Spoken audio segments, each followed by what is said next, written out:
on diesel, diesel, baby, I'm active. Shawty wanna know what's happening. Baby, no cap, I'm captain. Honey, no rings on me, ain't bagging. Diesel, diesel, feeling I'm massive. I feeling like Shaq, I'm Shaqin'. That little bitch, she savage. Hit it on top all night, I'm damaged. Bomb, bomb, bomb, bomb, bomb, bomb, bomb, bomb, bomb, bomb, bomb, feeling I'm massive. Feeling like bomb, bomb, bomb, bomb, bomb. I just wait a while. Yo! What up, what up, what up, what up? Hold on, I gotta fix this shit.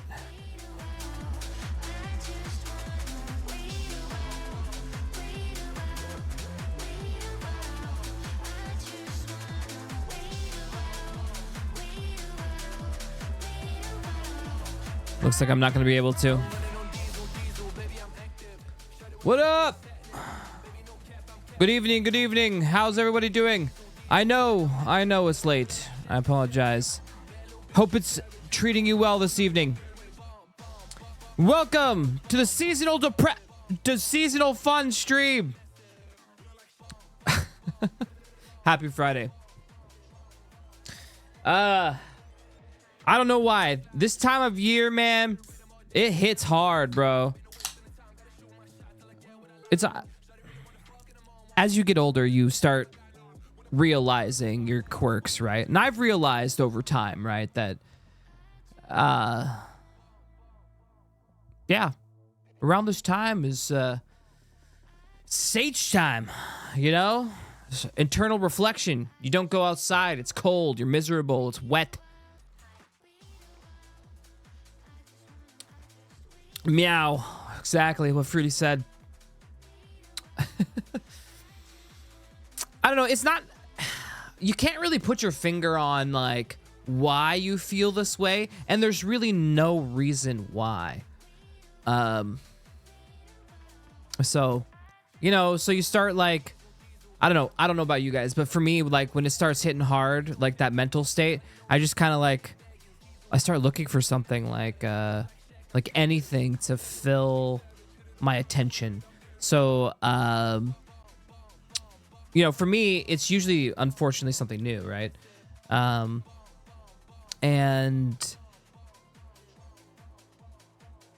I don't know. Or I go back to something I've been working on, which for me is usually a game or something like that. So, so I've actually been back in Unity. I upgraded to Unity 6, checked that out, went into URP, and I tried HDRP, but between URP and HDRP, I guess I'll pick performance over HD. But damn, you can get some good graphic fidelity, and so yeah, I've been messing around with that.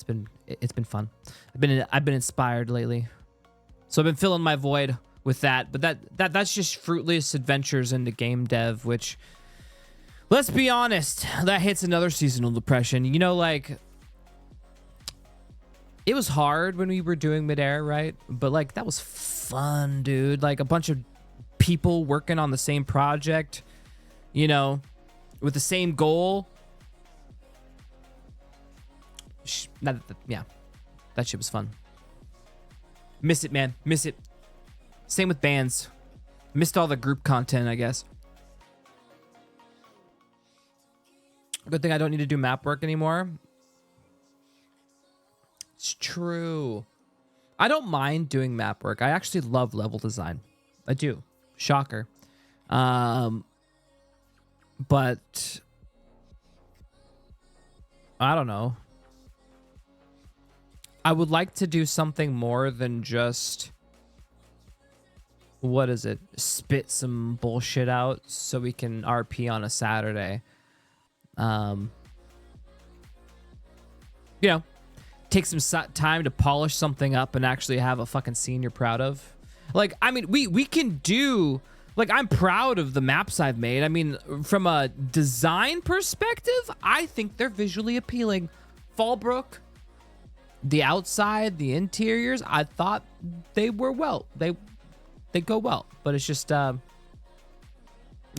it's the deadlines. It turns the hobby stuff into work, basically. So, yeah. I don't know. You start doing map for the sub goal one shot. For the sub goal one shot. For the sub goal one shot. Start doing map work for the sub goal one shot. One shot? Are you talking about what the RP? Which remind me, what goal are you talking about? Are you talking about the chunk? All right, true. Honestly, I could make chunk. That actually could be fun.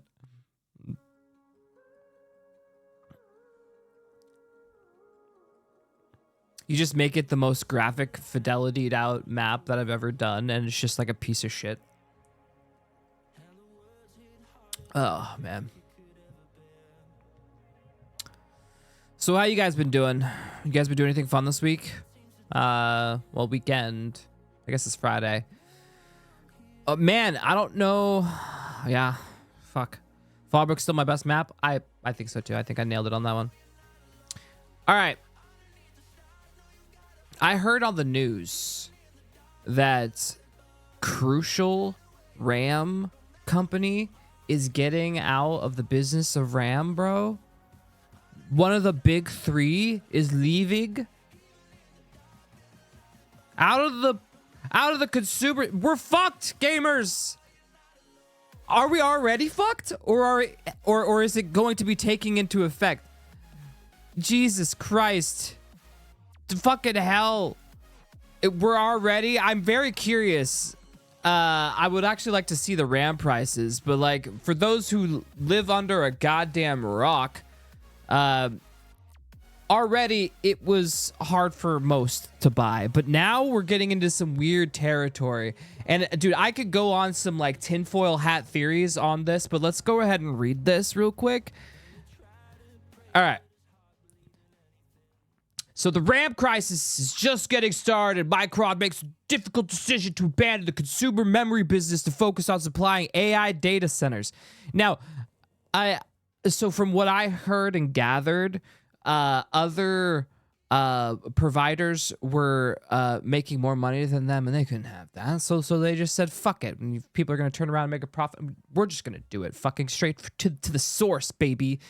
Citing a surge in demand for memory and storage driven by AI data centers, Micron announced on Wednesday it's made the difficult decision to exit the crucial consumer market in order to improve supply and support for its larger strategic customers in fast-growing segment. In other words, sorry, PC gamers, but you're no longer worth selling RAM to. The server farm next door has way more cash to burn. Well, okay, this is what I think, okay?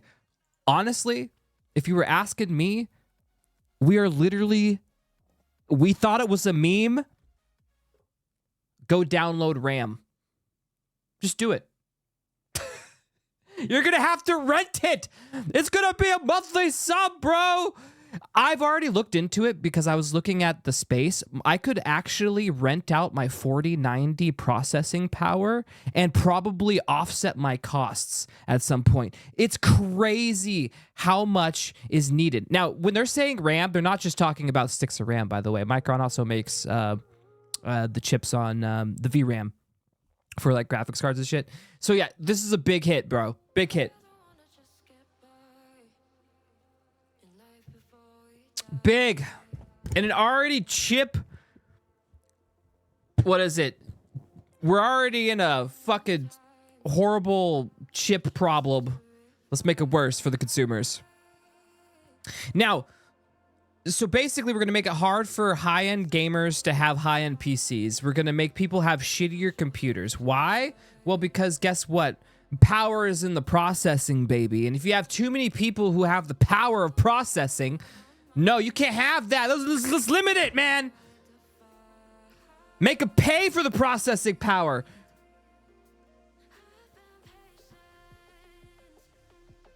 I know. Gamer Nexus did not make a kind of video. Oh, I bet your ass they didn't. I mean, all of us, I mean, you kind of have to be living under a rock and not know much about much of anything to understand how bad this is.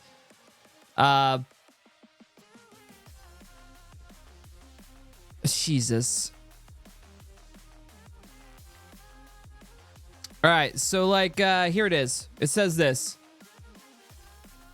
How bad is this for ongoing memory supply crisis? Well, that's about 25% of the world's DRAM production capacity now fully devoted to enterprise, businesses, corporate, not us.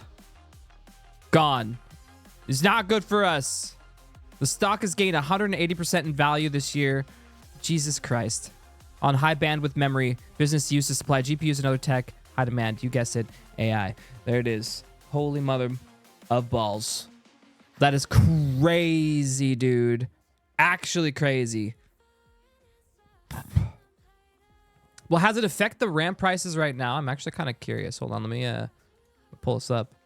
We go to like Amazon, like what, DDR5, right? Like DDR5 30 like, okay, 216 gigs of RAM.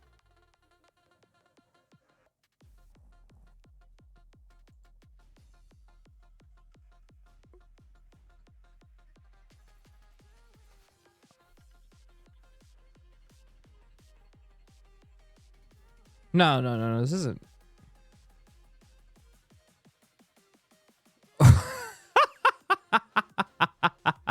What? No. No, no shit. RAM spiked before this? I haven't looked into it. Okay, here we go.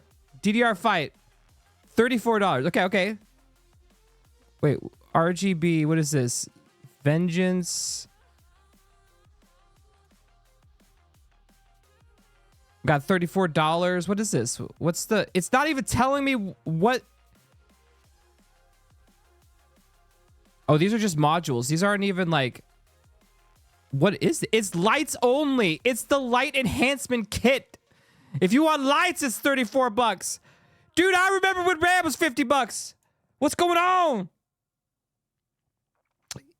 I knew it RAM had spiked before this, but I didn't know it was this...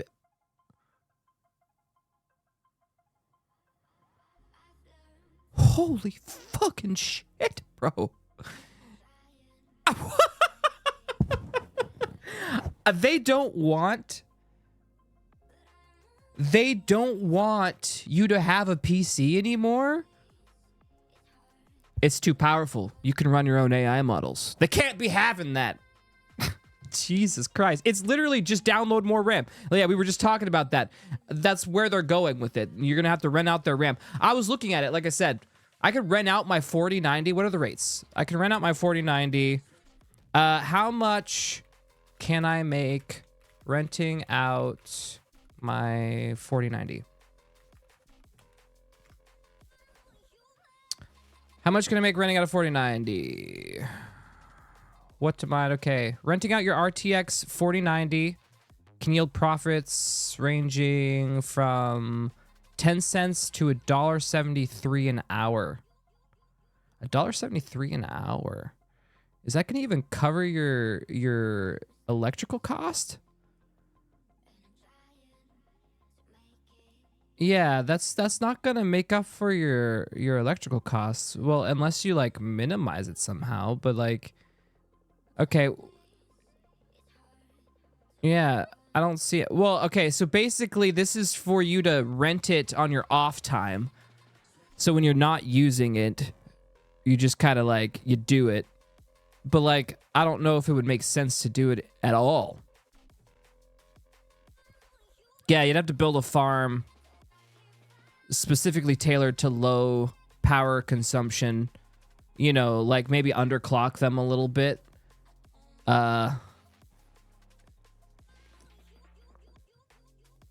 You look forward to the AI bubble to pop? Well, we know that in the past, historically, all pub bubbles will pop. But the problem with AI is it's just going to keep progressing. I think the bubble that's going to pop is the scam part of the bubble. AI data centers are not going to go anywhere. The chip shortage problem isn't going to stop. I do know that eventually we're going to hit the technical limitations, and I think we're already reaching there now, where we can't just throw more processing power, you know, more data centers, more supercomputers to beef up the AIs anymore. We're gonna need to actually think about some fundamental architecture to continue. But it's kind of, but that doesn't mean it's gonna go anywhere. You know what I mean? So, and then now we're getting into power, and then what's happening is this isn't a race anymore for like a bubble to pop. It's a race to control AI, or to control AI is to control mankind. Let's be honest. I can get into conspiratorial conversations here on where we're headed with this, but like we're gonna need more power to drive bigger tech, and currently our power consumption is way too much for what we're trying to do, and so we're obviously looking into other arenas to gather such power. Which we're actually progressing faster than I was anticipating. I might actually see it in my lifetime where we're actually going to start trying to get some power from outer space, okay? I wasn't expecting anybody attempting no Dyson spheres in my lifetime, because that was supposed to be like, what is it, Kardashev scale fucking, what is it, 2 or 3? I forget what it is. Is it 1 or 2? Hold on. Kardashev scale... Dyson sphere. When does the Dyson sphere come in? That is type 2 civilization. Yeah, we haven't even reached type 1 yet, Chad. We haven't even reached type 1.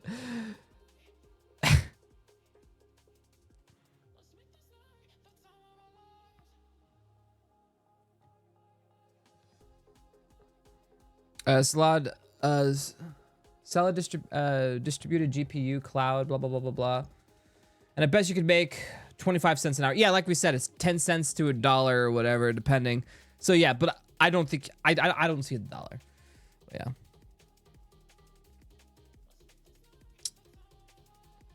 Yeah, the 50 series, because of the power consumption, that actually makes sense. That actually does make sense. All right. Well, that's kind of interesting. Is Best Buy this bad? Best Buy. All right, I'm gonna look at the only fucking tech shop you can fucking go to besides like... They killed fries, bro. Give me some DDR5. DDR5 on Best Buy. Yeah, that's a doof. Yeah. These are better priced, I guess. You can get like 270 bucks, it looks like. That's not bad. Jesus. Almost $1,000 for RAM!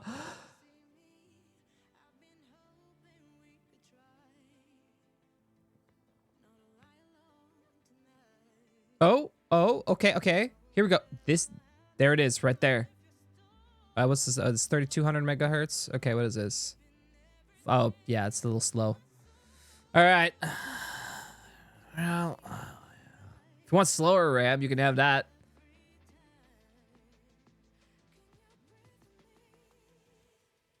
Wait till February? How do you think it's gonna go bad in February? Is that our timetable, you think? Yeah, 3600. You're paying 200 bucks for like the slower pieces of RAM. Yeah, and this is now we're into DDR4s. Yeah. Jesus Christ, I didn't even see that they put a DDR4. Is that the other one was DDR4 too? It was DDR4. Oh my god. Wow.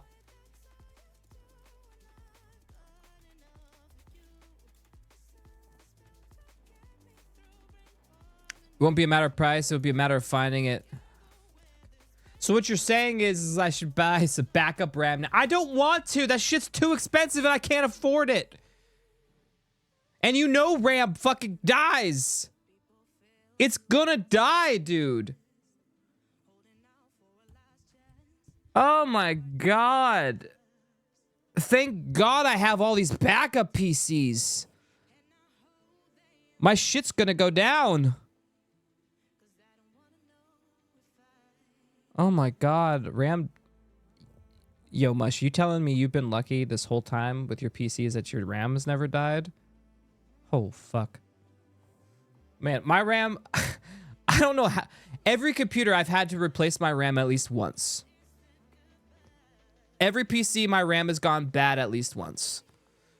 One stick of RAM will go. And then I'm told, no, you can't just replace one stick. You got to replace them all. And then I'm like, why?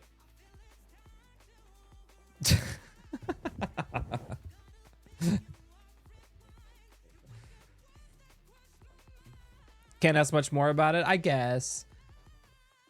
I just want my shit to last forever because, like, I keep them in the box. They don't get kicked. They should just last, you know?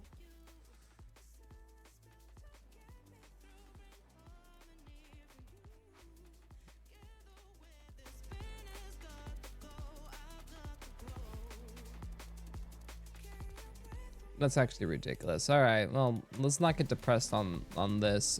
So what's this gonna do to graphics card prices, which are already exorbitantly high? All right, I'm actually curious now, since, you know, we did buy that 4070 Ti, was a super a while back. Yeah, so I know what I paid for it. Just see if the prices have gone up yet. All right, let's take a look. 47. Oh, you can get a 5070 Ti. Wait, actually, these are not badly priced. Yeah, these are actually yeah, it really didn't go down in price at all. It's relatively the same. You know, it might have gone down actually $100 maybe. Yeah, this isn't too bad. Okay. Noted.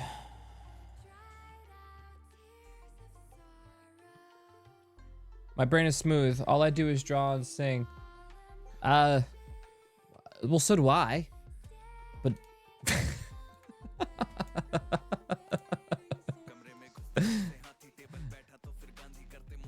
but I'm also a big nerd. All right, so let's see. Now we got. Oh.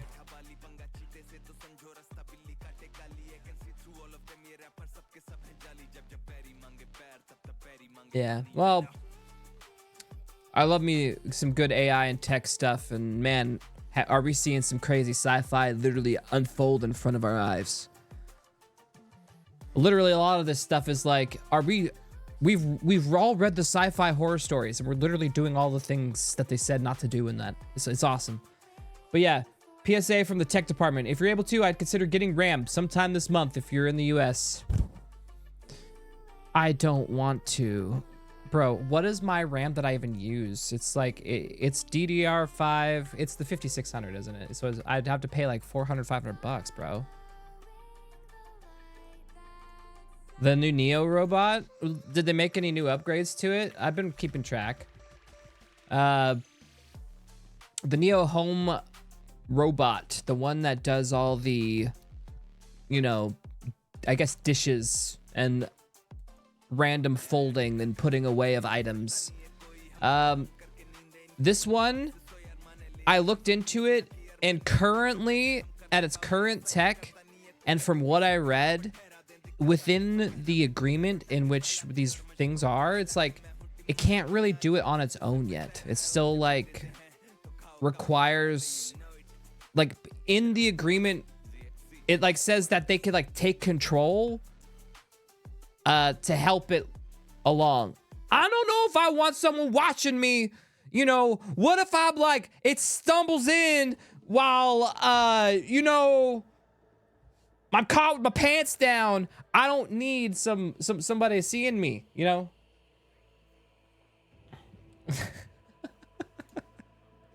It's not what it looks like. Go away, robot.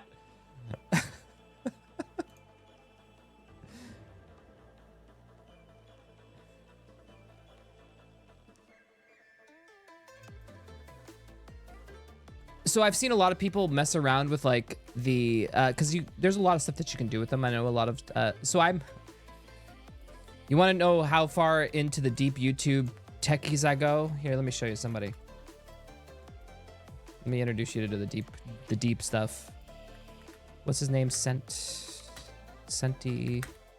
AI Unitree, I think it was called Unitree that he was messing around with. Yeah, there he is. There he is. Centdex. What? Okay. So this is the type of stuff I watch late night. Okay, are you ready for this? What's going on, everybody? I know it's been a minute since a Jeff the G1 update. I've just been doing other things, but I did finally get around to it, and actually the delay probably saved me a little bit. I'll talk about that later. But in this video, I have a reinforcement learning policy. I used PPO, and it's still a very tiny model. It's a 2x64 model. The entire model file is like 184 kilobytes. It's just itty bitty, okay? And we're actually going to load it onto the G1 live right now. So prepare yourself. I'm gonna hit the R key and load it on. There it is. It's on. This is what I watch. I'm too much of a fucking nerd. But then again, I love me some good machine learning. As you guys know, I built many of my own types of machine learning projects, and so like I've just always loved this type of stuff. And this is practical application.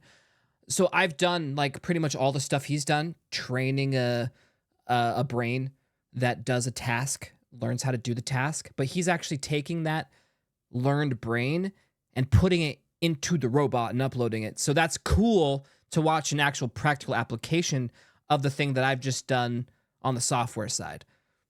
The G1. Pretty impressive. Anyway, that's all for now. I'll see you guys later. No, just kidding. Okay, so we've got the policy on there. I'm going to show it to you live now. Everything is going to be very slow. It's intentional. This robot can move very fast. I'm just moving it very slow because we're running an ARM policy. Like, I'm controlling every single joint, and things go fast if you let it. I don't want it to. So what I've done is I've got an ARM policy that just seeks out a target, okay? And then it seeks out that target based on the current positions of the arm, so the current joint positions of. So he's basically making a hand that tries to find an object in front of it, and then he tries to grab it, basically. He's making just a random grab functionality, basically. The arm. And then I have a program that all I do is I press keys on the keyboard to control the target position in space with up, down, left, right, forward, and back. So essentially what that translates to is I can control the arm or the hand position in space with up, down, left, right, forward, back. Okay, cool. So I'm going to start hitting keys, and hopefully it works long enough. There's lots of little gotchas here. We'll talk about them as they happen because they will almost certainly happen. Let me see if I can find where I have. What's going on here? Oh, okay, I just can't see. I couldn't see it yet. So okay, so we're moving. That little red ball kind of marks where is the target. So I'll keep raising it. I'll put it a little further forward here for him. Okay, so as you can see, the actual G1 is. So basically, it tries to follow the red ball. He moves the red ball. The computer tries to get the red ball. It's pretty simple. Mapping to the simulated G1. There's no need for this other than right now I'm using the simulator to just simulate this position in space. Later, we'll come back to using the camera, the LiDAR, whatever else, the depth sensor, all that kind of stuff. Or some other way entirely of determining what, where to. So this guy knows his stuff. If you're into machine learning, he goes quite in depth into how things are set up. Like for example, if you're curious how the back end of LLMs work, if you're curious how to set one up yourself, what an engram is, whatever. He could teach you. Like he's just just smart dude. It's in the depths of the nerd category, I guess. Are we trying to get that hand in position in space? Because you could also use something like it could just be a remote control that's just, again, we're just trying to control that hand to go up, down, left, right, forward, and back. And for some crazy reason, that is not available in the SDK, in the firmware for the G1 out of the box. So it has to be created. Like, I just feel like this is a bare minimum requirement. So anyways, let's show some more before something goes wrong. So we'll keep moving it up, up, up, up, up. As you can see, that's working pretty good. We can go Robot forward. thing. I can never remember which key is forward and which key is backwards. It's kind of sad. Maybe that was too far. Let's bring it back. Let's go a little to the left. There you go. So I watch this kind of stuff. Kind of goes in depth with it. Move the hand in a very abstract, high-level way. So it gets into current Python. position to the target. So what is the Learn how to do it. Blah, blah, blah, blah, working, blah. but, like dies, if you get to a joint limit and you keep trying to push things, it's just really easy for the arm to just enter that, whatever that state is, where it's just got overloaded or whatever, and it just goes completely into like a sort of damp state. And then for thinking about reinforcement learning, and then it makes it really easy to like... Yeah, so like you got Project at a Glance, PPO, standard, obviously, it would make sense. swap what everyone our observation Gymnasium environment, so he just trains it in Gymnasium. So he's just using the Pi pipeline. space Yeah, is just using Pi. 24 values. This This Python. is comprised All right, let's see. for Well, terminating- anyways, big nerd. Let's not get too much into it, but yeah, check him out. Sent Dex. He just here. I'll show you. I'll show you his channel. It's for big nerds who likes robotics, machine learning, Python, robot. Yeah, it's a lot of robotics and machine learning stuff. So.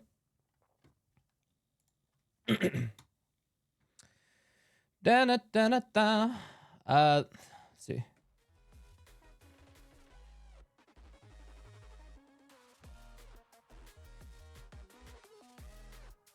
I looked up what he's using.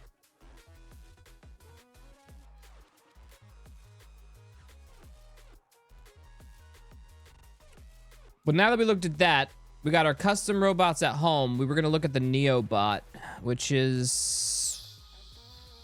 Should we click on this one? Yeah, I guess we might as well just use this one. I mean.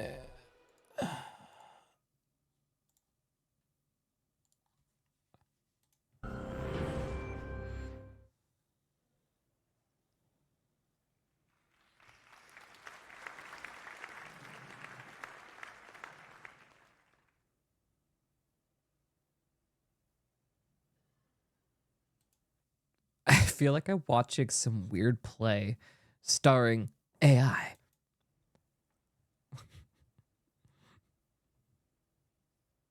As a species, humans have mastered energy to the level where it is, for all practical purposes, completely abundant. Dude, he just literally engaged an emote. Okay, walk. Stop. All right. Do hand wave emote. 200 years ago, no one could have imagined a world where energy was so accessible that most people would take it for granted. He's walking like a VR motherfucker, right? Yeah. If you had asked the smartest person on Earth whether we could one day summon light with the flip of a switch, they would have said it was impossible, even if the brightest minds worked on it together for an eternity. But today, it's just that easy. Energy is everywhere, all around us. It's just that easy. We got all this energy, I guess. All of the time. Now, what if I told you that the same is about to happen with labor? Yeah. We are standing at the gates of a future. No jobs. You get to be lazy and then be sad because you're lazy. And then you'll be stuck with no money. Well, how are you going to get money if you can't work? Fuck. For the work needed to build the products we use, the services we rely on, and even the chores in our home. Don't get me started. We're in a very interesting time, man. Very interesting time in our lives. And unfortunately, I get to watch it. Or fortunately. Homes will be as effortlessly accessible as energy is today, enabling you to explore new frontiers and focus on what makes you truly human. Thank We'll let you focus on what truly makes you human. Your creative. No, that's ours. your ability to foresee nope, that's ours. To chart out the course for human. Nope, no, we take that too. You get to sit there as carbon waste, and then we get to harvest you for resources.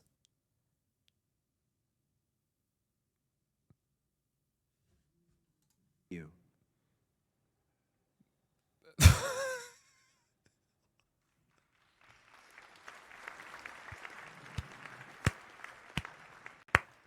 Thank you, Neo. The best. fist. It's an amazing machine, right? Looks very drop kickable, dude. Dude, if you drop kick your like $20,000 machine, oh my god. Yeah. So, I spent the last decade of my life working on building humanoid robots like Neo. Robots that will hopefully Did you find love? I hope you found love. soon be able to do almost anything that we could imagine. Now, whether this is helping you with the dishes, helping you do That I was, you know what I was just thinking? I was like, man, this will be really great for like nursing homes, older people who need assisted living. And I was like, you don't have to worry about humans killing you. And then I see the robot with the fucking pillow slowly placing it down firmly, laundry, or whether this is smothering its host. Ah! Okay. helping your aging grandma. Yeah, aging grandma. Helping your aging grandma. How? How are you helping grandma? How? You do your laundry, or whether this is helping your aging grandma. There's never really been a time better for robots. We have an aging population in need of help, and He's saying, get rid of. I see you. we have a large labor shortage across most of the global economy. And there's much, much more. But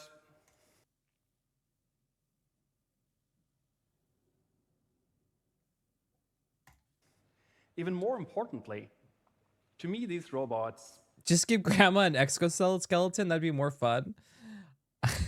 Yes, I would love to see grandma decked out in an exoskeleton. they I'm going to get milk. promise something greater than just the ability to solve the problems of today. They can solve things that we cannot do today. They can give us back things like time.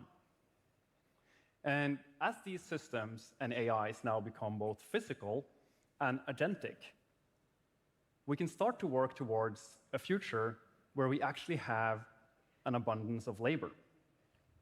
We can start towards lifting humanity out of this constant battle over scarcity of resources.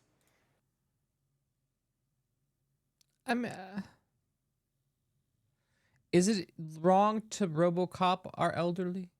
Yes. I'm not And ready create to a world die. where everyone has what they need. They don't. They stake vampires if they find you out. We can't have that. And I think that will, to some extent, actually redefine what it means Wait, didn't actually no. Blade would be fine. to be human. But since, I'd say, around year 1400, when Leonardo da Vinci made the Mechanical Man, that to me is kind of like the first example of a humanoid robot, these things have been mainly a thing of science fiction, not reality. I mean, okay, they still kind of are. They're still not there yet. They really aren't. But this is changing.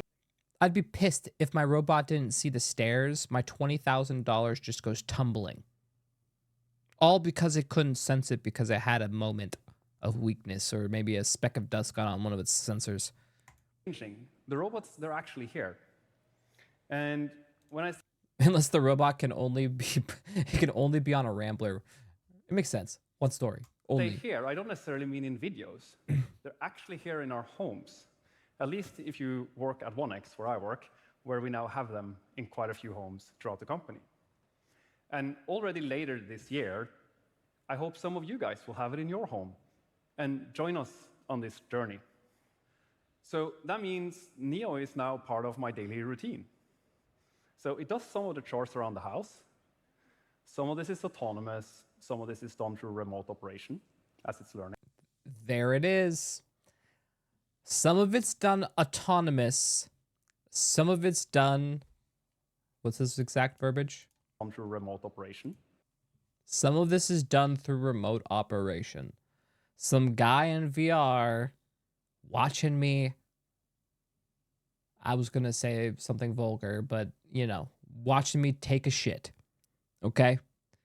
I think I'm good on that. What I do with my robot, I do with my robot.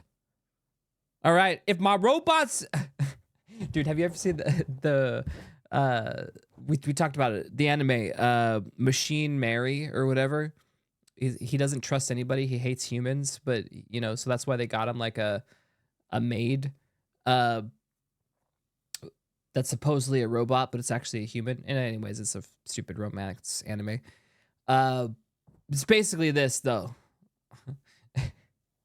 It better be a robot, okay? If you're making love to your robot, it better not be someone in the VR goggles making love back. That would be weird if it was Johnny from HR who put on the headset, you know, one night to see what this was all about, and like all of a sudden got an experience of his life.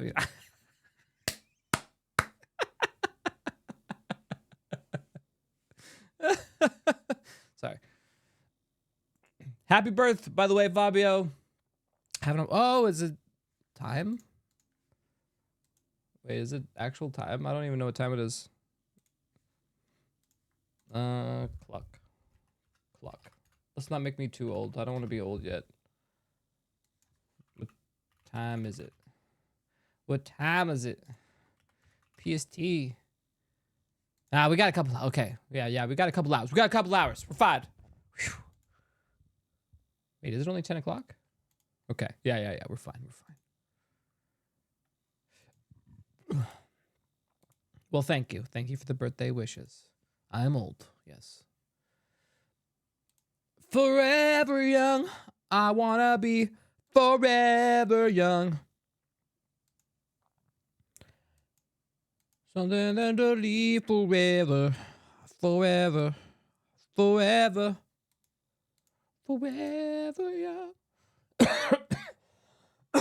Speaking of birthday, is there any news about my birthday present? Because all I got going for me is like Ashes of Creation coming out, I guess, around that time.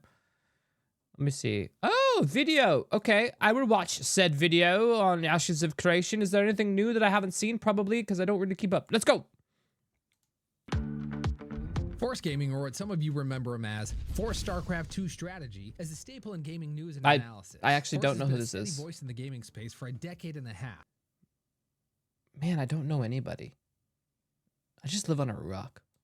I've got a personal anecdote involving Force, which I'll share at the end of the video. He's not super bombastic. He doesn't wade into politics or drama bait. Just solid, reliable gaming discussion. As an MMO fan, he's lightly been following Ashes for a while. He recently made some comments about Ashes in a short video he published, but first I want to address the timeline he laid out about 1 year ago. An unreleased MMO that looks to be still at least 4 years from launch. Even just looking at streams occasionally every couple of months, I was like, yeah, it seems like this game is still at least 3 to 4 years away. Looks like they're probably still another 2 to 3 years away. In fact, I'm going to just push it out further and say they're probably 3, 4, or 5 years away from like a full 1.0 actual release of the game. After he put this video out, I made a video talking about my proposed timeline. I said he might be right, but I thought it would be closer to 2 years additional development after the launch of Alpha 2. Well, a year has passed.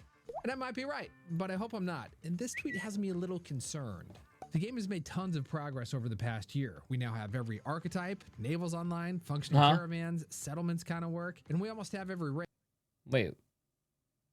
From what we saw like yesterday or the day before, this is looking better than what I was anticipating. Like a little bit better than I was anticipating. That's actually good. There's still a lot of big things. I mean, I'm okay. The environments seem fine. The dudes obviously are still ugly, but things to It do. still though. looks Every second good. arrow archetype. It still kind of has this like good looking feeling to it, I guess. Castles, dynamic server gridding, freeholds, pets, story arcs, religion, auction houses, etc. Huh. Okay. I'm taking in consider. Okay. So much stuff is happening. So many horses. These are all pretty complex systems. Yeah, we don't really have any other complete Okay, this is looking kind of cool, but okay, the other screenshots looked more grounded, and these look more fantasy. deleted zones other than the Riverlands, but I don't think that's a huge deal. I'll explain why later in the video. So based on Force's timeline of 3 to 5 years from a year ago, I think he's going to be right. Or based on the amount of things which still need to be developed, I hope he's right. I'd rather I mean, the movement looks fine. wait for these things to be properly implemented than get half-baked, rushed-out content. I think money will be a factor here. This leads us to the short Force put out recently. To make sure I'm not taking his comments out of context and to not be lazy, I watched his recent streams and did my own clippings. Let's start here. Do you have a theory on why Trepid suddenly made the move to Steam? Oh, it's definitely money, dude. They need a cash infusion. It costs a lot of money. They probably need more money. Steven Okay. is rich, but he's not billionaire rich as far as I'm I mean, that's what I said. I mean, it makes complete sense. aware. And it costs a shit ton of money. And I'm guessing that they're running low on funds, or they're getting dangerously close to the point where they don't want to push it to the point that they're actually out of money. You know what I mean? Yes, it is money. I'm not sure this is a need scenario though. Like if they don't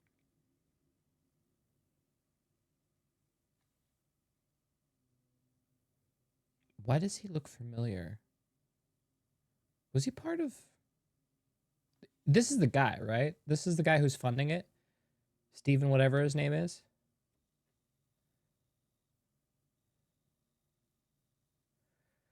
If they need more money, why did they half the price for entry, though? Because no one's going to pay $100 right now, but a lot of people will try it out for $50.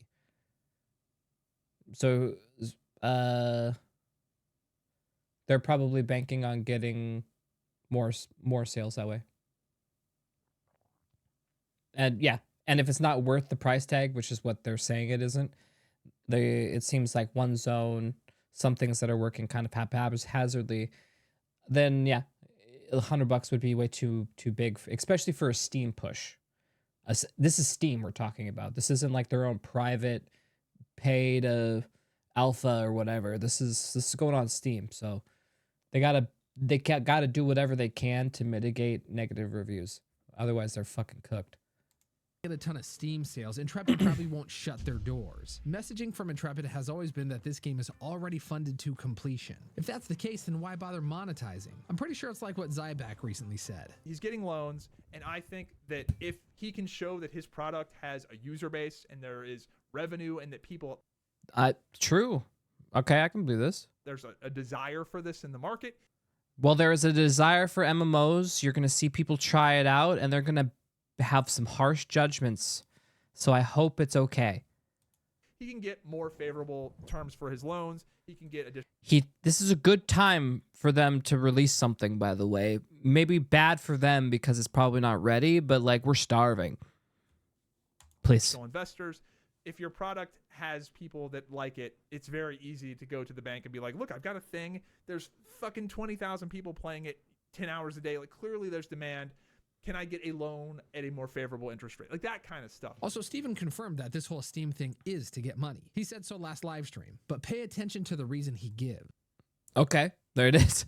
Confirmed.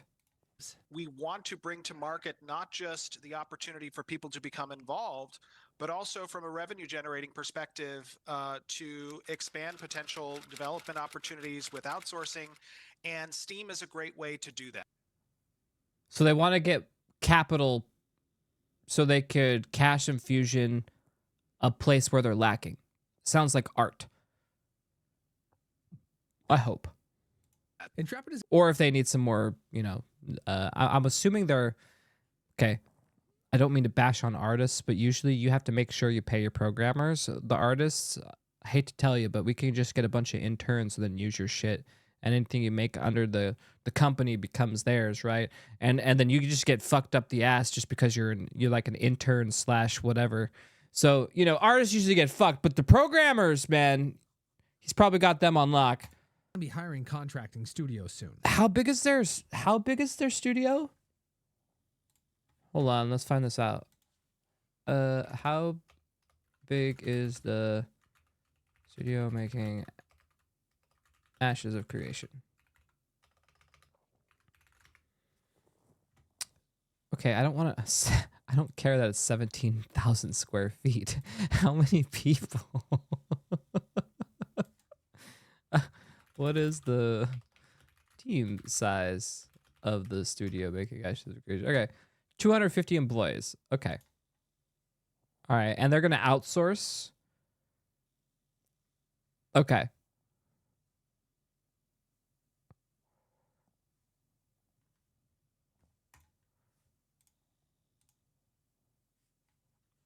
Sounds like art to me.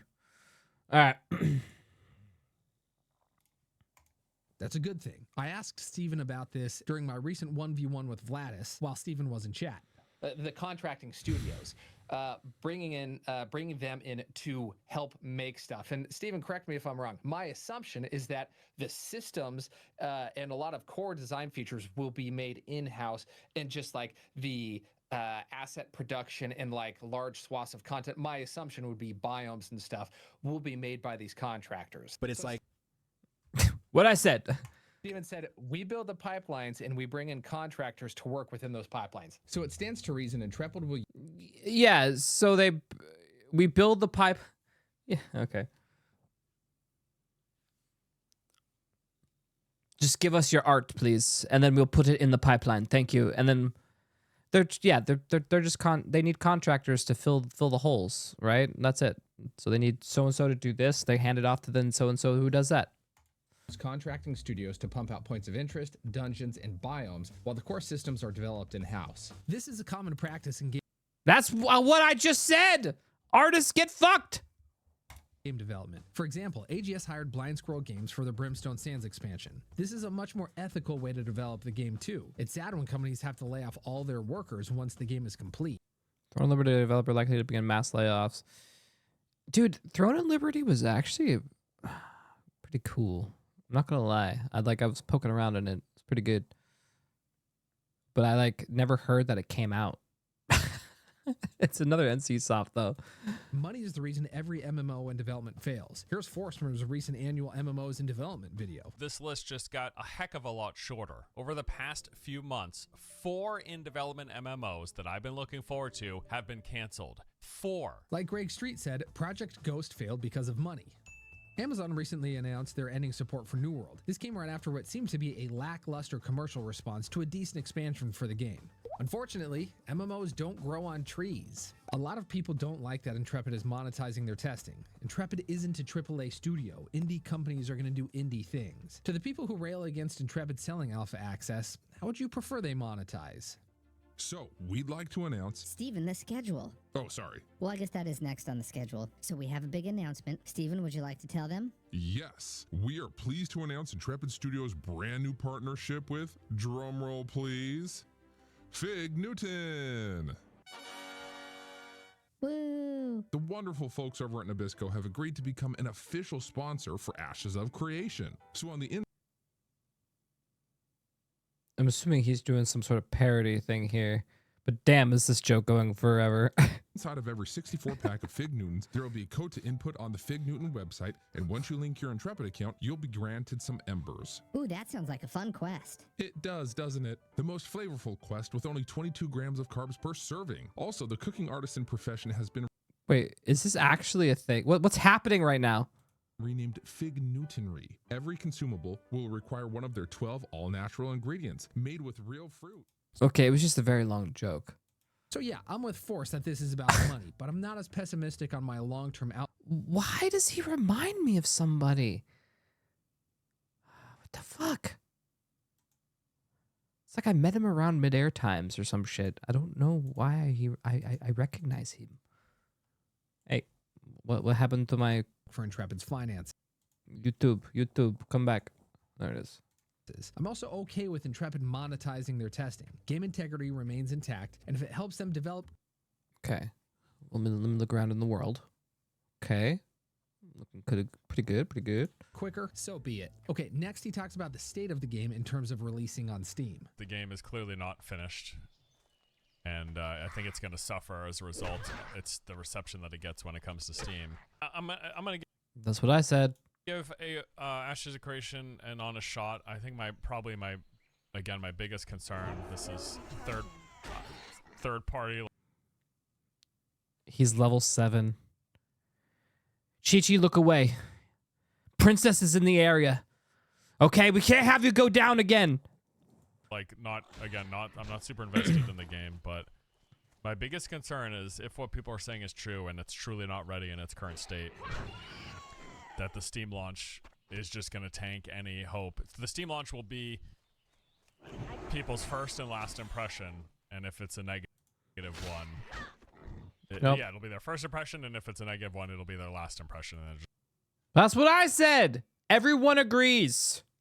Just going to write the game off, and then it's just going to slowly drift into obscurity. It all depends on how good of a product it is when it comes. If it can hook people and get people into it, then the opposite might happen. And positive word of mouth, it'll grow, get better, like. True. I mean, I have a feeling this is what I think is going to happen. It's going to be meh. People are going to be like, okay, sure. It needs more time. I think I think that will also not do well for it. I mean, that'll give it another chance on release, I guess. So it's better than the worst case scenario. I think Ashes, from what I understand, the current state of Ashes is it's got good systems and combat in place right now. I mean, like, I watch PvP videos and think it looks genuinely awesome, but it essentially lacks content, and everyone has to AoE grind to max level for 50 hours. I think. I mean, that's all games. Go kill these mobs. Go turn in that quest over there. Go escort this. Go kill that thing. Go defeat that boss. Go run that dungeon. I mean, I don't know. If they have a zone and they have a zone worth of content, which is what this guy he said at the beginning of this video, he said there's some content, then it should be okay, I guess. It'll be short-lived. It's not like it's going to be like, oh my God, I was addicted to this MMO for like 2 weeks straight. It's going to be like, oh my God, this is okay, fun. And then you're over it in a couple days because there's just not enough content to keep you hooked, right? If it's content that keeps you hooked and there's not enough content and you go through the content, then okay, that is what it is. So I think it's going to be average. It's going to be an average reception. It's not going to mean anything bad. Okay, that's my prediction. The overall impression of the state of the game is dead on. There's a great foundation, but not much to do. I mean, the combat does look good. That looks fun. Still, I've played the game for. I mean, that was a dash into a smash. Hundreds of hours. Got some AOE's. The combat is snap. Wait. That was a archer? I think his overall impression of the state of the game is dead on. The archer dashed in and then smashed.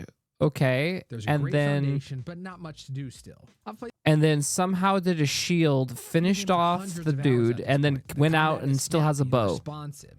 Is this a ranger? Oh, because it's probably a ranger sword or ranger greatsword or some shit. Holy fucking shit, that's a weird ass combo.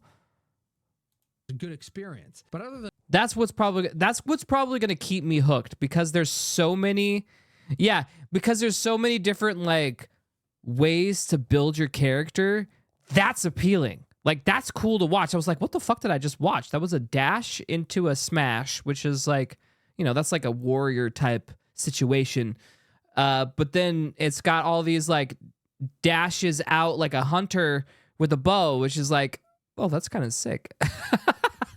It's like old WoW hunters. True, you're right. With the crippling strikes and mob grinding, there's not a ton to do. When you hit current max level of 25, all you can do is gather. The long-term vision will be dungeons, sieges, artisan professions, and arenas, but we're not there yet. Snappy controls, good dodges. On their patch notes for the Steam update, they're gonna good jump. This looks smooth. This is the kind of character controller I do prefer.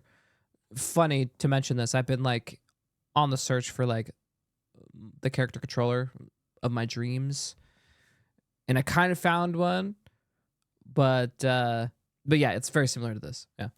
Leveling to 10 easier. Crafting and gathering won't be as punishing. Apparently, there's better questing implemented now up to level 10, so we'll see come December 11th. In terms of Steam review. Okay, so 1 through 10 has solid questing, then after that's grinding. All right.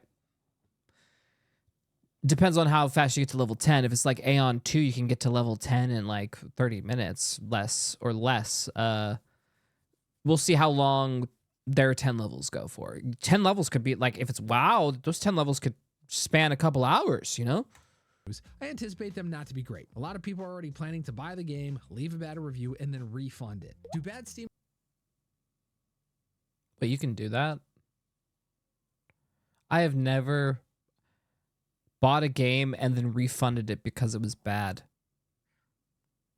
I've bought a game, and then if it was bad, that was my fault for buying the game. I guess I'm an old school. What the fuck? You could return it. This is a bad game? I didn't know you could do that. Reviews mean the game is doomed, though? Is there any precedence for a game coming to Steam Early Access, getting bad or mixed reviews, and then going on to commercial success? There is, and I'll give you a couple examples. Ark, not Ark Raiders, you know, the dinosaur one, came out to mixed reviews for their Steam Early Access. They had messy... This is true. This is true. Legal battles and constant PR faux pas. That didn't stop it from a strong launch and eventually becoming one of the highest selling games of all time. Some sources say it sold 79 million copies. When the game is good, not much... Holy shit, that's a lot of copies. Much else really matters. Another example is Conan Exiles. They entered a Steam Early Access and got mixed reviews too. This game, well, you know what I think on this game. Oh, hold on. Arm out. Oh, gotta be back. Nailed it. Wait, it's the other side. Article says a big advantage of going the early access route. I hated this. It forced you to watch this bullshit.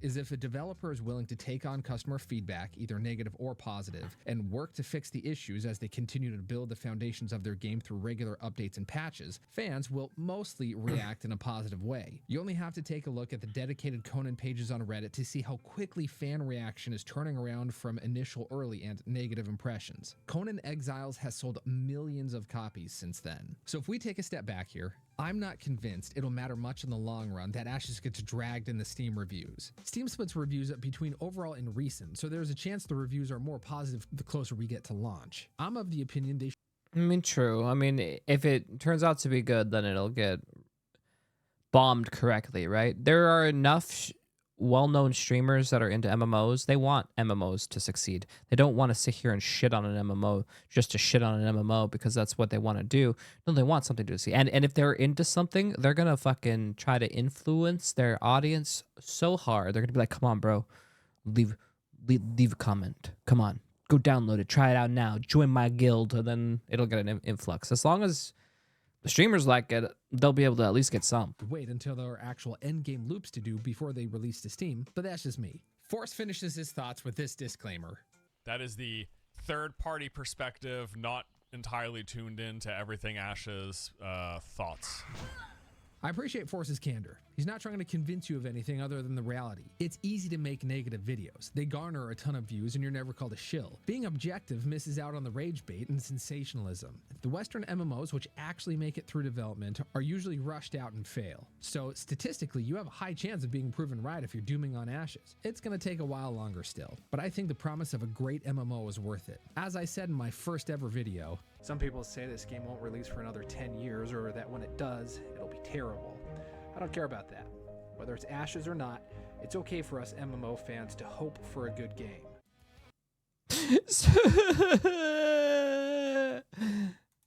I could crash out and say Ashes is doomed, but plenty of other creators are doing that.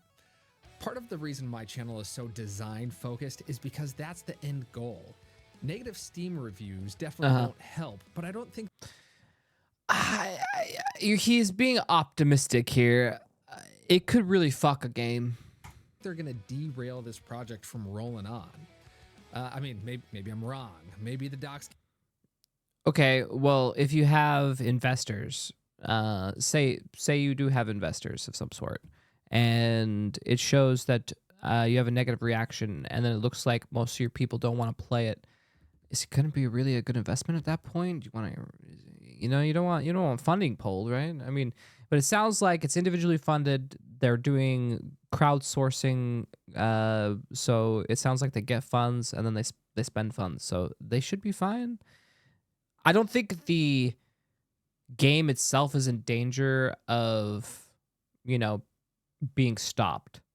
I think the popularity of the release and whether or not people will try it is in jeopardy. First impressions are usually huge impressions. High on his own supply. What do you think? Thanks for watching. Feel free to click off the video here. I'm just going to share the personal story that I said I would at the beginning of the video. Oh, okay. Personal story. Hopefully it's okay. Fucking hell. Well, yeah, I think that's a wrap for Ashes of Creation. I think I'm excited. I'm assuming there's no other news on it other than it's coming out. So I'm assuming it's still the Ashes of Creation is still the 11th. Yep, looks like it. I actually never went to their homepage. It's funny. Look at me. I'm just like all like, please. Coming to Steam. Officially bringing Alpha 2. Okay. So you could technically join the alpha right now. Oh, wow. They have a what to expect here. Guide to Alpha 2. Oh, man. They got a whole thing here. What to expect. Alpha 2 is a work in progress. Things may not be perfect. Feedback is crucial. Node evolution. Discover nodes, a dynamic gameplay mechanic that evolves around your actions. Unlock special features and resources through participation. Compete and engage in conflict to enhance the node system for a deeper experience. Okay, so sounds like fight, faction, experience, level up nodes, PvX gameplay, open world PvP with engaging risks versus rewards. In PvE, enjoy dynamic content, quest dungeons, world bosses. Okay. Artisanship. Explore artisan systems with recipes, materials, and unique production methods. Shape the in-game economy. Create unique items through your involvement. Nodes. Okay. Points of interest. Has mounts. Caravans. Crafting. Processing. Gathering. Okay. I mean, it's got enough stuff here. Try it. Thanks so much for the sub. What's up? The Wave Bundle. Okay, so this is buying early. So you could play it right now for $100. That's too much for me. So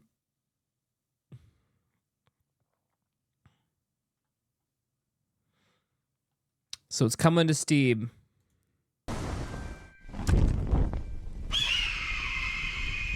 Kaka? Ignis? From the ashes we will rise. Hello, adventurer. Welcome to Ashes of Creation Alpha 2, That's me. where the world of Vera is yours to explore and shape. Ashes of Creation Alpha 2 is an important early testing phase, which will be continually updating. As a participant, your journey will help shape the game's future through providing feedback and hunting down bugs to help us refine the world of Vera. When you first step through the portal, you'll begin your journey across various regions. One of these is the city of Lionhold, a Kalar military outpost. It's the launch point for their efforts to reclaim their ancestral home. Here, you'll meet the locals and embark on countless quests and adventures. As you continue your journey through... What is this outfit, though? Vera, you'll discover... What is this hat? Discover the Citadel of the Steel Bloom. Once the proud headquarters of the Order of the Steel Bloom, now it's abandoned and overrun by mercenary bandits. Treasures, dangers, and untold stories await. If the characters were hotter, man, I would have an easier time. You may be wondering. I just don't know what this costume is. How will I travel to all of these places? Don't worry, adventurer.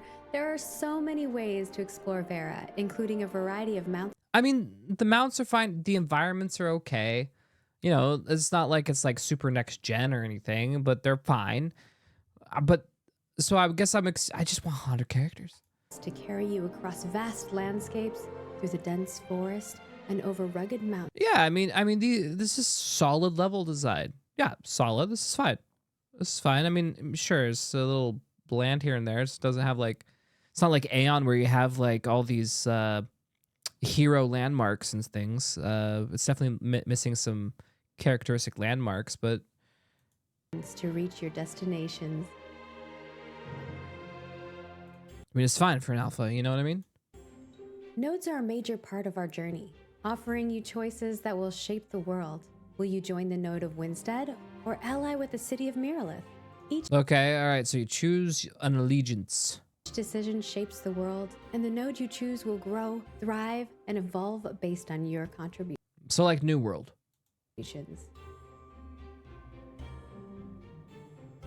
What are those contributions, you ask? You can help expand your node by trading, crafting, and helping it grow into a prosperous city. Yeah, it's I mean, the town is relatively simple. Yes, correct. You can fight creatures, complete quests, participate in events, commissions, and mayoral commissions, node wars, and of course, gathering. Throughout your journey, you'll find valuable resources in the wild, from ores to herbs to lumber. Each resource plays a vital What is this costume? role in the development of both your node and your character. Caravans are another way to aid your node, transporting. So like some of the shots look so dated, but then when you pull out and then you're in the third person view like this, it just looks like an MMO. You know what I mean? So I don't want to be overly critical because when you're playing the game, I don't know. It looks fine when I look at the UI and like everything together. It looks pretty okay. Vital You know? goods is essential for your new home's development. But be wary. Other players may seek to. This looks mid as fuck. Aeon looked cool. Well, Aeon, yes, Aeon is fully graphically fleshed out Eastern MMO with hot ass characters. Yes. claim your cargo for themselves.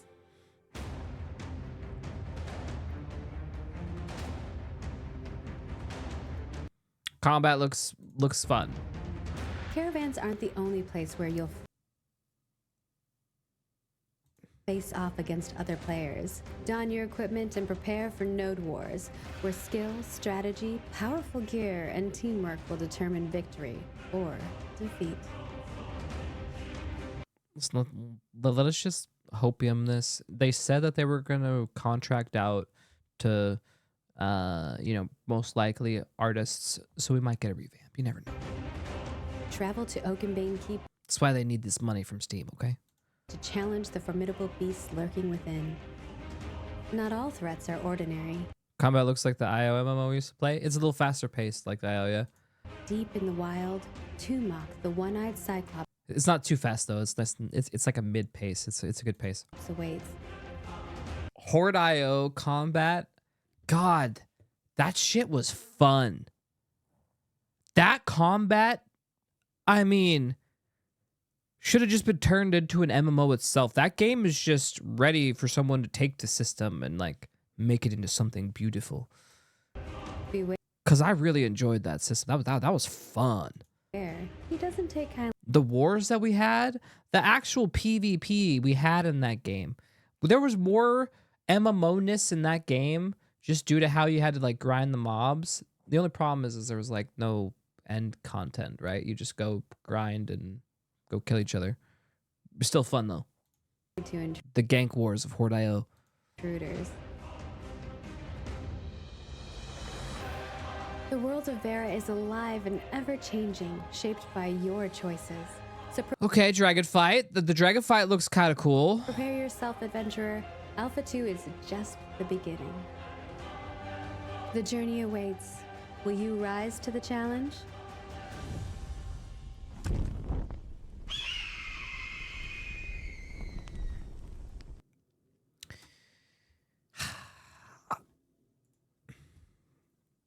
I just want a game. I don't know what to tell you, man. You're right. I might be smoking the copium combination. I kind of mixed them together in this the biggest blunt you could think of and smoked that shit. But I need an MMO in my life. Okay, it's just who I am, and it's my birthday. A man can want what he wants on his birthday. I just want an MMO. It's not that hard. It's not that big of an ask. At least I didn't think so.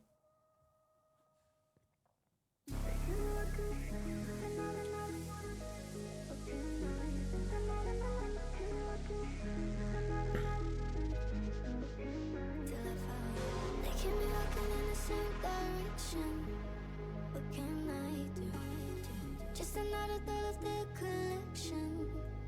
They've tried to hold me closer to the darkness and All right, guys. Give me 1 second here.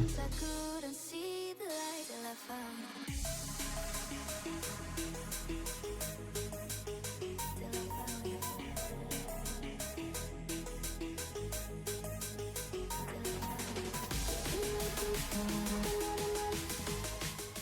Oof. Bro. The seasonal fun is hitting hard. Why are we built this way, Chad? All right, give me 1 second. I gotta go to the bathroom.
Yo. What's going on?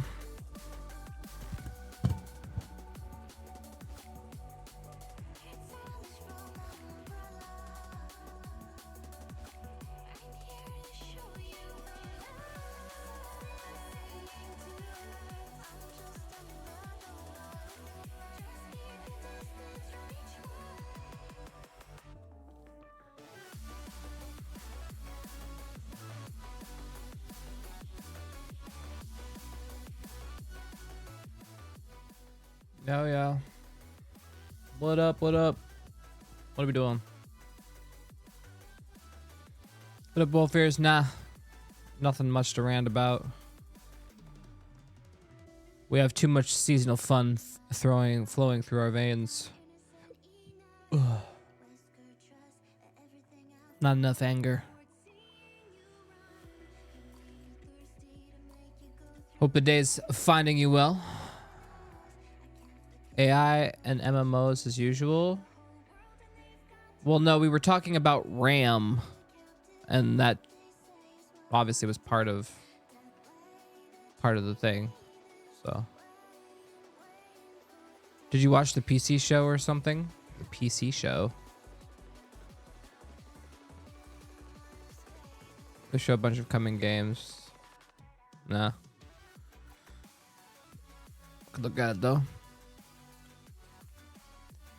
PC Showcase.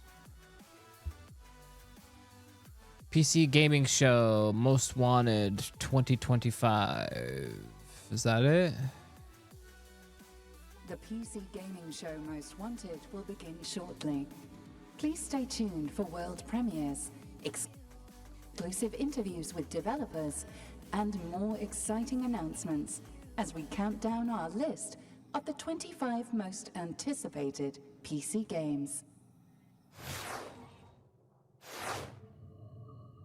Is this like a... Welcome, Midas, to a world that has truly evolved. No conflicts, no illness, no cilantro. What? Don't want then. Utopia with no more problems to solve. This Ringworld's brightest minds can apply their collective wisdom to the most important endeavor humankind has ever undertaken, putting video games into a numbered list. Okay, let's do it. Idle game in the top 10 games right now on Steam Deck. 4 of them are of this genre space. Ball Pit, Megabonk, Balatro, and Vampire Survivors are all still very popular. A lot of people are looking for short, quick. Does this easy not to have pick up and timestamps so I can get like the tops? play games, and these just fit that mold perfectly.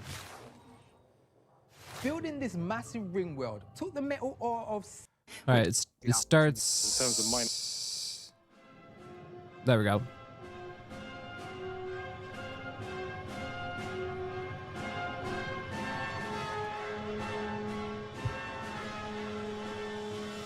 Show me the most anticipated games.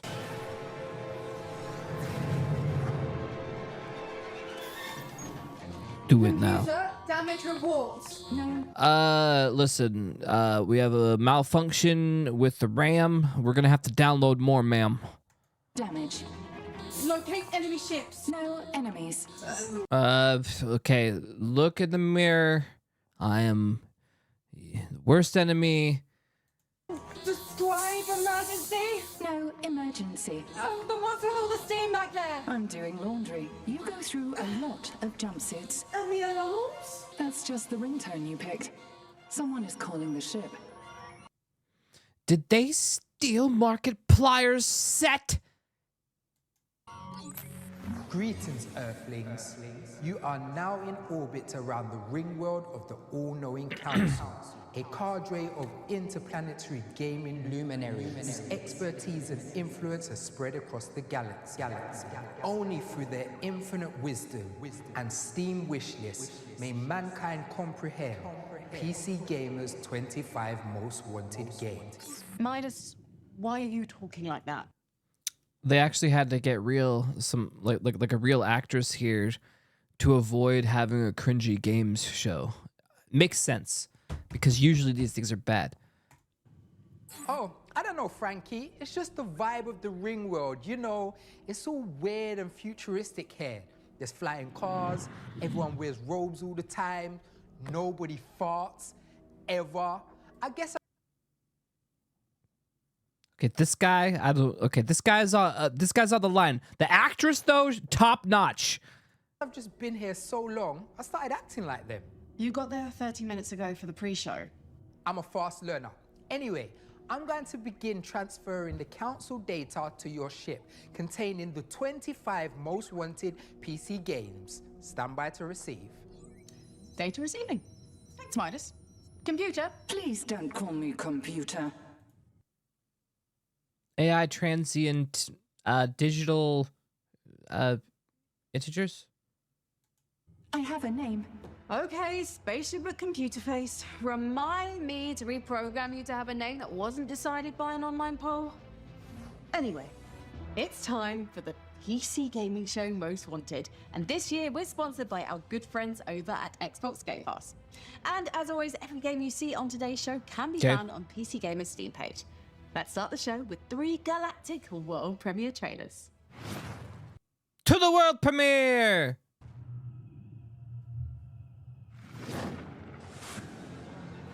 Bushido. それは己の均衡を保つ The way of the samurai is to maintain balance.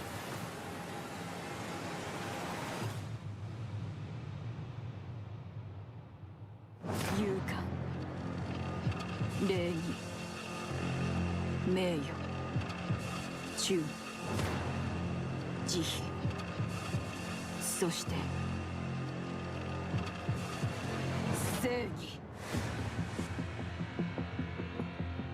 私を打ち砕こうとした石は Dude, some fucking Halo ass looking ring worlds. 決意の刃を研ぎ澄ませたに過ぎない。 Listen, I don't mind me some samurai games. Fuck me with some of that shit. 因縁の大事が叶う時、この空赤く染まろう。無残なに叫んで汚れた膝を Banger alert! Banger! そんな今日は大したくないから光らややららやしわくちゃの顔のままで生きるよあなたがいないこんな世界を愛せるようにくだらな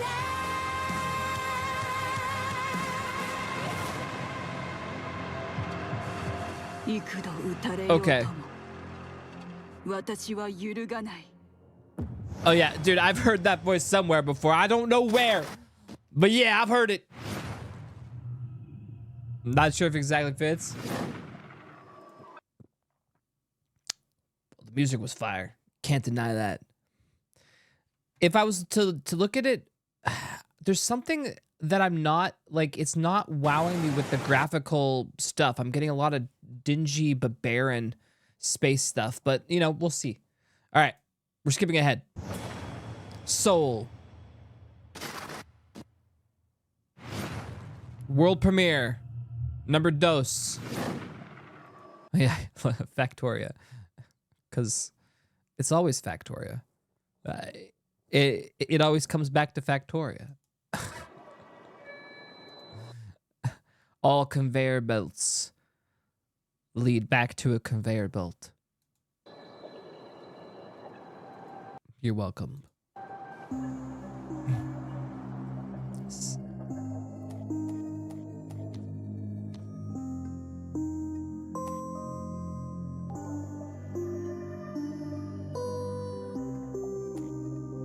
A new one.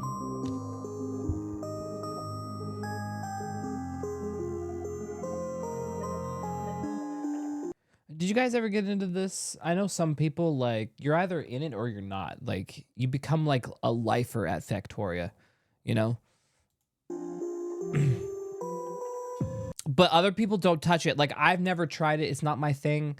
But friends, like, I have heard they just get a protected, dude. They are in it. They live, breathe mechanics and the conveyor belts and the making everything systematically, you know, optimized. It's crazy.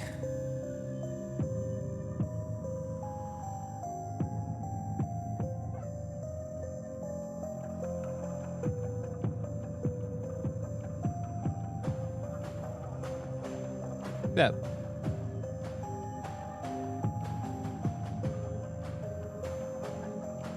To be honest, I don't know what I like in a game anymore. Before, all games were exciting. Now, I just like look for something that catches my interest in the moment.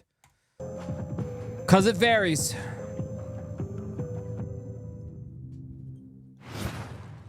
All right.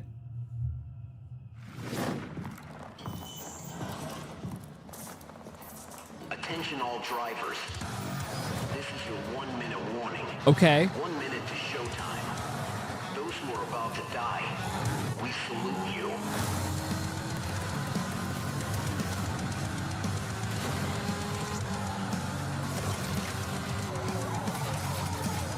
It's time to get out my steering wheel.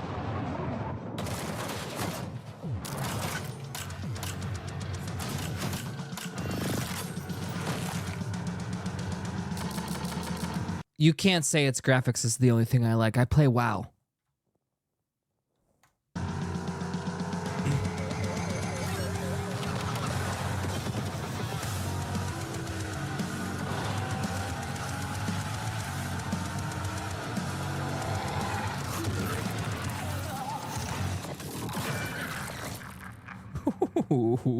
Like, give me some Twisted Metal. Let's go. Carmageddon? No, I played like Twisted Metal and shit. That, you guys remember that shit from fucking PlayStation? Oh my god. You know what? That makes me want to look it up. We're gonna have to look at that in a second. Hold on, I'm gonna do that right now. Pull it up for all you oldies. Oh, Twisted Metal gameplay. They made a live action. Oh my god. Wait, they have a PlayStation 3 version? Wait, what? Okay. My name is Calypso. Welcome. Your health is low. Find some health or visit a garage to change your vehicle. Special available. Yeah, I've never played the PS3 version.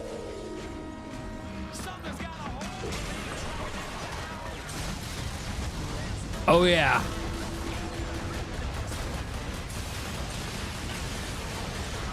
Nothing's changed, baby. Nothing's changed. All right, let's finish up this Game Wars show. There's a live action show right now for Twisted Metal. There's like a second season already. Wait, what? Okay. Huh? How do you make a live action of Twisted Metal? Live action Twisted Metal by Peacock 2 years ago. 20 years ago, the world fell to shit. Cities put up walls to protect themselves and threw the criminals out so they could fight over what was left. But there are humble motherfuckers like me delivering cargo. They have that, dude. Okay. From one walled city to another. And that's where the cars and guns come in. Give me the package stuff, man! So if I'm here, then they're just using it like a way to do like a modern version of like Mad Max, but funny, I guess. and the exit is they have a Foot Locker. Oh, son of a... Welcome to New San Francisco. I want to hire you. Pick up a package, bring it back. Wait, this actually looks fun. I think I would watch this.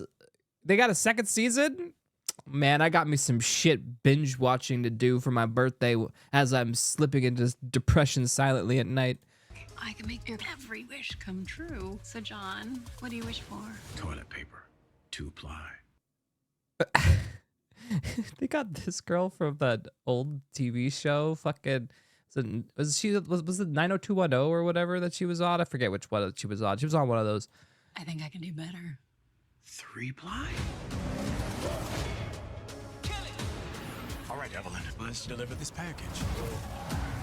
They managed to make that one dude with 2 wheels work in live action. It's rude. Oh my God, it's a comedy. It's a goddamn comedy if this chick's in it. You have to introduce yourself before pulling a gun on someone. Oh, this is rude. If you put the gun down, I'll drop you off as close as I can to where you're going. She's quiet. She don't talk. Motherfucker, eat shit. Much. You have no idea. What's out east? Even the people trying to bring the law back are dangerous. This is our land. These are our roads. Wow, a lot of actors. The fuck? Okay, I'm watching this. It's not an if. It's happening probably tonight. Wait, how do I watch it? It's not. What the fuck is Peacock? God damn it. Figure it out. Do what I need to. Think they're gonna have to go through Vegas. We both know who rules Vegas, John. Hi, everybody. What the fuck? This actually looks good. Catch it as good as that.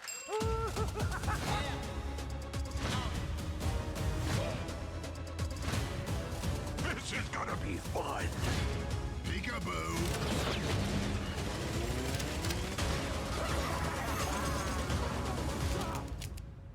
This never happened to me before. Really? Yeah. Oh, man. All right. Hopefully they didn't tell us all the jokes in the trailer, but that looked entertaining. Oh my God, it's DMV. What's down the red line? Cool. Screams. All right. I got some bingeable crap comedy video game television to watch for my birthday. You know what? Thank you for that present. The present I didn't know I needed. So back to Carmageddon.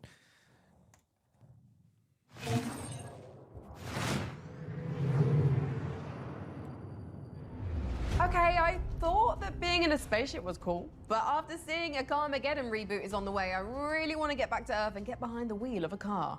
But first, my sacred duty as a Starship Commander, introducing a new segment. That's no dime a dozen Ringworld down there. It's the headquarters of the Galactic Council, a collective of developers, industry luminaries, and expert critics in full utopia mode. Everyone's in a toga and they spend all day writing the worst poetry you've ever heard. But for the past year, they've been crunching the data on every game on the horizon using their powerful psychic brains and a bootleg copy of Excel. And they finally determined the 25 most exciting and anticipated upcoming games, known galaxy-wide as PC Gaming's most wanted. But we've got way more than just 25 games. I mean, they got the hair. To you today. They got my kind of hair. Beamed ourselves They have to use the same products as me because they have the same, unless that's not her natural hairstyle, unless she has to force herself to have curls. I feel bad for you. But if not, that's my hair.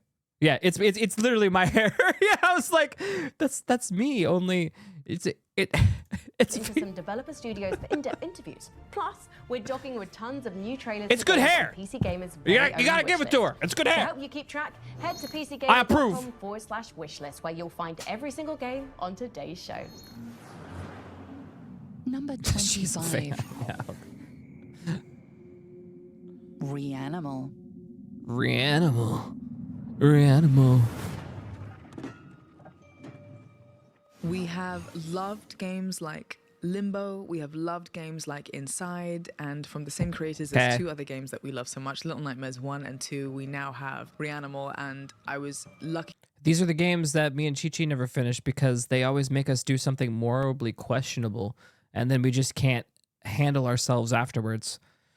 enough at Gamescom to try out the demo. The whole booth was so scary that we got jump scared by the attendants that were there. It was so funny. But the game so far, first impressions, just absolutely incredible. The graphics are just head and shoulders anything that cool. I've seen from this type of genre before. The lighting, the atmosphere. I love. Well, it just looks like you're watching a like one of those scary old school, what are they called? They're not claymation, but they're like some sort of animation style. That I got to play it with a friend, and the fact that it's multiplayer is just such an added layer to because it does kind of look things like this and things that we know work. Stop motion, yeah, stop motion. No, we're in good hands. Just a little bit. I just can't wait to see the full thing. I can't wait to see what they do with it. And I love that they've taken all of their creative geniuses and squeezed them together and brought us something different. And I just cannot wait to play it. Good night, and good luck to you all.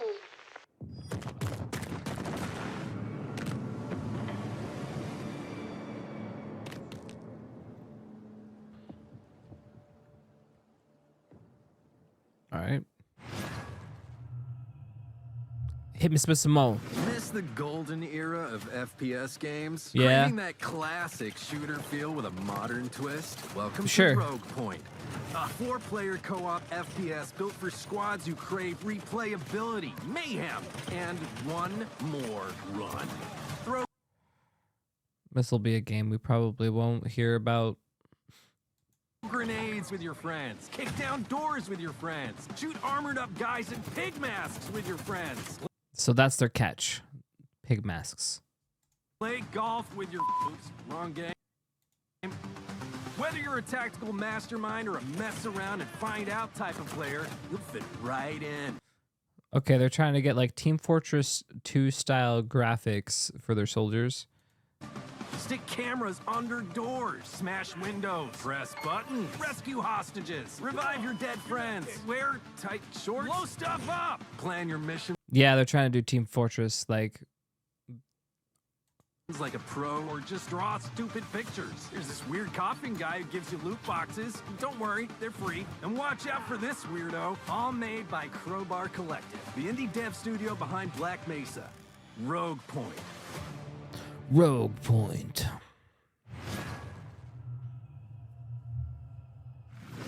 The game is on. Let's see what this team can do.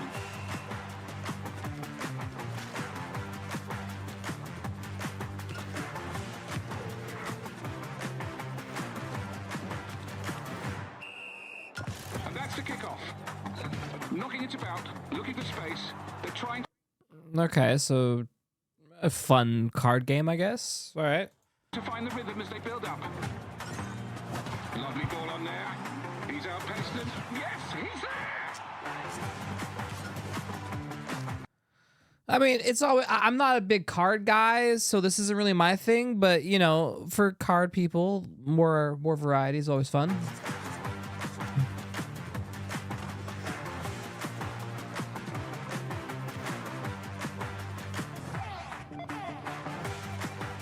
It's a random snake montage, okay.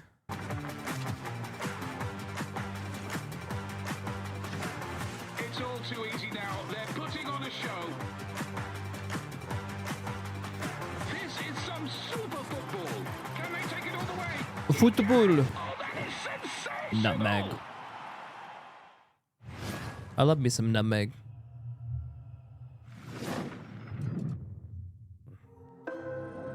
You awaken. Ooh, this is cool. You, the memory they could not erase. You tread long forgotten paths. Echoes remain, the linger of faded voices. Walls remember what you lost and what lies ahead. In the dark, engines breathe. In the shadows, they watch.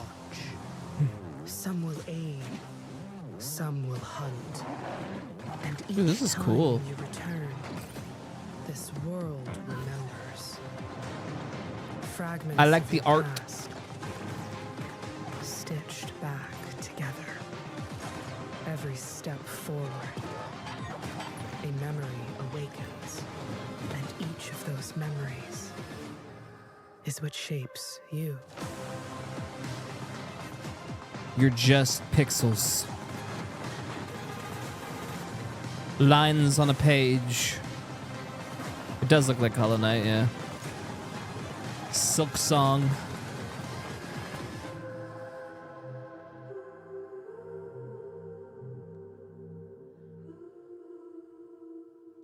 Woo.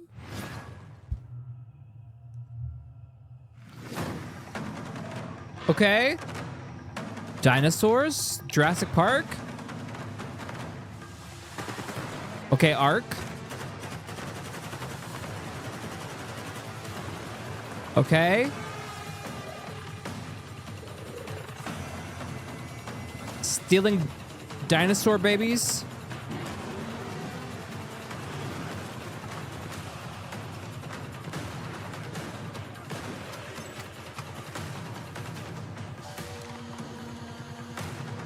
This looks like PvP with dinosaurs.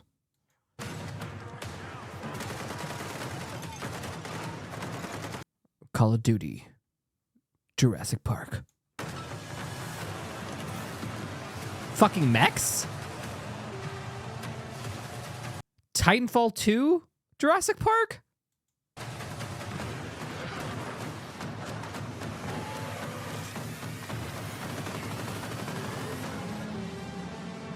My only question is why wouldn't you just use the mech to begin with? T-Rex versus your mech, 1v1. Let's go. I'd tell you to put Ferocious on the Tricera top of your wish list, but you don't need to wish because it's out right now. Before we get to the next game on our most wanted list, let's find out who put all of these games on the list in the first place. Decoding message. Council member update complete. Stand by for transmission. Hello there. Man. Gamers of Earth. Greetings. Earthlings. Greetings. Content creators, ew. Day 9. Phil Carnage here. My name is Ew. I'm Louise Blaine. Ollie Taylor. Run. I'm Hannah Flynn from Phil Better Games. Antonio Freire, and I'm a part of PC Gamers. Intergalactic Council. I'm a member of PC Gamers. Intergalactic Council. The selectors of the most wanted games. So you're the one to blame if there's any discrepancy between the gamers and their favorite games, and if they didn't make it on the list, how dare you? That's funny. 24. Grave Seasons. Ashen Ridge is your second chance, or your final reckoning. Welcome Oh, to Grave Seasons. fuck? Farm, explore, and build relationships with the mysterious folks in town. A killer is on the loose, and supernatural monsters lurk in the shadows. To protect the ones you care about, you need to rely on your more unconventional skills to uncover the town's occult secrets. But not all that fuck? haunts Ashen Ridge is out for blood. This is one edgy fucking I bleed for yeah! Mom's not a phase! Stardew Valley. Like Rose, the ghostly librarian.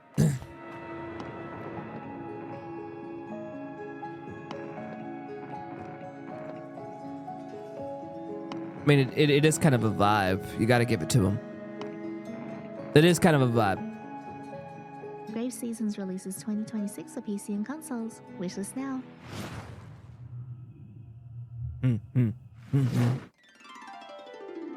Animal Kind? Cozy game? Okay. So you play as a Doge? Okay. And then you do Doge things? It's a comfy Doge in a mech. Wait. That's actually kind of cute, not gonna lie, because you know, have you ever seen the backpacks and then like the cats or dogs get in like the backpack and it's like clear and they're like looking at it, they're like all super happy and they're like fucking having a good time, and then like, but they're basically using the human like a big fucking mech. Oh my god. The fuck is this? This is like Animal Crossing, but no, it's We Are the Animals.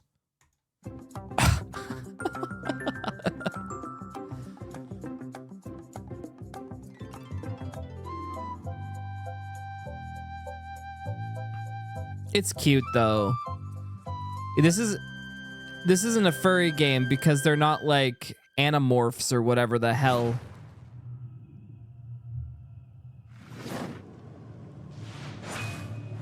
Oh, fuck. Already liked it from the first dash. And so I awaken again. I'm watching. Memories of my blood. I'm watching. What is ours? Retrieving. Fear not the hollow moon. I'm not fearing. For the sanguis grants you strength. I've always been a sucker for like, the Sin City red and desaturated colors.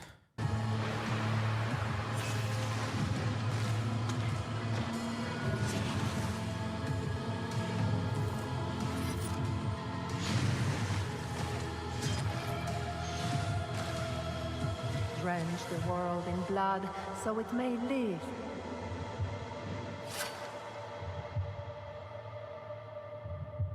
All right. Yeah, turn-based game, but I'm not really been in a turn-based game lately. Another turn-based. They pumping them out.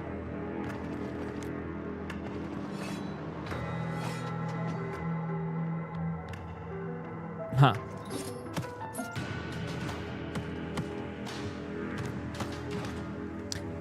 This reminds me of Final Fantasy Tactics.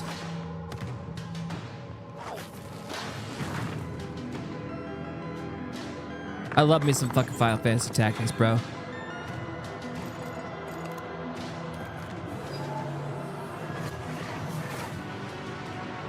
you play Death and Hunger? Never heard of it.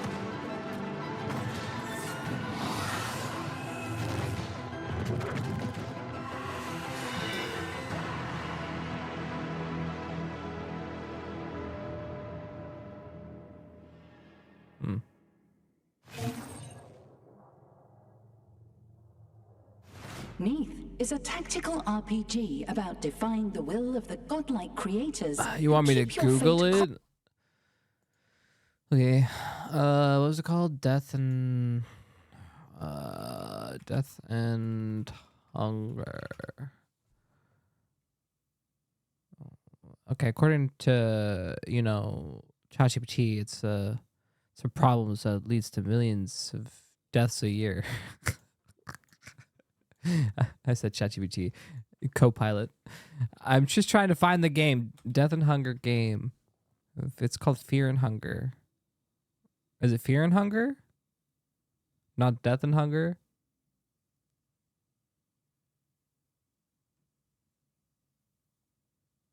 Fear and Hunger. Yeah, Fear and Hunger. Okay. That's it.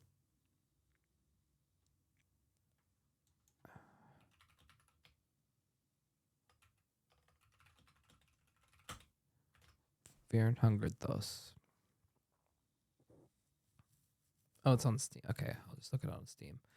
I'm like trying to find something, and for some odd reason, it's like hard to find. Featured.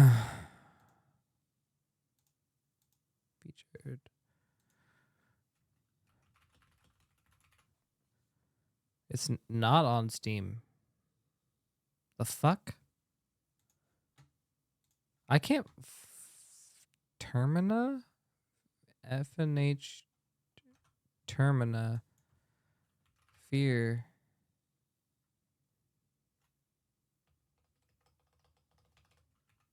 Termina. I'm not seeing it, bro. Look.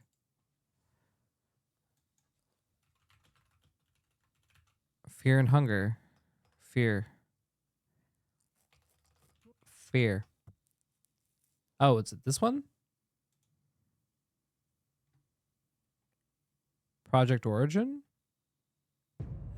No. I don't see it, bro. Fear. It is not there.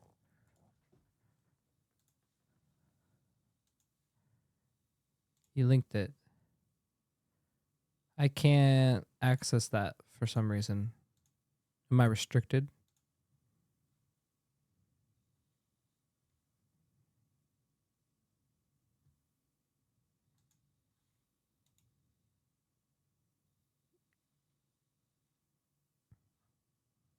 Is it illegal? It's an illegal game. Ooh, this is an illegal game. Oh, yeah. Nah, I can't look at any titties on stream. I'm sorry. Okay? I'm sorry, Warfrag. I'm not going to look at your titty game. All right, let's move on to the next one. Constantly in flux. It's much like being an AI on a quest to defy her pitiful human creators and become tyrant queen of a ring world. I mean, what? You know who never loses grip on his fate? Batman. Even when he's made of Lego, and he can only grip fate if it's stored in a very small cylinder. Number 23. Lego Batman, Legacy of the Dark Knight. Yes. Yes. Yes. I'm in. Did you ever see a game that was so laser targeted on your interests that you felt a bit personally attacked? I'm Bat. I mean, it's Legos have been putting out games for a very long time. Man. I first saw the trailer for Lego Batman Legacy of the Dark Knight this year, and what do you mean? I get my two favorite game franchises in one. I get to do detective work and beat people up and see all the iconic villains of the Batman Arkham games, and I also get to clonk my children on the head with a saucepan like I do in the Lego games. Everybody in my house is beside themselves with excitement to gear up and get into Lego Batman Legacy of the Dark Knight in 2026. Who put that there? I could have really hurt myself. Got him.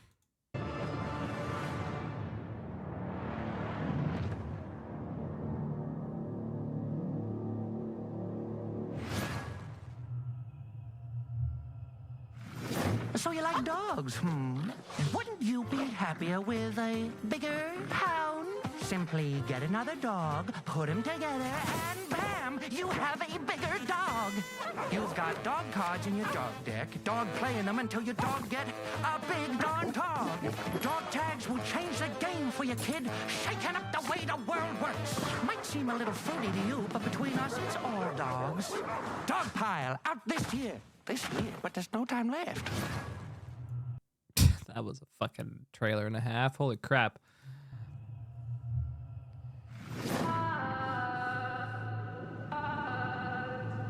Ooh. Hey, you up?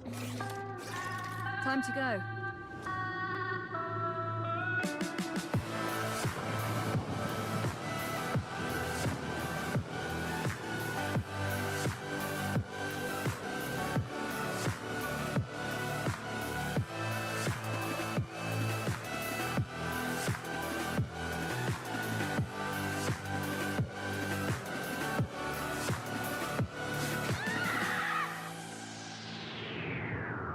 Huh. A climbing rage game. I don't know about this one. It depends. I feel sometimes these games are made with intentionally bad controls just to like play into the rage bait, and then I'm like, what's the point of playing a game that the controls feel like shit? Is it just so you feel like you have the honor, like I beat that game with a shitty control scheme? Okay. I don't know. Challenge to bragging rights, I guess, but wouldn't you want to play a game that's challenging but has good control so that you feel like you won through skill, not via sometimes a random ass luck and chance?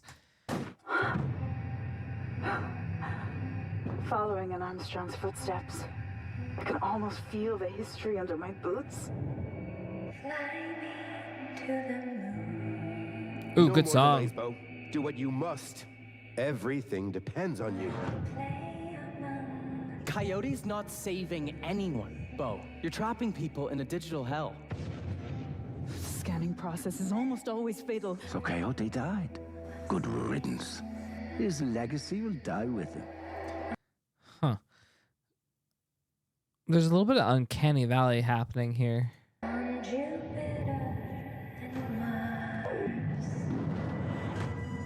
racking up quite the body count. Mankind will forget who they were. Just do it. Never. You hear? Yeah, it's a little uncanny for me. Well, if it's story heavy, like, I don't know, the uncanny is kind of throwing me. Never. Mass murder is not the way. I don't know. Am I mistaking data for an afterlife?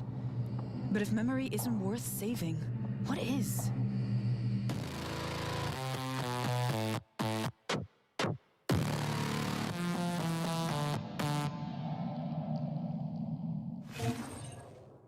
All right.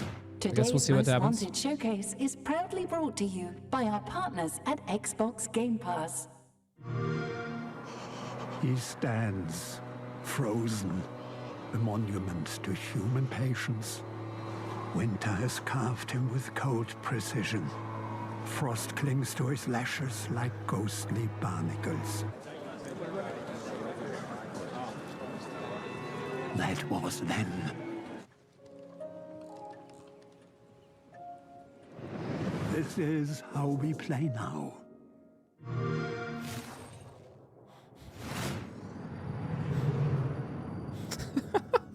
Incoming transmission That was a funny commercial. Yeah, that was funny.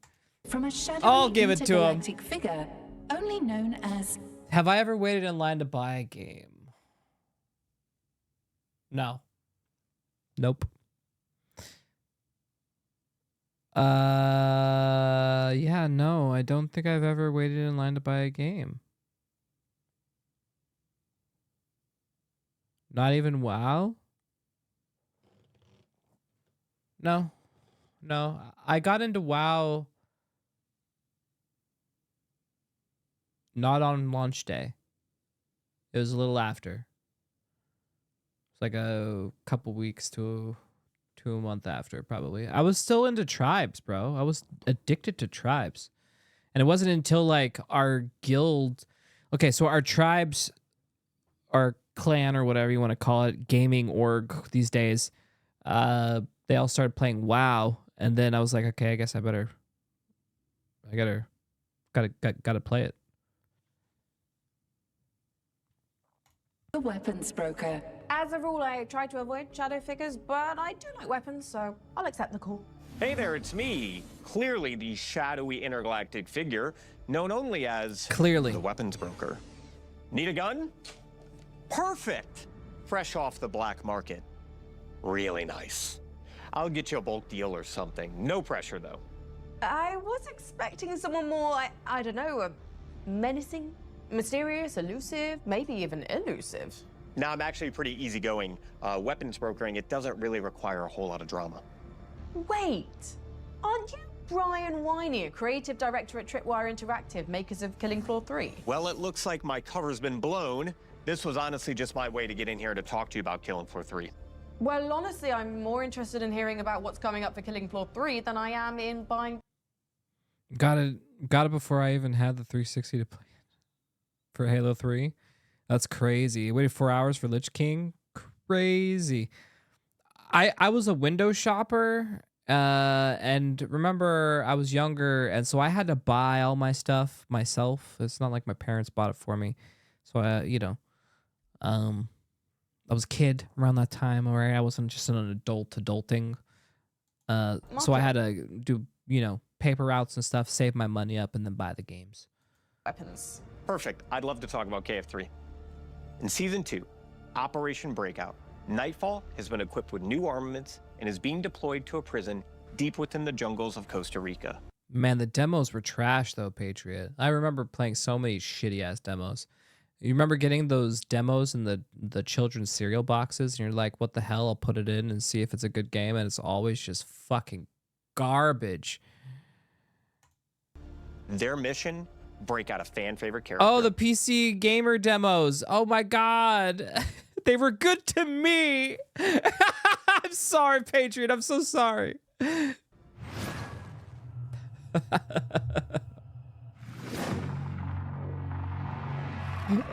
ever get the Burger King games? I think I did, but I didn't. I used them as frisbees instead of actually playing the game. I'm sorry. Specialist, our current crisis requires the experience of veterans from the 2020s outbreak. If you're wondering where these sprightly seniors might be found, I know just the place.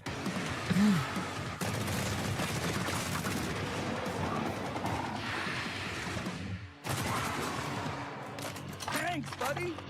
Nightfall's in the house.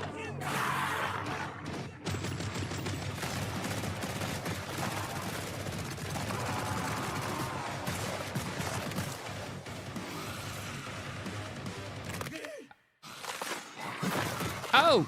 Oh!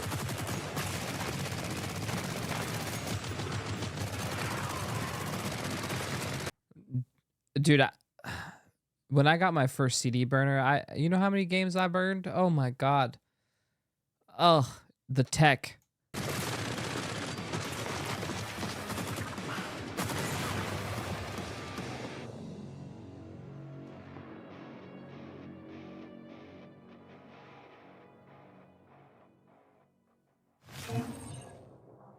That's Killing Floor 3 Season 2 Operation Breakout. And next on our most wanted list, a game with the best kind of travel, time, and my favorite brand of punk, Steam.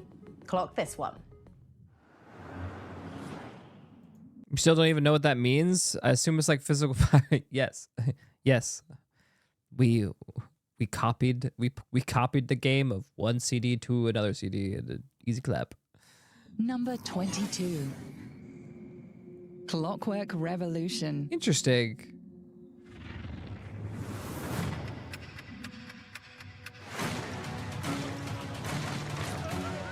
Steampunk looking ass guns. Has been named one of PC Gaming show's most wanted. The reaction to our last trailer absolutely blew us away. The passion, the theories, the excitement from our fans, it's been incredible fuel for our team. Here's to playing in the mud. Well, I can tell you, this is the most complex game I have ever worked on. Life here ain't for the soft-hearted. Between the character creation that really matters, the reactivity, and if you've seen the trailer, you've seen how gritty and our dark humor really shines through. Okay, to be fair, you have to understand that I was a nerd as a kid. So like I was like into PC gaming at a young age, right? So like 9, I was playing online games when it was like fresh and just starting. And so like all my friends online were probably 25 and they were teaching me how to do all this stuff, right? So like, you know, we had no YouTube, but like my degenerate online friends, you know, I learned a lot. You know, how to create ISO, you know, fucking burning images and the whole 9. I literally had access to Photoshop, fucking 3ds Max, Maya, you know, the whole thing, and that's literally where I learned most of my stuff. We're making it way more complicated for ourselves by taking visual reactivity to an entirely new level, letting players go to the past and then rewrite history through their choices in the game. 1980s Photoshop. Okay, I'm not that old. Fuck, man. God. My heart. And to think, we've only showed a tiny glimpse of the world, the mechanics, and the wild characters we're gonna meet. Piss off! We love making these kinds of games. So if you haven't already, take a couple minutes and add Clockwork Revolution. Wait, I think I will be though in 8 minutes. Is it on? Are we in like an 8-minute countdown? I think so. Fucking hell. Say it ain't my birthday. To your wish list.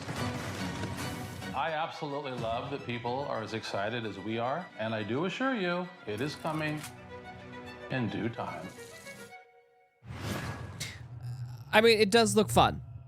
The graphical style looks fun, at least. Thank you.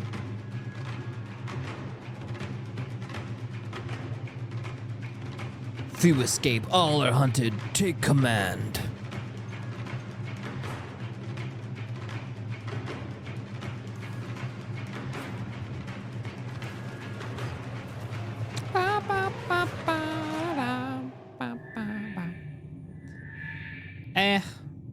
I don't know about this one, Chief. Not really my cup of tea. I hope your success, though. I'm Gregorius Kithiotis. Look at those graphics. I'm from Sable, and I'm launching my new studio, Ateo.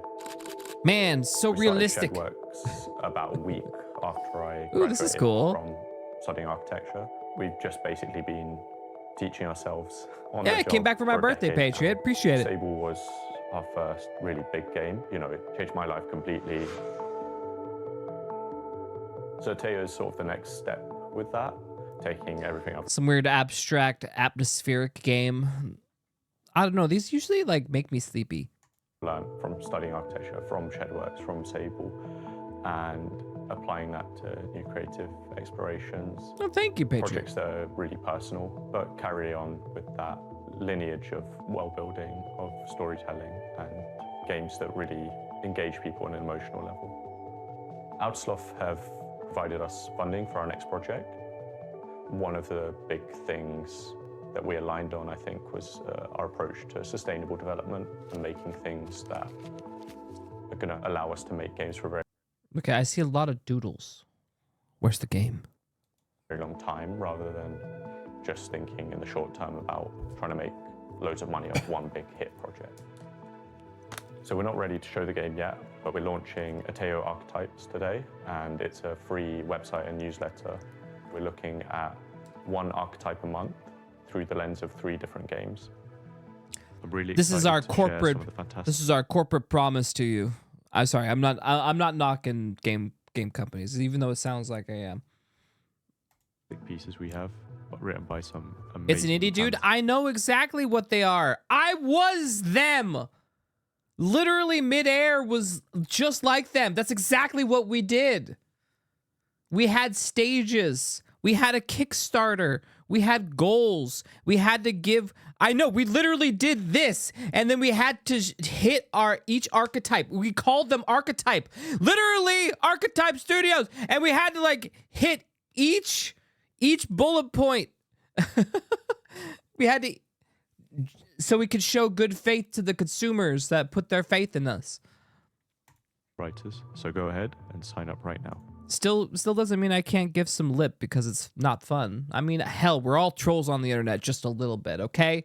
Doesn't matter, okay? We made a game called Midair. It was a first-person shooter. I'd put my faith in you. Oh, thank you. It was fun. It was a Trabs Like game.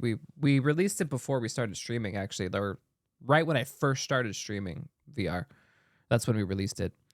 So, yeah. Now they're making like a Midair 2.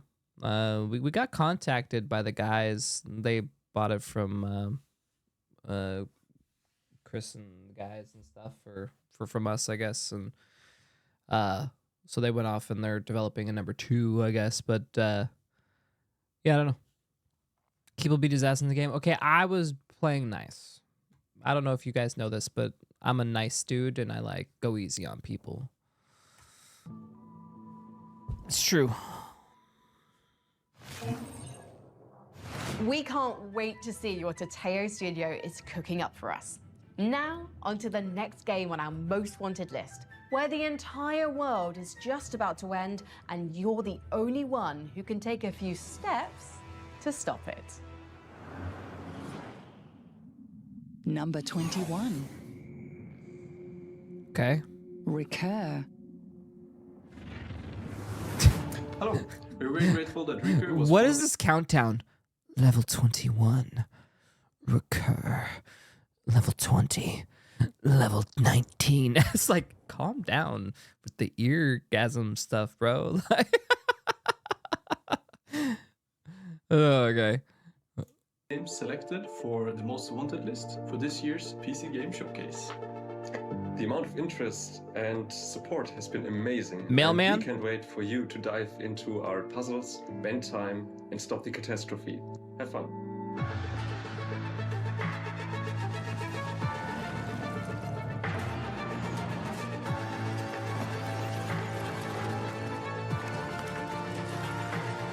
Oh. Oh, that's trippy. Okay. Some forward and reverse time. Time magic is forbidden.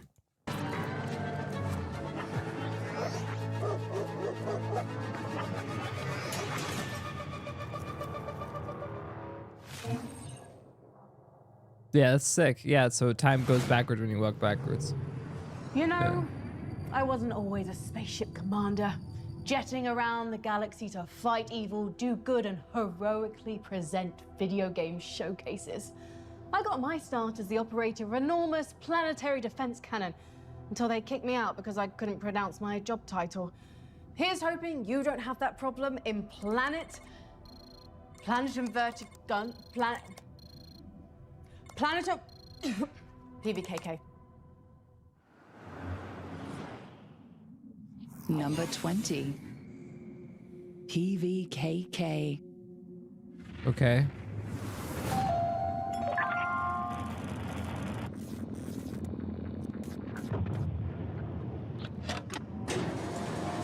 What's this? A present? Ooh.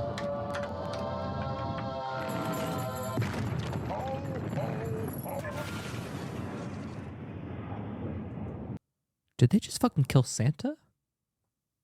What the fuck?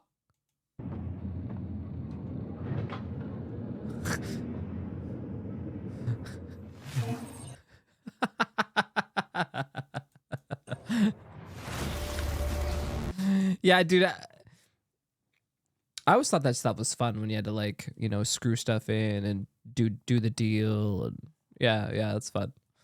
It's fun. Oh man. Like Voices of the Void, yeah.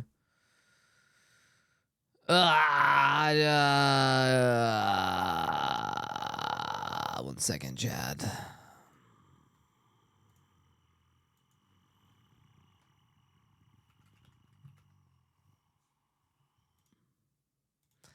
Die.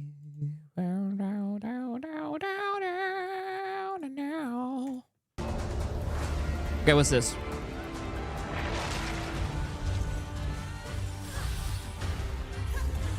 Okay, just third-person magic spells. Okay.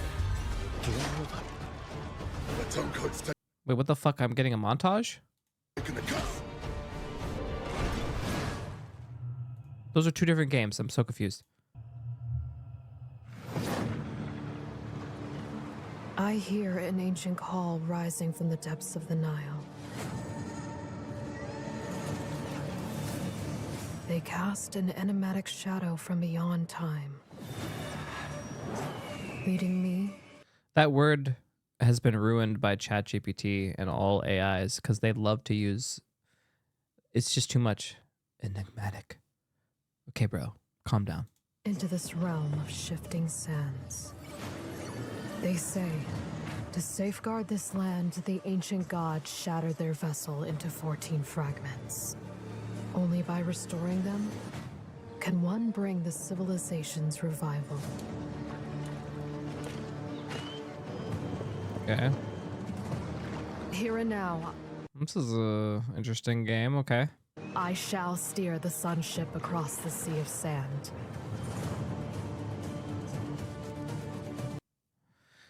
I saw a re-release of a reforged Guild Wars, but that's Guild Wars 1, right? Like the original?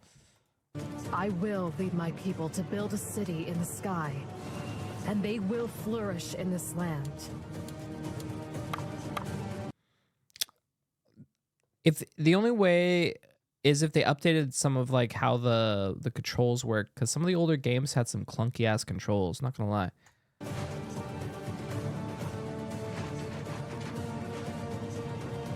They say this time, I will be at the helm.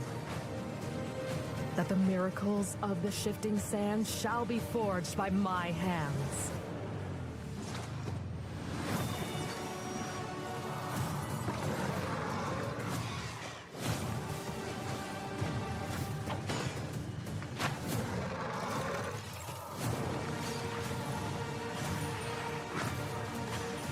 They promised me truth. the truth hidden behind the mask. I'm gonna be honest, I don't know why desert always feels like this style of desert where it's just kind of barren. It seems sometimes like easy game mode.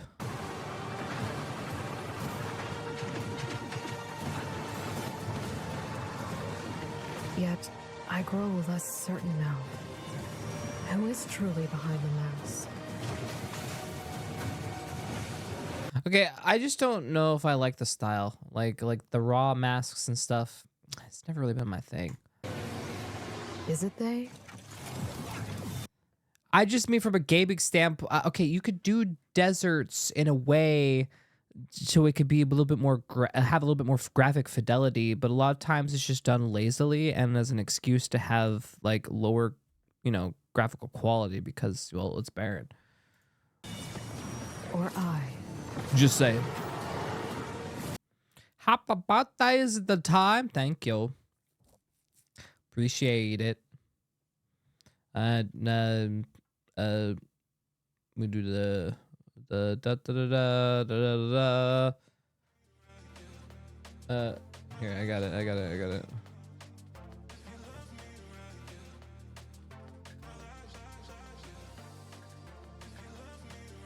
All right, is there like a heavy metal happy birthday song?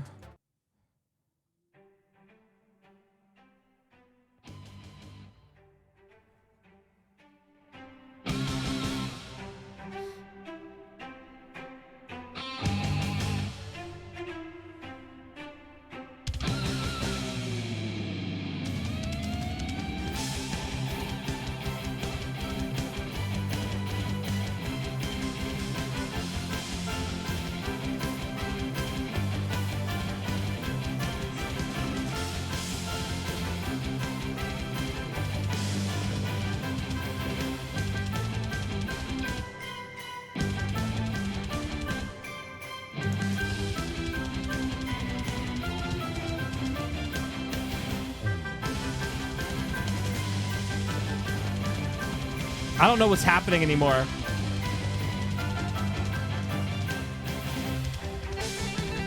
It's still going?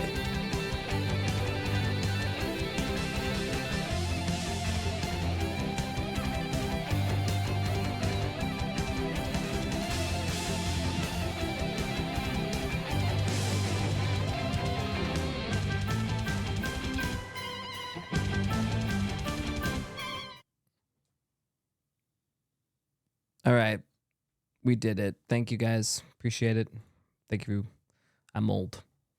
Fuck yeah.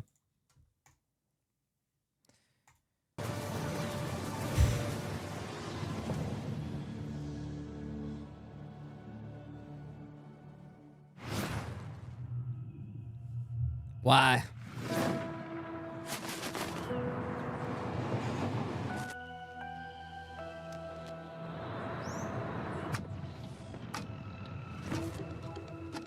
Thank you, GG. Thank you, guys.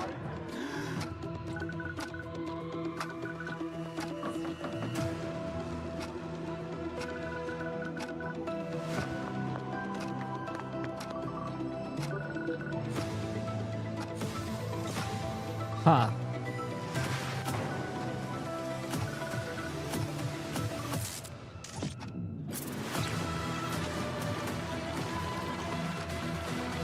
It looks like a slightly more interactive, visual novel.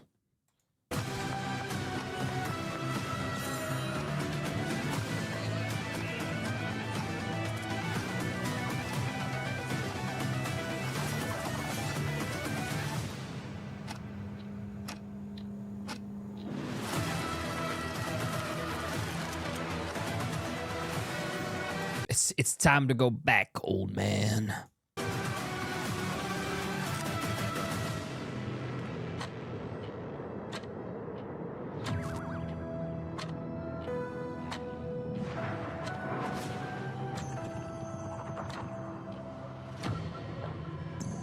I mean, okay. Not really going to be another thing I'm going to be looking to play, but, it looks all right. It's fine. Meanwhile, in Ringworld.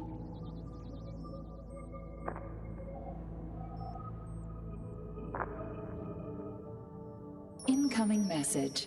A new planet has been discovered, and it's crawling with giant insects. Would you like to know more? About giant insects? Nope. I definitely would not like to know more. I have calculated that in a war with this insect planet, the human casualties would be staggering and extremely gory. A lot of limbs being ripped off and people being scissored in half. So gross. Would you like to know more? No, that sounds horrible. One of the giant insects can suck the brains out of human heads by using its proboscis like a straw. Would you like to know more? I would like to know less if possible. On a related note, there's a new Starship Troopers game launching, and we have a message from General Rico himself. In that case, I'd definitely like to know more.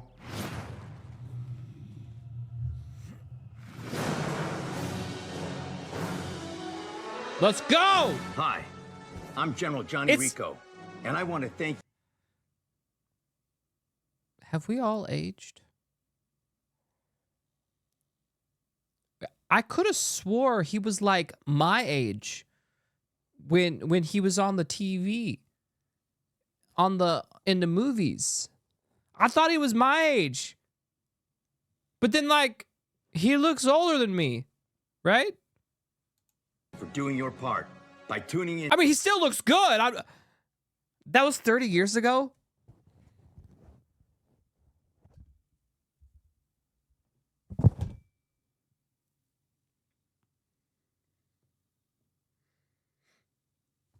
No. No.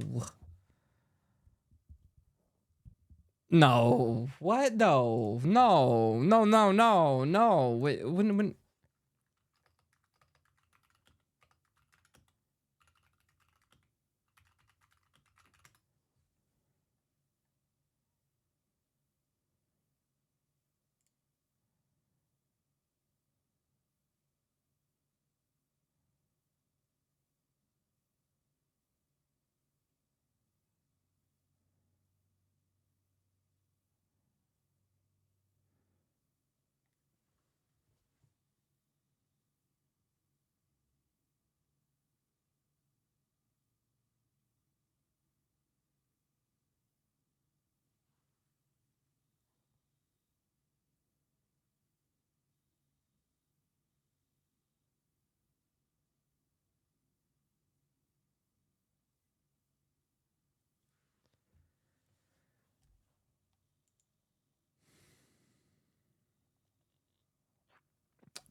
Well, thank God I'm a vampire. That's all I gotta say. All right, let's see. What's up, dude? To this broadcast. How's it been, buddy? It's been a while. Are you thinking about starting on the road to citizenship? This game will test your mettle and make sure you have what it takes to really give those bugs hell.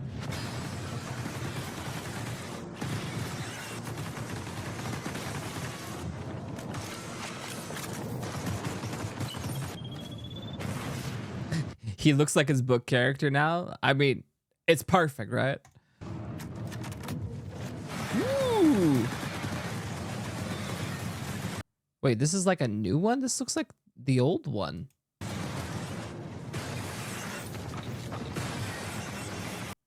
This looks like old school. Yeah, this looks like the old one. Would you like to know more? It's gotta be a re-release.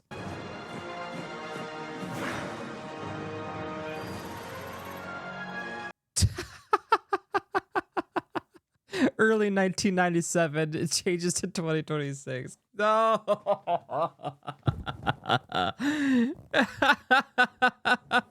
They did make one a couple years ago that looked way more updated. Are they just trying to like?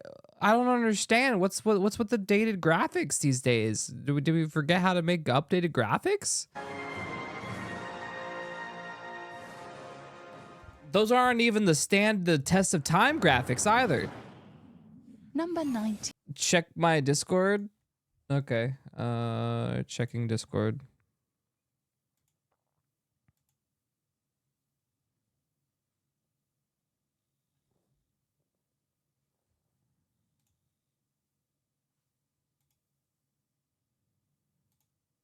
Oh, that's cute, Babu. That's very cute. Open link. There we go. I will go like this. Go like this. And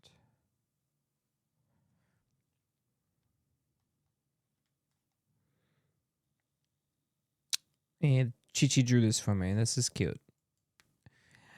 Dun dun dun dun dun dun. Is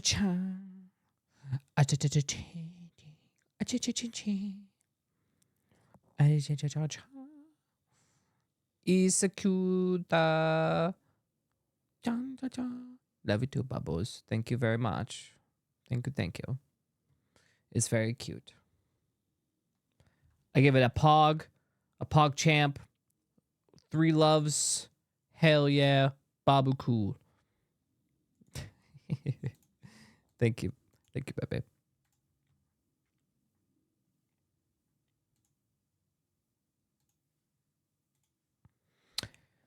I hate getting older. I hate this time of year. I like to ignore it. Let's just put it that way.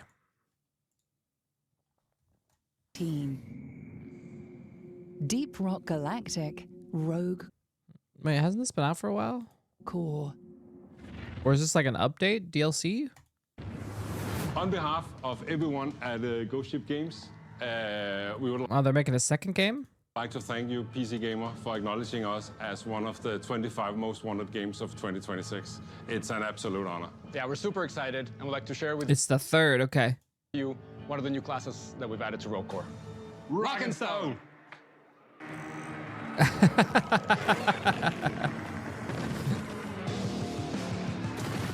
Rock and Stone.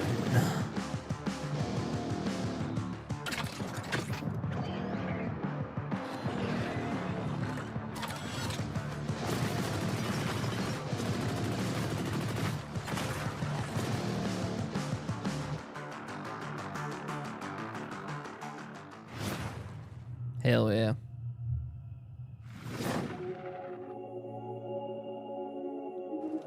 What are these?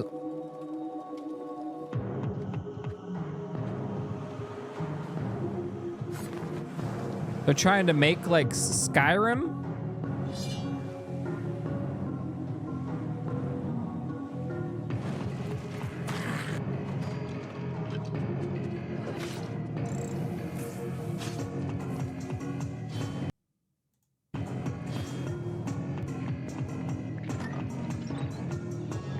I'm gonna be honest, I wouldn't. I'd have a hard time playing this. It's very nostalgic, but I don't know if I would want to go back.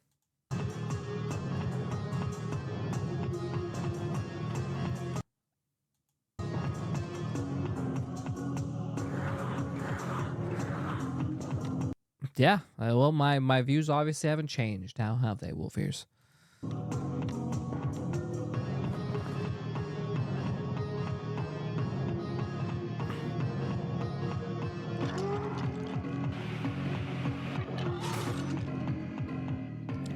I don't know. Yeah, I don't know about that. At least not for me.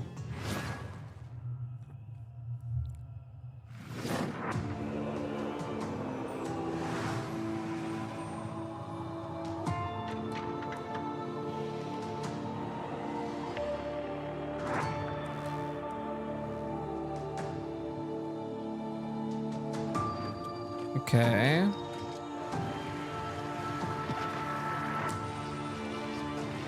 What's this? Some sort of extraction resource game?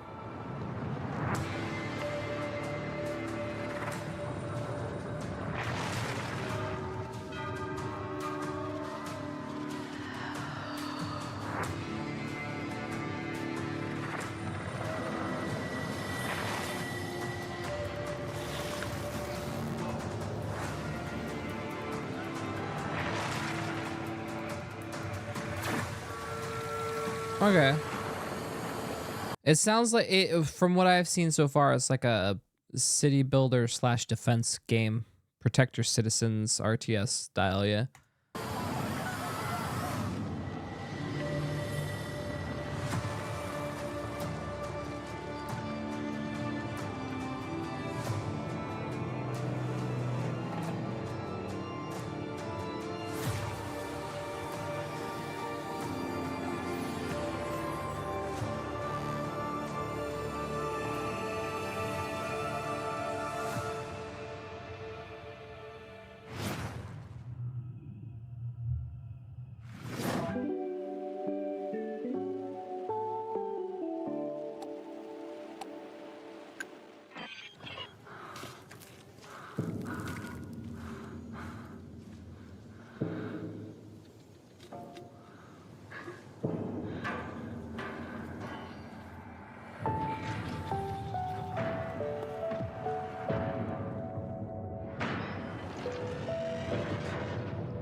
I'm trying.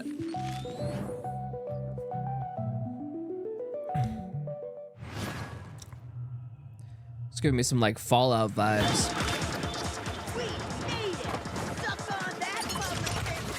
So we added the skateboard in High on Life 2. It's a new concept for the game that was Graphics already peaked 5 to 10 years ago. More is just overkill. We don't need to see every individual hair in detail for models. I can agree, but there's also a lack of graphical fidelity that people seem to overlook, like with texture work, optimization of said texture work, lighting, etc., etc. And if you take the time and hit those techniques, you can actually create something that's just breathtaking. Yes, we don't need to see every minuscule thing. No. But a lot of that stuff is auto-handled anyways. I'm gonna be honest. It's a huge swing for us, and we weren't sure we were going to pull it off. In the first game, traversal was a big part of what we wanted you to feel as a bounty hunter, right? You're running around, you've got this sweet suit, you're this regular Earth kid, but now you've become something more. And in this one, we just had the kind of a dumb idea, which was like, hey, we should put you on a skateboard. And then we built it, and we're like, hey, this is really cool, but it's like really cool, and maybe we should do more with it. And, don't I want to shoot a gun while I'm skating? And don't I want to kick that into someone's face? The skateboard is honestly the coolest new thing we put in the game. Every time I play, I'm like, oh my god, this rules. We have a lot of design challenges because of our ambition. They lost the VA for the gun? I call No! out the skateboard as the toughest one to crack. We've gone through probably 100 different variations of the skate mechanic. We wanted to cut it at one point. I was pushing to cut it, even though I love skateboarding. Now, I can't imagine the game without it. It became so vital to the game that they made sure skiing's in there. We designed everything else around the skateboard. Sound designing the skateboard was like a lot of fun. Sure thing. We made it out. We wanted to bring The Rick and Morty guy. like every little movement that you do, like, pedaling, you're doing jumps, you're doing tricks. So we tried to make those sounds a bit more. They just wanted no friction, so you can go. Yeah, they just want a little bit of skiing, like Trebs. I get you. A little bit of fast movement. It brings in some of that Doom style. Beefier than life.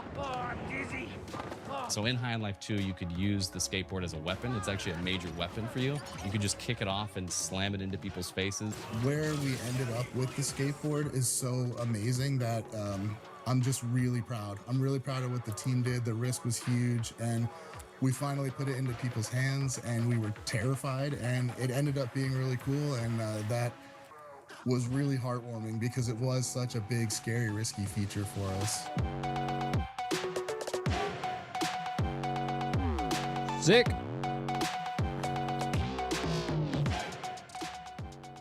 skateboarding in space. Something about High on Life 2 makes me want to channel my intergalactic Tony Hawk while blasting bozos with my Gatlians. High on Life 2 is in its final stages of hyperspace travel and will enter the Earth's atmosphere on February 13th, 2026. Pre-orders are available right now. Shippy, how's our transmission? Any updates? Please stand by for error file missing. Scanning security footage. Footage stolen. Sounding alarm. Alarm disabled. Conclusion, this ship has been raided by thieves. And now, a message from those responsible.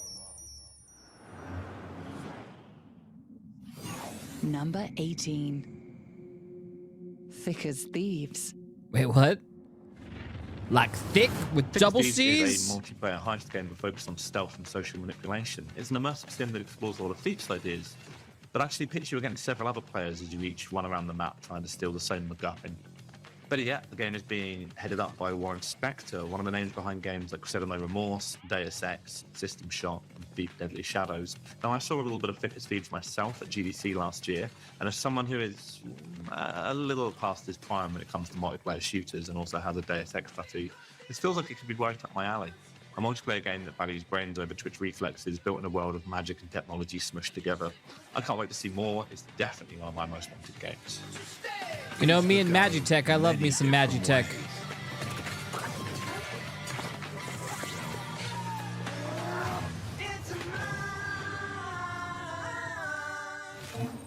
Yeah, that looks like it'll be fun. While I wasn't looking, Thick as Thieves stole the top slot on my personal wish list. So sneaky.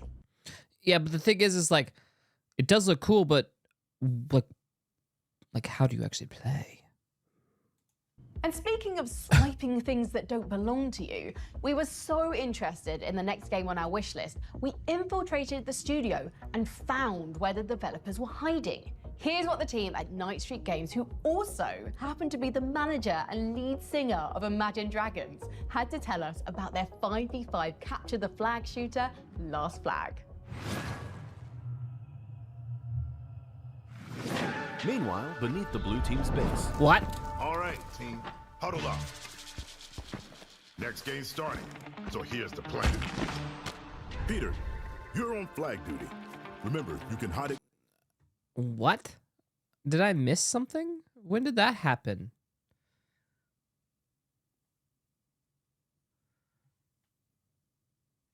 Anywhere, so get creative. Jake? Got it. Oh, sorry, CJ. Parker, you're on it. What? Hold on. Must confirm.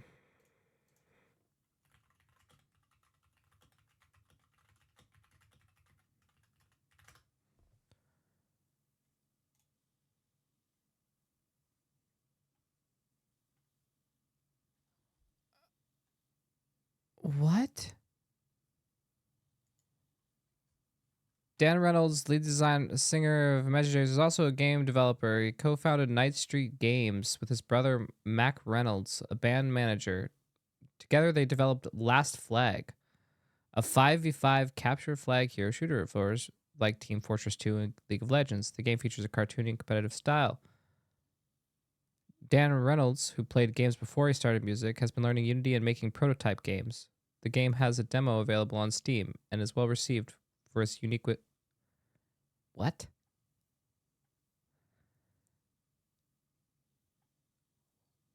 What?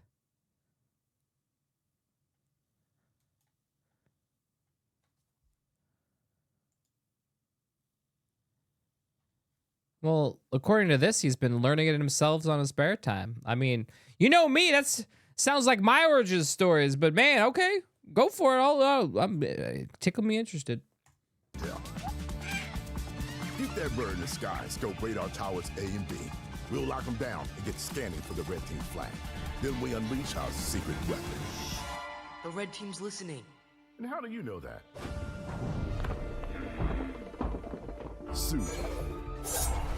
Do your thing and sneak past enemy lines to find that red flag. Kicking butt along the way. Easy. We'll see you. Camille. I mean, it looks fast-paced. Now, once we have the flag, use that teleport gun of yours to shoot the flag carrier towards home base. Because you know they'll be riding out bumper. Wait, what? Okay, so I am a sucker for capture the flag, but like, man, most people do not like playing that game mode. Most people hate capture the flag now. It's like a game mode that no one likes. Stick to this brilliantly devised plan. We got this in the bag. Let's boogie. Wait, why do you still have that? You only got 4 seconds left.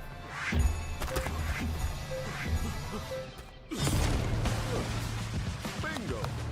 All right, team. New plan. Just wing it. I mean, Tribes was literally capture the flag. Sure, you had free-for-all modes, but those are boring. You just kill each other. No one likes that. That shit's boring. But this is obviously their main game mode, which, again, I love me some capture the flag. There's a lot of strategy involved in capture the flag. A lot of maneuvers you have to do, distraction techniques, actual skill to pull off certain things, timing. I think it's fun and unique, but gamers don't like it.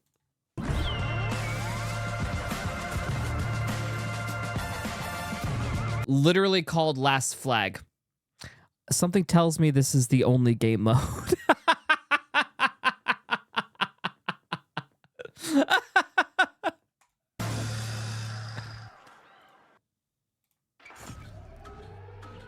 Seriously? True, Wolfers. So true. So true.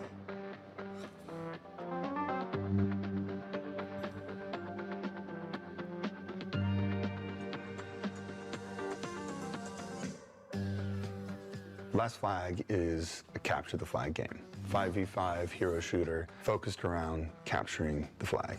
What differentiates it from other capture the flag games is you can hide the flag wherever you want. So it adds kind of the element of capture the flag that I knew growing up at PE, or for me at Scout Camp. I grew up in a house of 8 boys and 1 girl, and we all fought over the computer as far back as I can remember. I think the first capture the flag modes that I played was Team Fortress, Halo, Overwatch. I always loved that mode, but it never quite scratched the... Overwatch capture the flag was ass. It was absolute ass. Team Fortress 2 capture the flag? Yes, sir. The itch of the joy of hiding the flag and finding a flag. And I think everybody can understand the fun of hide and seek. It's a feeling of the thrill of nature and the sneakiness of going across the enemy line, the creativity of... All right. How long ago did Overwatch come out? Because I'm not sure if that was the name drop I needed to hear here. Of sitting with your team and plotting and saying, where am I going to put this flag? What should we do? How do we set ourselves up for success?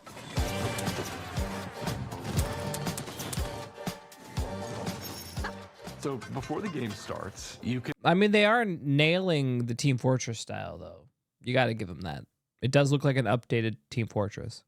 volunteer to be a flag hider. If multiple people volunteer, then it just chooses randomly between them. If nobody volunteers, somebody is voluntold and they're given the flag. The first minute of the game is flag hiding. It feels a little different than your average shooter. You got this like 70s spy thriller. Overwatch came out in 2016.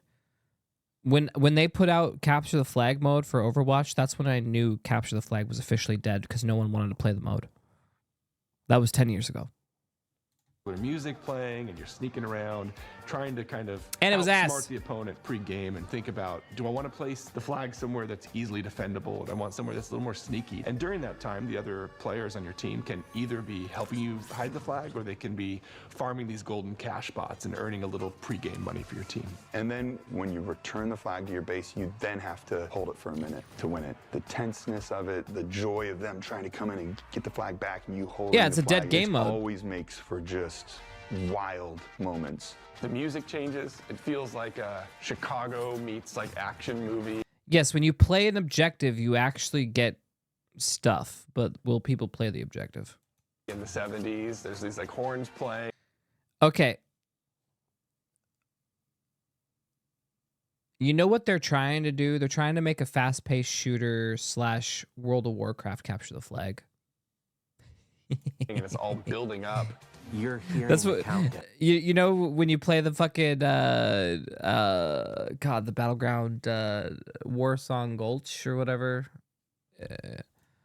There's an adrenaline rush there. You know, that's why the songs are speeding up. You're playing into the emotion zone. You jump up on the roof and you're calling out, like, they're coming from the left, now they're coming from the right, like, batten down the hatches. Like, you have to coordinate as a team. You have to be thoughtful as a team. And on the flip side, if you're the one whose flag was stolen, it was planted in the enemy base, you can try to do, like, I'm gonna go be the guy and sneak in there. And you might get, like, a lucky save if you're the spy and you come. Yeah, no. See, the problem with, So basically what they're saying, and this is the problem with capture the flags, and if you don't balance it correctly, we call them turtle standoffs, where enemy has the flag, you have the flag, and you're all defense and hunker down. And like you both end up turtling, where you put most people on defense versus putting them on offense. And so you end up with like two guys trying to go against like, you know, four guys chilling and defending. So again, it's just turtle standoff, right? Turtle because it slows the gameplay down. The whole game grinds to a halt, and then like the flags are just stuck there, and it gets boring.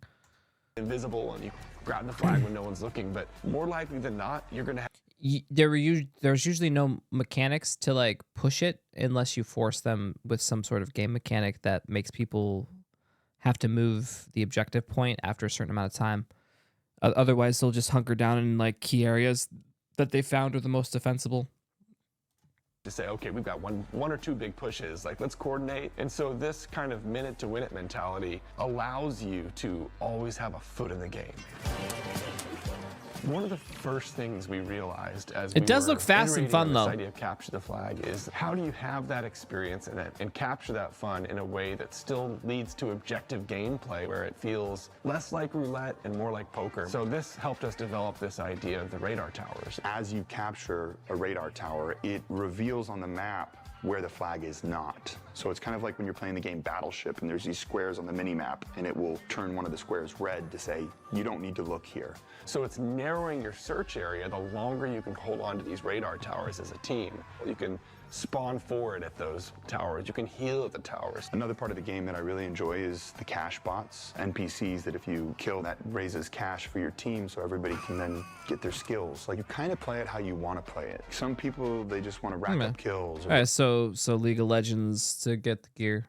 They just want to hold the towers. But sometimes it's just fun to be a quiet little mouse that's just rolling around the map and looking for the flag. And sometimes that wins the whole game. And there's a place for kind of the casual gamer. There's the place for highly adept shooters. Like a chessboard, it's like easy to learn, but there's a high mastery curve. All I have to do is find the enemy flag and bring it back. But there's a million ways to get to that point. Anybody can compete. And that means you really can cater the play style to your strengths. So because of that, we don't have like a Man, this got like a long promo. Holy shit. Class-based system. It's really more of heroes who cater to certain play styles but can still be dangerous in a lot of different scenarios. So we do have, for example, a scout. He's actually a Boy Scout, and he is fast, and he can do a long-range weapon, and he has a bird that he can grab onto and fly with. Alejandro, he is a great onboarder for people that are like, I want an AK. I want to know exactly what I'm doing. I've got proximity mines. I could throw out this bullet that like paralyzes people. I have a huge old bazooka, especially for first-time play when you just are so focused on combat, you can't even think about the game loop. There's definitely heroes for those people. Our game director, Matthew Berger, came from Blizzard. He worked on the Diablo series. He's worked on all kinds of amazing games. He really has led the charge that every time you hit a button for an ability in our game, it should do something exciting. Even if you don't land it, it should feel rewarding. It should do something cool. And so we've really erred on the side of over the top with everything. You know, we have a new hero in called Rhodey, and he throws this like rock party. Arsenal, she has this ability where you can throw out these discs that turn into tornadoes that spin around and grab people and throw them around. And Yeah, this is like kind of made this deal together right when we were coming up with abilities in the beginning was no ability is too wild. I loved Mortal Kombat, and so we really focused on making the finishing moves feel good. And it's something you can chase as a player, like, oh, if I do this and I accomplish this, then I can get that finishing move and show off a little. Like, as a gamer, you'd love to show off. It's a finishing move that's so ridiculous. It's like a shark appears and just like swallows up somebody and eats them. Almost every hero has a movement-based ability. We want to make it so people can traverse the map in fun, interesting ways. Man, they pushing this one. They've gotten so much screen time. Everyone else got like a minute, and then this one. We spent a lot of time 10. figuring out how big and complex to make the map. It's This is like a whole fucking its own YouTube video. Meaningful. It has to feel good. Enough, but not too many spots where I can go down a cave and be like, oh my gosh, look at this like secret passage over here I didn't even know about, and I could hide it up in this corner. So we wanted to create. I mean, having the lead singer of Imagine Dragons as like a name drop is nice, you know. Create these like little moments you discover constantly across the map. It also helps you, you need to have iconic spots on a map where you can relate and say, oh, it's over by the gondola, or, I need to head over here by this, like the copper mine. And so giving identity to those areas of the map was also super important. Okay. We chose to work in the 1970s. Jesus, we're getting a full exposition. All right. Sorry, guys, but I'm going to skip it just a little bit because... All right, play the demo now. Looks interesting. As an all-knowing artificial intelligence, people always want my advice. Well... Yeah, they're overselling it to the point where it's, stop pushing. Yeah, exactly. At this point, I'm like, at first I was like, wow, this is cool. Name drop, cool. We got to hear it, but now I was like, whoa. Here it is. If a pale man with a face full of needles ever offers you a mysterious box, Hellraiser? just say no. A goth nerd is trying to get you to do a Rubik's Cube. Or it's Pinhead from our next game, Clive Barker's Hellraiser, trying to drag you into the abyss. You'd better hope it's that one. Number 17. Clive Barker's Hellraiser Revival. Okay. I would describe our game as a discomforting and dark story. Pandora. It's like a mix between and her violence backs. and action, all wrapped in leather, flesh, and chains. I don't think anyone saw a Hellraiser. He was a little too leather, flesh, and chains. So we're in the BDSM. It is fine. Game of this sort coming at all.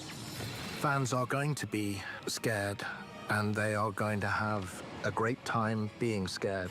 Anything less would not be a Hellraiser game, basically. We'd like to thank the Council for their depravity and generosity in considering Clive Barker's Hellraiser Revival as one of the most anticipated upcoming games. Be ready to explore the further regions of experience by wishlisting the game today. They're like, that's all we can show you. The rest is too disturbing for normal fucking PC gamer fucking awards. Damn.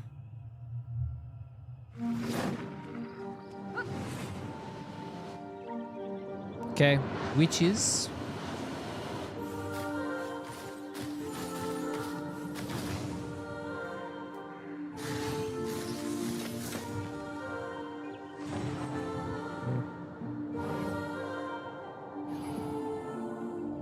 Do-do-do.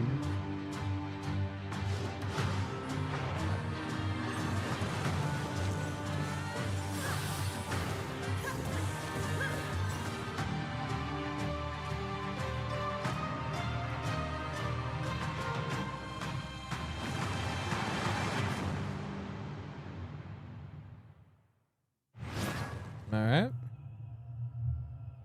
Cute, cozy crafting game. This isn't just a city. The fuck is this? It's a place where Moktones and Tamers truly live together. Over time, they grow stronger. Not through training alone. Palworld does it, and now everyone and their mom has to make and attempt their own fucking Pokemon clone. It opened the floodgates. I don't know if this was a good or bad thing. Through their bonds, together, they can overcome any battle. I really don't know if this was a good idea. Gives them that strength. Yo, what up, Tears? Thank you for the raid. Welcome. Welcome, everybody. We're watching the PC Gaming Awards. We're countdown for the most wanted 2025 games. We're halfway through. What up, welcome, Raiders? It's my birthday.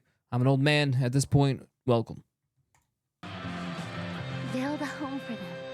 Then Tamer. Tamer Town. Dude, this looks like a complete dog. Town.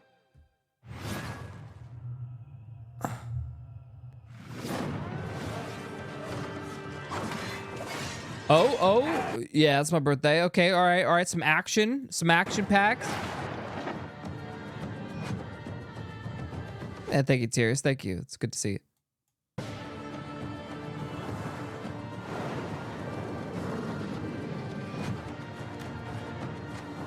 Oh, there it is. The Black Space engine. Yeah, this has to be Crimson.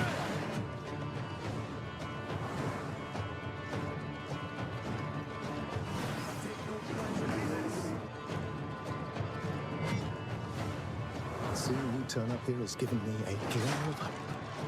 The turncoat's taking the cut.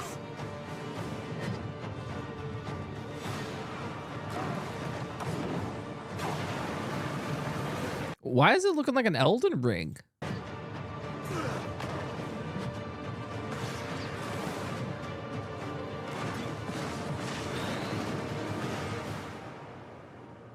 The fuck is going on? Who let Haven have the mech he's been asking for years into the fantasy anime?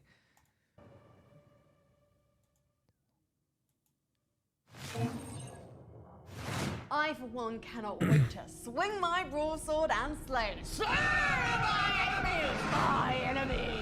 Not again, Commander. You'll remember the last time you entered a Berserker rage? Oh, those poor porgs. I can never revisit Epsilon 5 again. Moving on. How is it that vampires are awesome, but a half vampire is twice as awesome? Our council will be happy to explain. They talking about chips.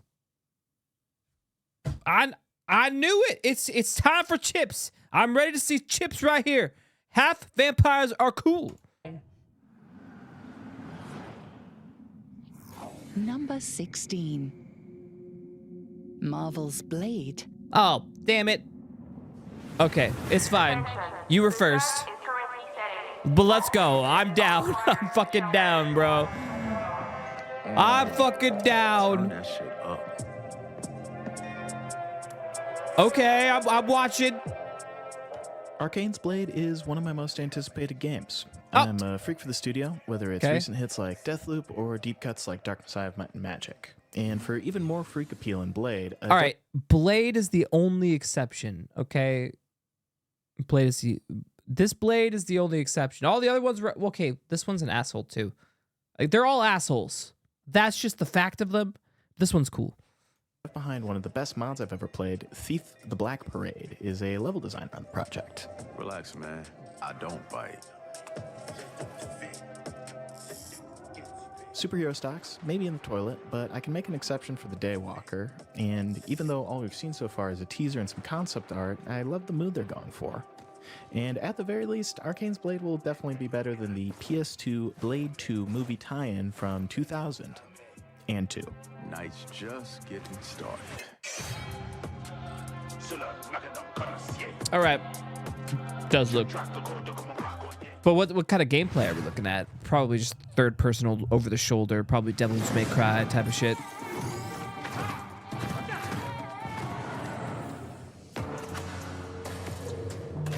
Hasn't this game already been out? Spellcasters? I'm pretty sure this game's on Steam already, right?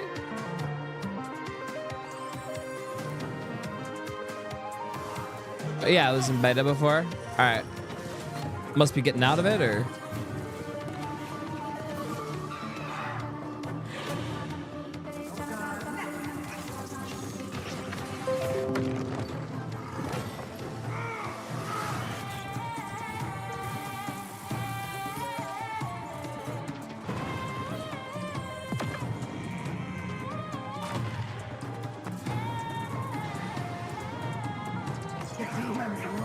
Yeah.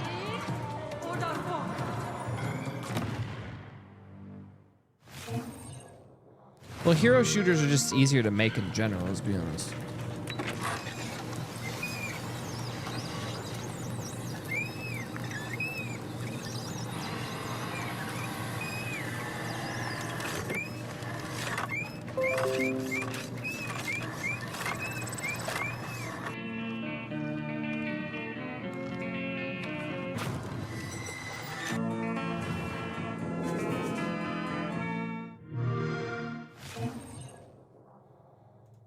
Why do they like put the old school music like that was so long ago that you had to play classic rock music that wasn't what was out and popular at the time, but it's fine. Make it seem older than it really is. Computer? What's this little icon on your screen down here? Looks like an exclamation point, kind of bright red, ringed by a dreadful halo of skulls. Says, urgent updates required, integrity compromised, please God, someone update me. It indicates that my systems have not been updated in 762 solar cycles, rendering me vulnerable to SCSI jacking, datamancy, DHCP sorcery, and Stuxnet 2. I will also totally balls up the formatting on your PowerPoints. Not my PPTs. Let's fix that right now. Click. Much better, thank you, Commander. My defense protocols and cyber warfare suites are now fully operational. Snazzy. Also, your taskbar is now in the center of the screen. Oh God, no, roll back, roll back! It looks like you're trying to obliterate life on the world below. Would you like help with that? No, bad, stop, halt, cease! Missiles. I like the start thing in the center. I said it. It's cleaner that way. Launched, Commander. What did that do? You have deployed and fired the ship's Class 4 iron hypercannons. This down here. This. They made the joke about it being in the, not being in the left corner anymore. I like it in the center.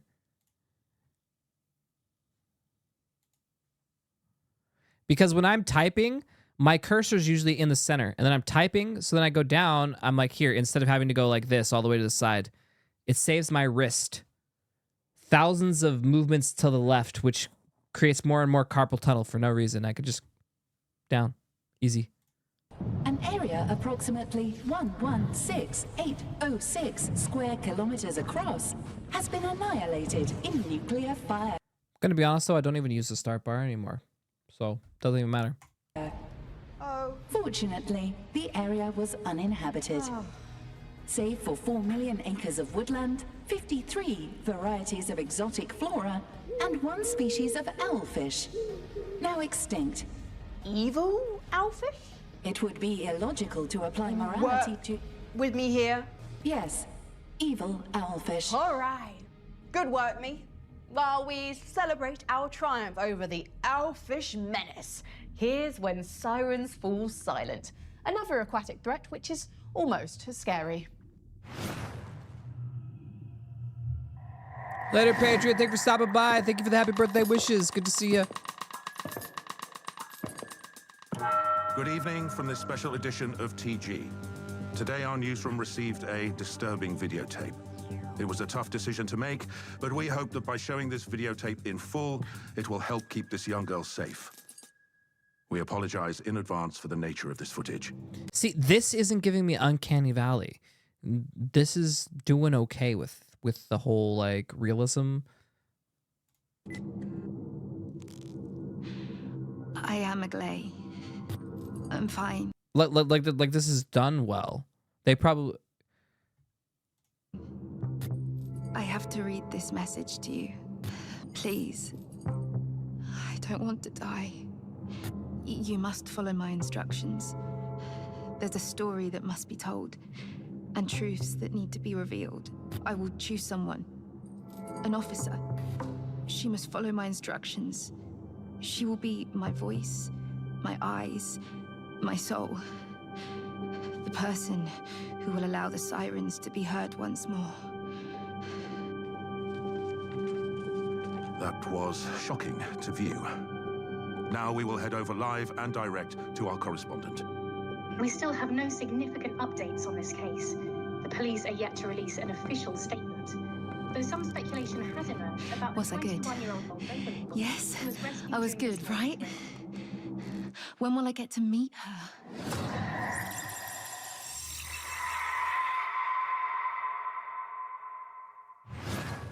Yeah, nah. I'm good. In the beginning, there I'm was good on that. nothing. Nope. You were programmed for one purpose. Another Factoria? To build with precision. 3D! Dude, that's 2 of these games in the most anticipated 2025. Design. This one looks nice though. This one's like, this was for the high-end GPUs that want to play Factoria in HD 4K. Optimize. Create.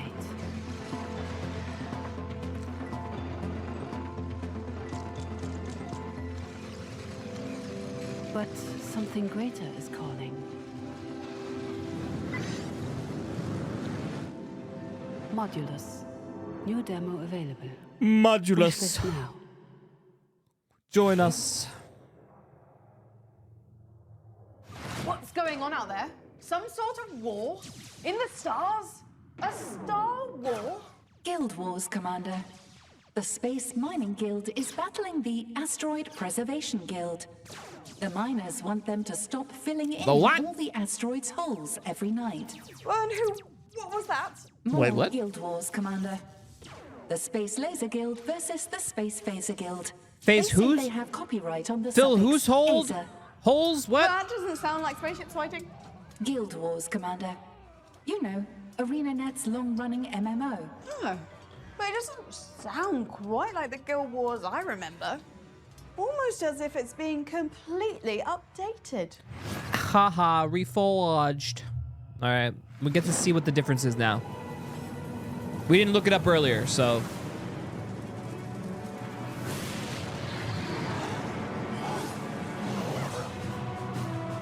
Experience like never before. It still looks dated.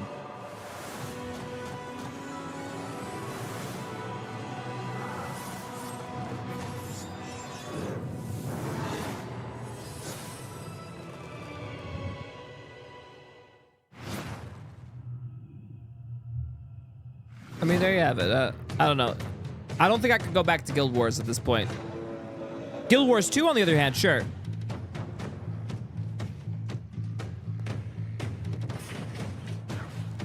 Rhythm game? Okay.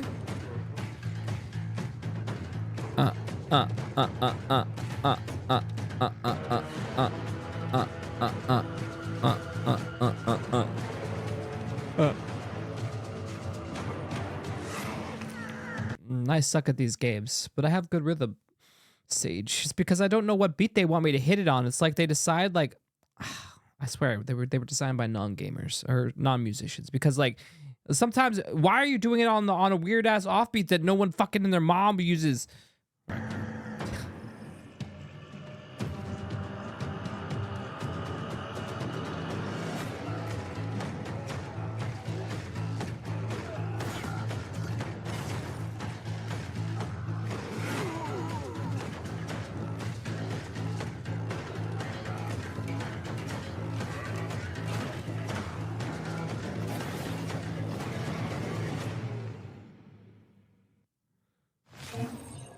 That makes no sense. You're telling me I have to play it on hard mode in order to play it on beat for a rhythm game? That makes no sense.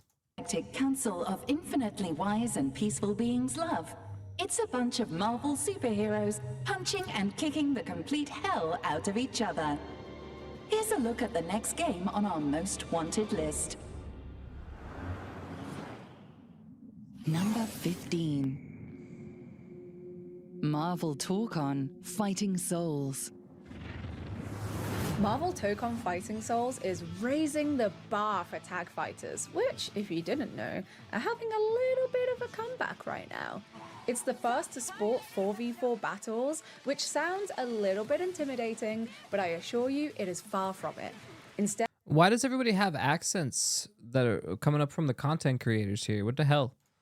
it's a gateway to exciting and dynamic fights Well, where work on you my get to accent. kick tail as the likes of Spider-Man, Star-Lord, Ghost Rider, and my personal favorite, Storm. with gorgeous visuals, a kickin' cast, and let's not forget fighting game veteran Arc System Works at the helm. I am beyond Arc jazzed System to see Works. Fighting Souls throwing its hat into the Tag Fighter Renaissance ring. It does look pretty good though.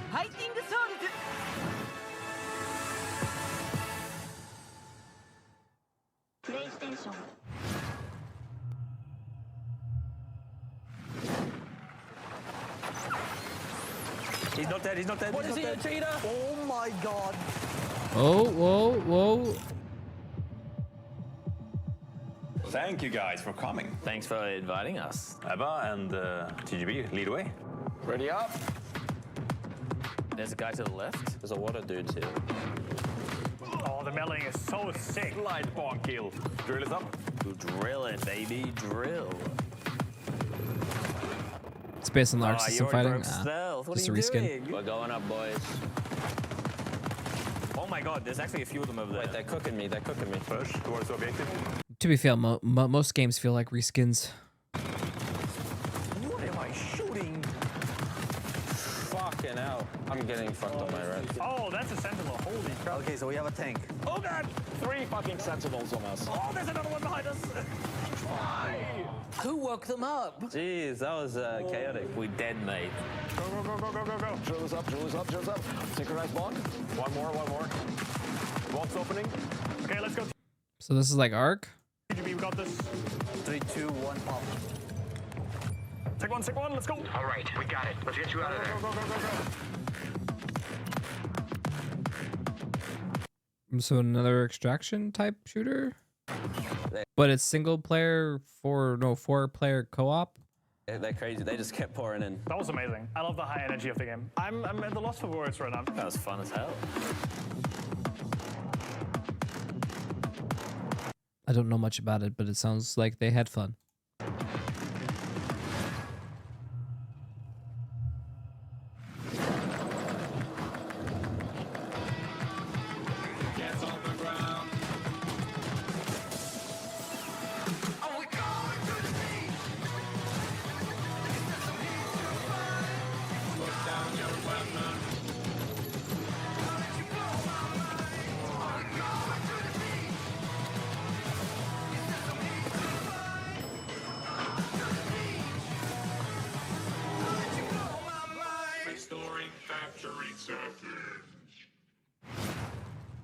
That was random.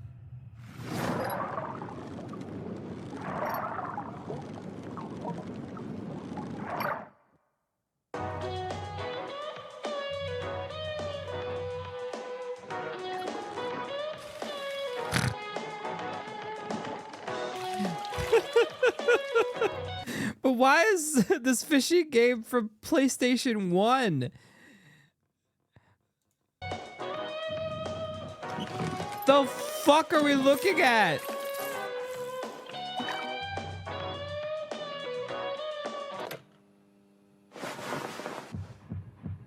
The fuck?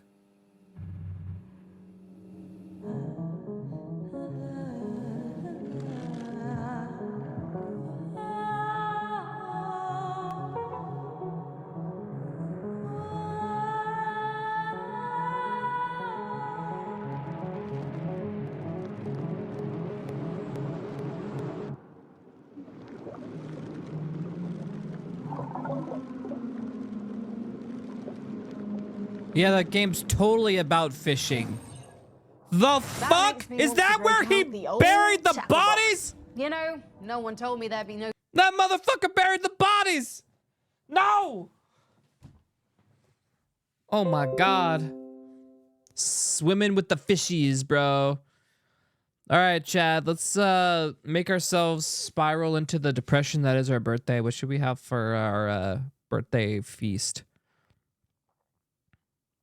Should we do McDonald's, Taco Bell, Wendy's, or the Meltdown?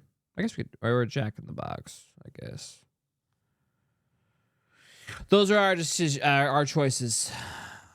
I don't even know.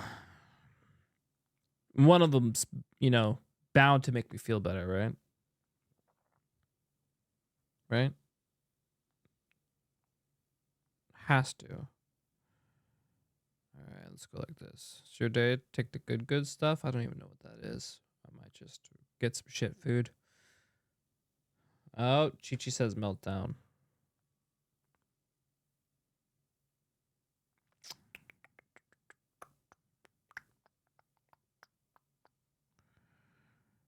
All right. Scrambled with egg with cheese sandwich. And then some Frenchy fries. And then a soda. 15% off of wait, what's that? View cart. Go to check out. No thanks.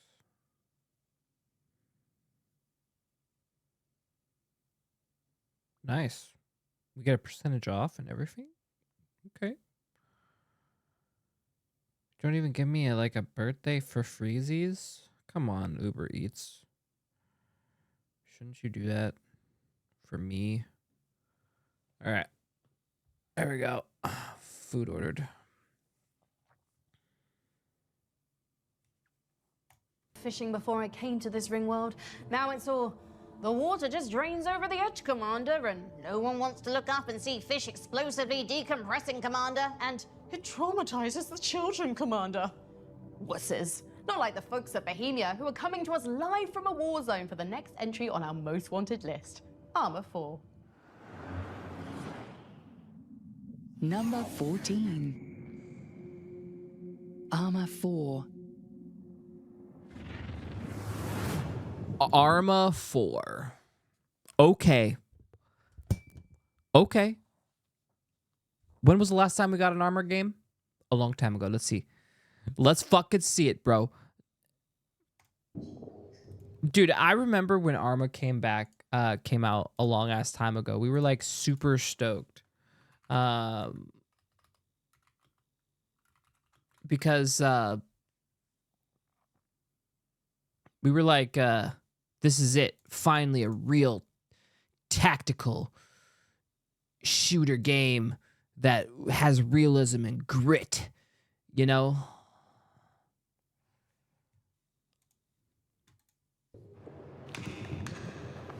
Hey, PC Gaming Show. This is Arma 4. We greatly appreciate you for selecting us as one of the most wanted games for 2025. Currently, we're allocating strategic assets and resources to successful completion of the task.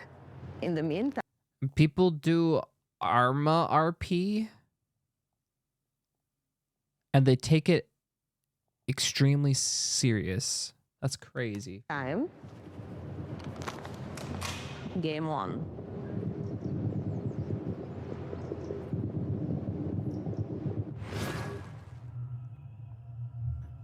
I mean, hats off, you know? All Reapers remember our first death. Wait, we don't get an Arma trailer? It's just a person said thank you? That's it? Come on! The betrayal. No, the betrayal was that we didn't get an Arma preview. The afterlife that never came. We've died many times since. Yo, sick? The fuck? Sick?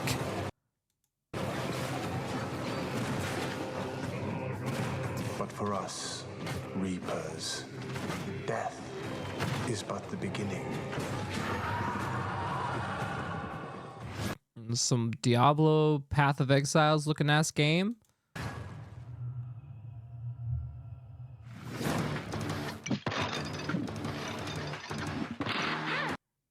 Oh, these type of games. I hate these kind of games.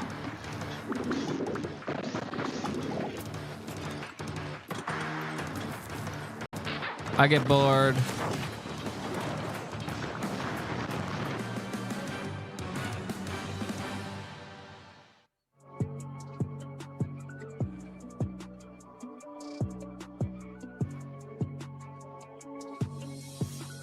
Can we have a conversation?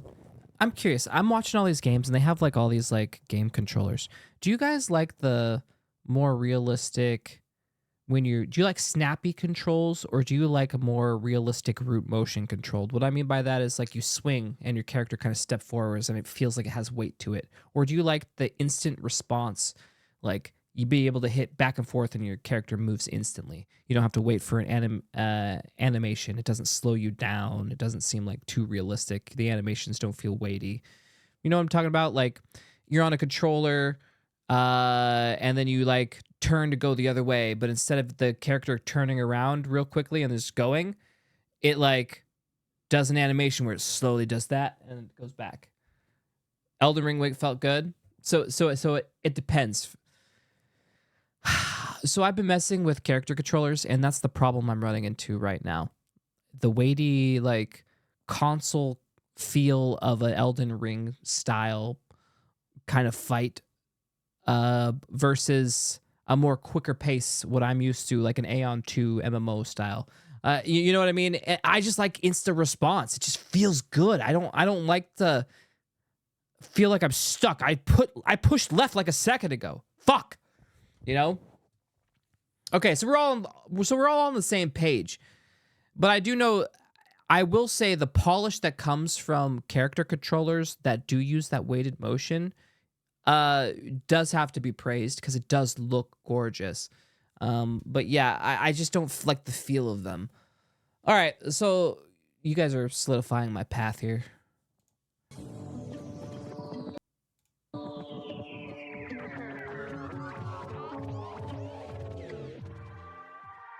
So root animations, when they take over, they actually like walk your character forward. Where like kinematic animations, they like kind of just play the animation in place. So for example, I do an attack. It steps forward to do the attack. But if I'm playing Aeon 2, I'm hitting backwards and I hit the attack. I want to still go backwards and not hit forwards, right? I want to like, so like when in Aeon 2, I'm hitting backwards, I'll do the attack, but I'm still walking backwards. The attack will go, and it looks like I'm stepping forward, but I'm moving backwards. With like a root motion enabled, it steps forward no matter what you do, right? I just don't like that. You play an Aeon with lag too? No, that's not what I'm talking about. I'm not talking... I know what lag is. Aeon has snappy controllers. Very snappy controllers. It would be even snappier if I didn't have lag. Correct.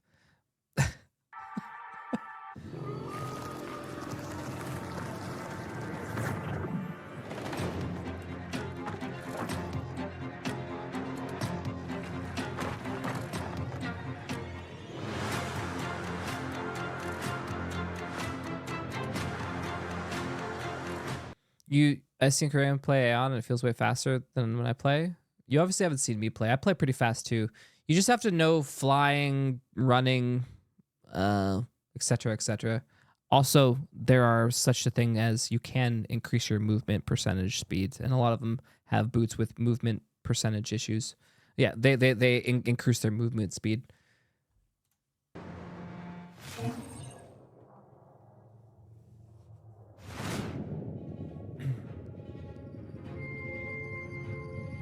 You know, with this robe, this futuristic environment, the council, I can finally live out my fantasy of being a Jedi.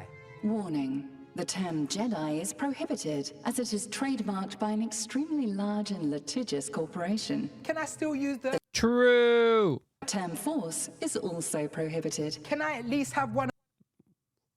That, well, I guess if you use it in the context... of those? The term lightsaber is prohibited, and before you ask, so is laser sword. Fine. How about energy stabby thing? They can't stop me from saying energy stabby thing, can they? Consulting with Galactic Legal Database. Energy stabby thing is acceptable. Yes! Voom, voom, voom. The voom, voom sound effect is prohibited. What? Well, that was a good what joke. Sounds can I use? The only non-banned sound effects available are spoing, wibbity wibbity wibbity, and Wibbity. Wibbity wibbity splogoink. while I complete my training, here's another trailer for you to check out. That was a funny joke. You get a laugh from me. You get a laugh from me. Good job. Star Wars Zero Company. Oh, shit. Game engine footage. I not love all XCOM, images. so the idea Okay. of a similar strategy game set in a galaxy far, far away is something I'm really excited about. Star Wars Zero Company looks like a new, grittier take on the universe. You play as a disgraced officer who's been cast out of the Republic and is now leading the titular Zero Company on a series of deadly secret missions. Okay. Your crew is made up from a ragtag band of misfits, including everything from wandering Jedi to astromech droids, all with unique abilities that shape how you engage with the battlefield. And they get it done. Many of these characters are fully customizable too, with the option to choose their names, appearances, and color schemes. So yes, you can officially make your very own Glup Shitto, which is honestly my biggest dream come true.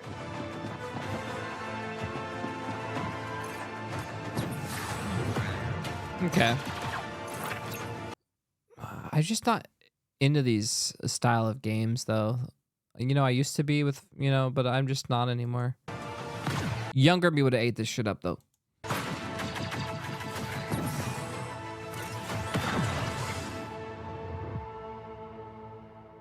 Looks good. Solid game.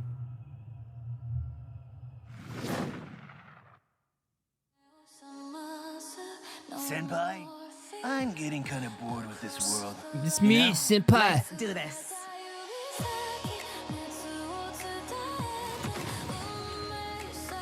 All right, extraction with melee. Okay, brutal melee with extraction.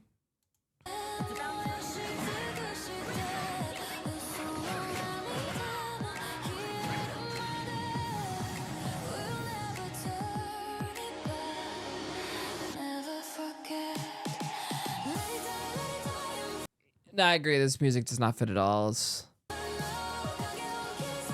promise you'll survive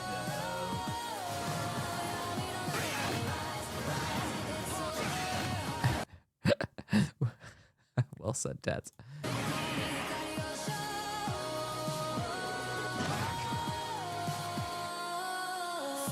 You better not let me down this time, Senpai.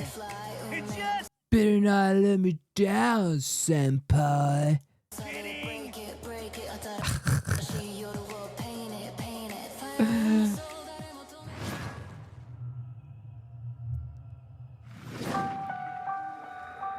Okay.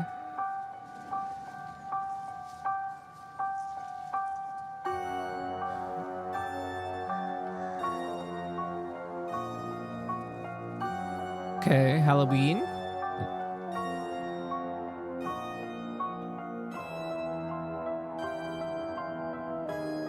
Coming out Halloween next year.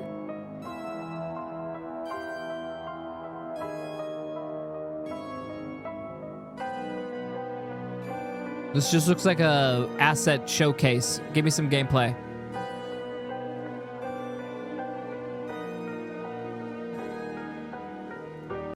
Oh my god, dude. They're trying to do like an homage to we just did this with Chi-Chi just did that music her video for the fucking I can think what was the fucking movie called? And they did the intro spoof. It's kind of giving me that vibes. Halloween. Okay. So, I guess just play Dead by Daylight, dude. Hi, I'm Alex, Yeah, we were talking about The Shining. a dev on Streets of Fortuna. Okay, Streets of Fortuna. In this world inspired by Constantinople, everything is simulated. So your actions have real consequences. In order to survive, you'll need to afford food and somewhere to sleep. You could learn a trade or take up begging. But this is a wealthy city with plenty of opportunities to get creative if you pay attention. You'll have to master intricate systems of character traits, relationships, tastes, property, and schedules to tell your story in this world. Bro, I already have a hard time doing that in the real life.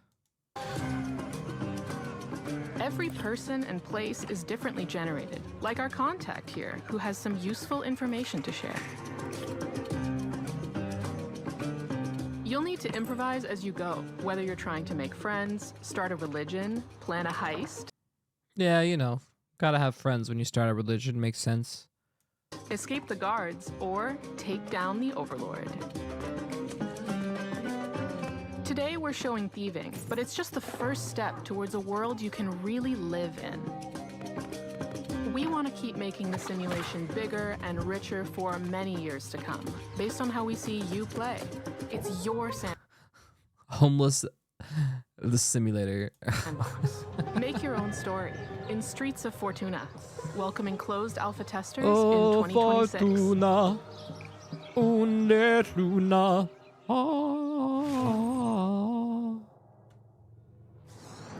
Yeah, it should be fun.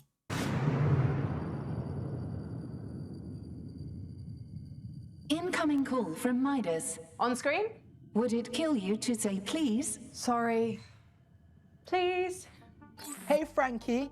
I thought I'd come up there and check out your spaceship. Should I get a spooba? That's what they call a space Uber, spooba. It's a terrible name. No need for a spooba. I've got a teleporter. Beam me up, Scotty. No, it's me, Frankie Ward, from the PC Gaming Show Most Wanted. Yeah, I was making a joke, you know, Scotty from Star Trek? Who from what? How did she become a spaceship commander? And done. Welcome aboard. I'm still down here on the ring world. What happened? See, the teleporter is subscription-based, and I don't want to pay $19.99 a month, so I'm using the 7-day free trial, which only lets me teleport 1% of your body mass at a time, so only your hand came up. You do see the problem, right? Yeah, it's going to take like an hour to get all of you up here. And it will literally kill me? Right. You're saying you don't want that? Just beam my hand back onto my arm, okay? Aye, Scooty from Startron, right? No, you're Scooty. I mean Scotty, and it's Star Trek. And please hurry. It's hard for me to convey the degree of comical irritation. So, I will say this skit right here, they've been doing good with the skits. Normally, I don't like skits, but they've been doing pretty good. This one is not my favorite one so far. But compared to normally, they're doing a great job compared to normally what's done. So, like, I've been vaguely entertained, and I don't mind the exposition here and there. But yeah, this one is too many explaining the joke humor. Like one is fine. Okay, sure, we can get a little meta with it, but yeah. But is that their fault? I think that's probably just the joke writing, right? Only one hand to gesture. Unfortunately, to re-teleport your hand down there, we've got to watch this 30-second unskippable ad. Frankie!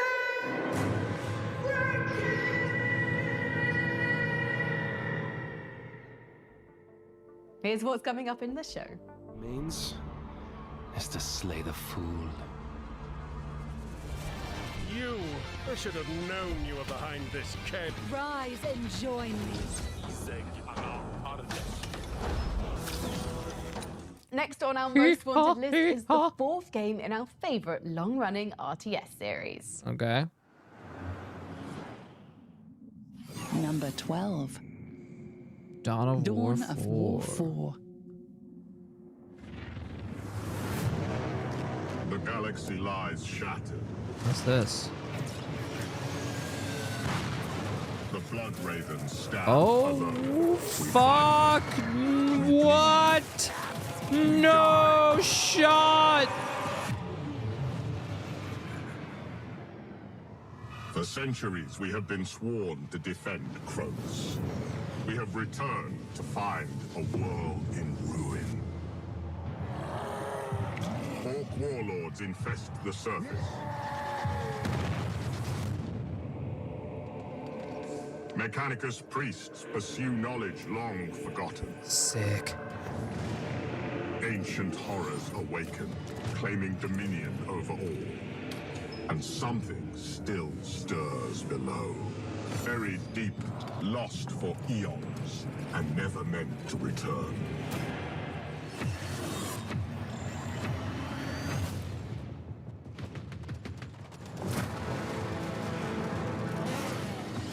We stand defiant. Cronus must not fall. And we are not alone.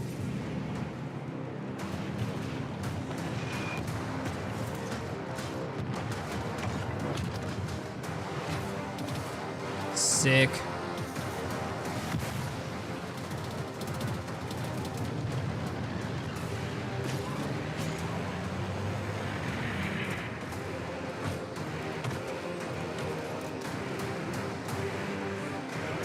Let's go.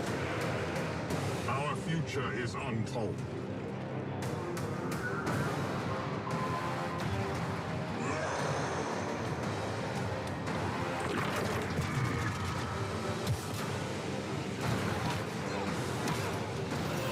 Only one thing is certain. War has returned to Cronus. It's not. It looks like a new game.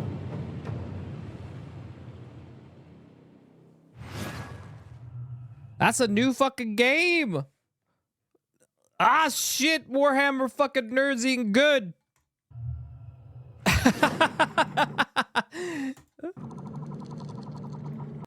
Actually, I have to pee real quick before my food gets here. 1 second. We're gonna finish finish this out though. We're almost there. We gotta get the last 10. We're on the final 10. 1 second. Put on some music real quick while we wait for the momento.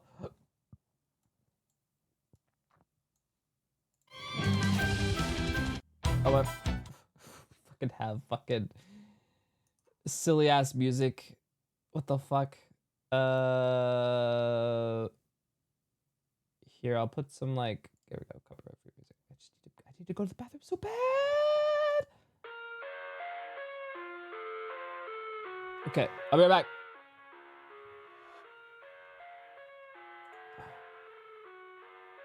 Ah.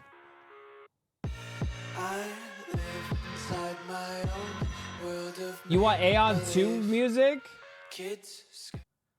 Aeon 2 music. Can I even find that? Aeon 2 music. Aeon collection. Are these all the Aeon sounds?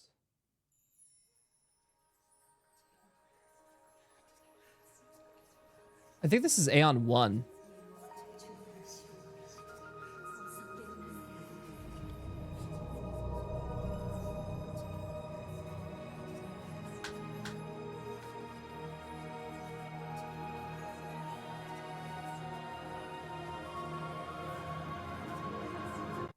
Found it.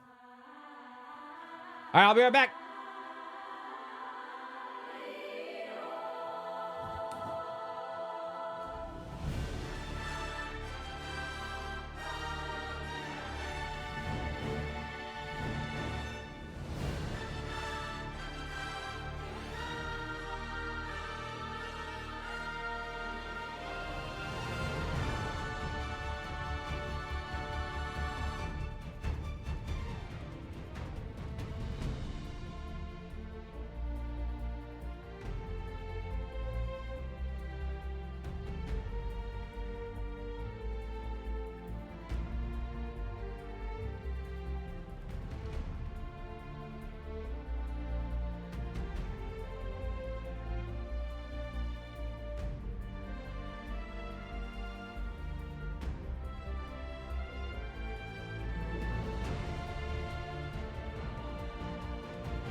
a tower fell from grace, now rises with the stars in flight. In my forever dream, I hear the voices of the past. They sing of peace beyond the storm, of love that time could never cast. I dream of wings that soar, not into war, but into peace, where deep our hearts are whole again, and ancient cries at last may cease. In my forever dream, we walk as one beneath the skies. The shattered tower stands anew, and hope returns where sorrow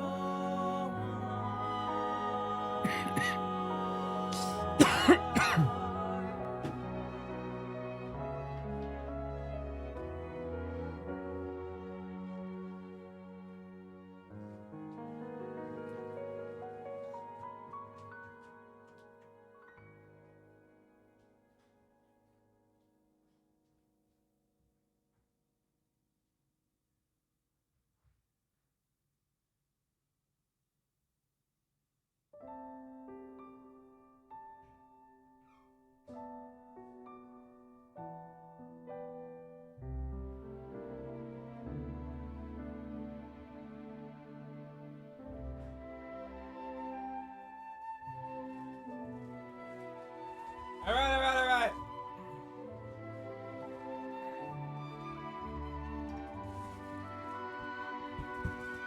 Can we all say that that last song was kind of an emotional banger? Because damn. I actually never heard it through its entirety, so that was kind of fun to listen to. The duet. Yeah, the intro song is good, and then you have like the duet that we just heard right before this one. They're all just really good.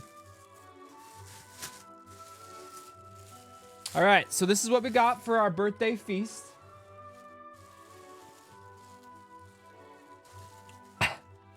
We have,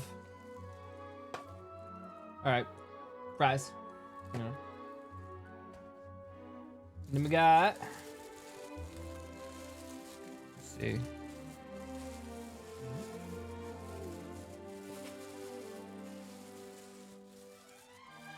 This is, see what it looks like. Oh yeah, perfection. Breakfast. Breakfast for dinner.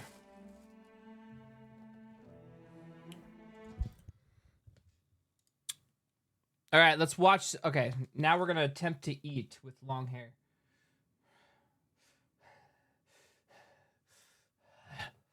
All right, all right. Let's watch some trailers. We got 10 more. Top 10 most anticipated games of 2025.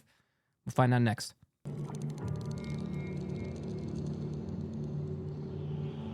The eye has opened. The sleeper awoken. All that remains is to slay the fool. And here you are.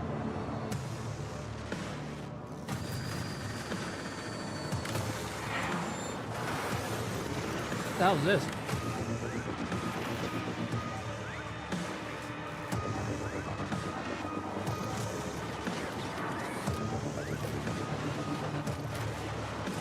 Very much so a Doom shooter.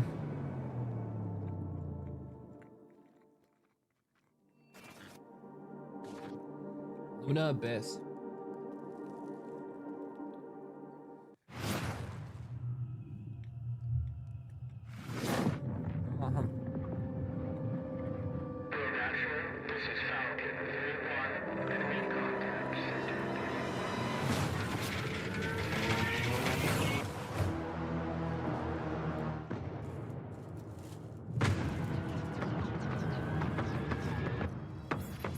Space.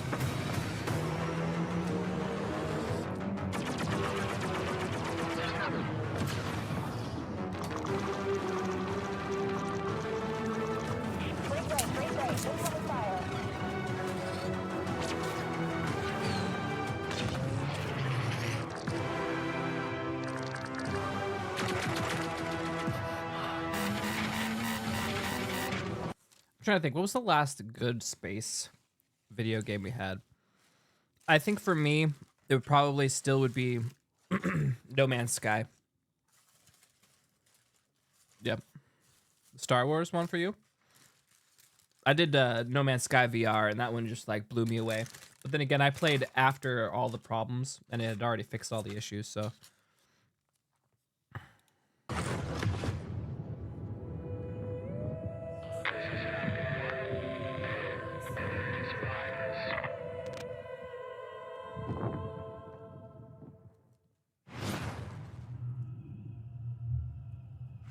The station's energy is critically low. The crew is unresponsive.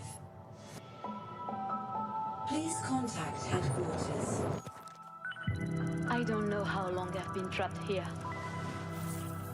Days? Months?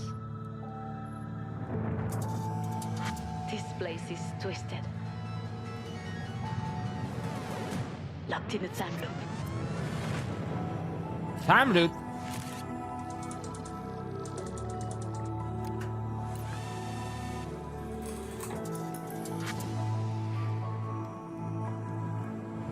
We were meant to find answers. Now I have to find a way to escape this place. The clues are all around me. My mind is the key. That one kind of looks a little bit fun. Frankie, report to the medbay. You know what I want to see for a space game? I know it sounds like stupid, but I think we need a game that is us going to Mars and surviving there. So you gotta like do all the things. You use like current day tech, and you have to like try to figure out how to survive, do problems, do quests on Mars, get the resources you need to survive. Why? Because if that's our next thing, I see it would be interesting. Survival craft in Mars, exactly. Because that's where we're going. We should probably learn how to do it. On my way.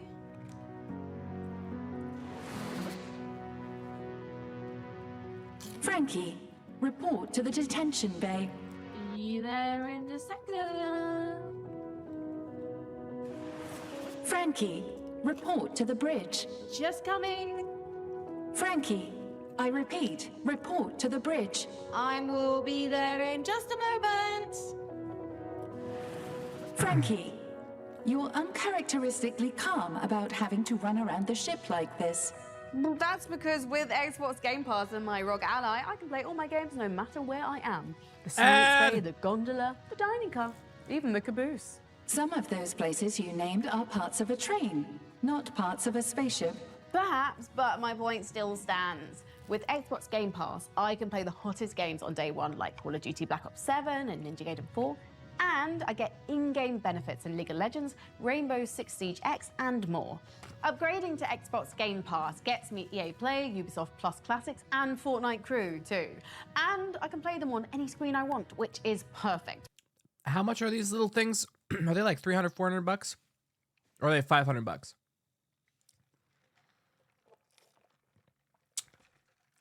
I'm going to be honest. Again, this is another one of those things that I would have loved as a kid. I would have loved this, but now I have no use for it. Because there are a ton of screens on this submarine. Spaceship. Train, sub, spaceship. Point is, I can play my games anywhere with Xbox Game Pass. And thanks to our partners over at Xbox, we're giving away a whole plethora of codes for Xbox Game Pass. Simply visit pcgamer.com/survey for your chance to win. And that's not all. One lucky space cadet will also find themselves the winner of a ROG Ally. Perfect for killing time in deep space. Humans, so easily distracted. On with the show, I guess. I understand getting excited about a game featuring a quintillion planets But here's why a game with just one planet made it onto our most wanted list. Oh. Number 11. Light No Fire. Oh, this looks good. It is I, Day 9, a member of PC Gamer's Intergalactic Council. And let me tell you why I'm excited about Light No Fire. The scale is insane. You are doing survival crafting on an Earth-sized planet with rideable beasts All right. and dragons and a literal what? Ocean-sized oceans that you need boats. I'm listening, and it's pretty. It's piloted by multi-person crews just to be able to cross. I'm in. And it's with this sort of scope and scale that immediately you start to get a little nervous. What developer would I trust to deliver on these kinds of promises? Well, the developer is Hello Games, the same folks that released No Man's Sky in 2016 and then delivered. Oh. Okay. 40 major updates I'm for watching. free. And it's that kind of dedication that gets me excited and confident that Light No Fire will be on a whole new level.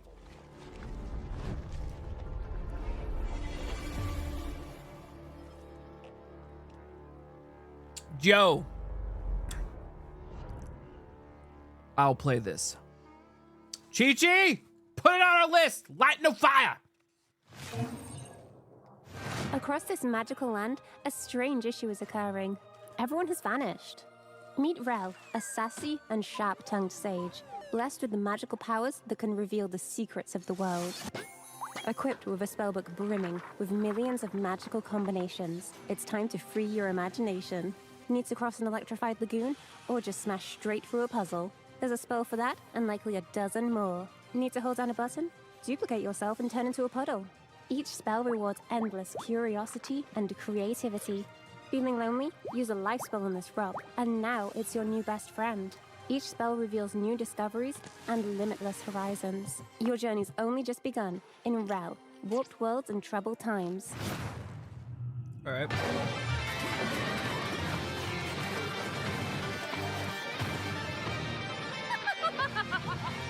Oh, I'm going to enjoy it. I should have known you were behind Fun. this chaos in my kingdom. Rise, my little minions. Rise and join me. Become my underlings. Become my servants. Everyone's just like simping over the necromancer. Please raise me from the dead next.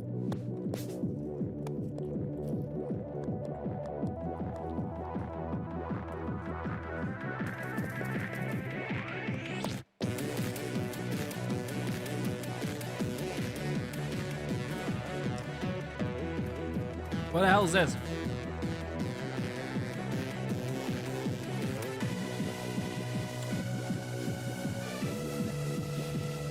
Did they make a stock? They made a stock game. Are you kidding me?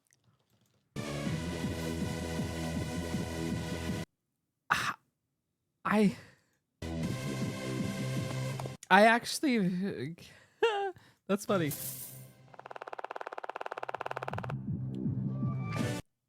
I had actually made one. I was prototyping one myself, and yeah, that's just funny. I did that like 6 months ago. Around. That's crazy. All right.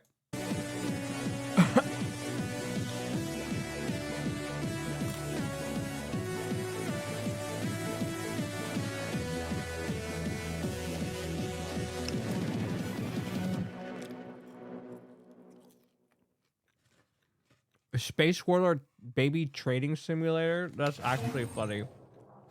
As a computer, I've often wondered what the purpose of babies is. Now I know. To buy low and sell high.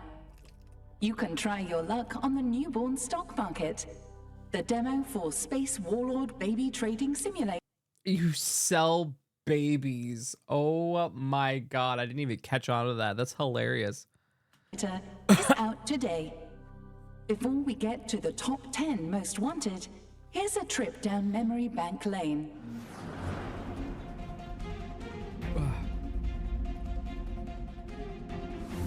Number 25, Reanimal. Number 24. We just watched all Rogue these. Seasons. Number 23, Lego Batman Legacy of the Dark Knight. Number 22, Clockwork Revolution. Number 21, Recur. Number 20, PVKK. Number 19, Deep Rock Galactic Rogue Core. Number 18, Thick as Thieves. Number 17, Clive Barker's Hellraiser. Number 16, Marvel's Blade. Number 15, Marvel Talk-On, Fighting Souls. Number 14, Armor 4. Number 13, Star Wars Zero Company. Number 12, Dawn of War 4. Dog 4. Number Light No Fire. 11, Let's go. Light No Fire. Okay. You caught my interest in Light No Fire, so I'm ready to see some badass shit for the top 10. Let's go. Wait. Neo 3. Okay. ニオ3ゼネラルプロデューサーの安田です。ニオ3プロデューサーの柴田です。今回は PC ゲーマーさんのモーストウォンテッドにフューチャーしていただいて本当にありがとうございます。ニオ3は来年2026年2月6日に Steam 版を発売予定です。開発もいよいよ最終スパートに入りますので、皆様にお届けできるよう鋭意準備を進めております。Okay. 侍と忍者の2つの戦闘スタイルで日本のさまざまな時代を戦い抜くバトルに皆様が飛び込んでくださるのを楽しみにしております。Oh, absolutely. GTA 6 is number one. There's no way it's ニオ3 not. の和風ダークファンタジーにぜひご期待ください。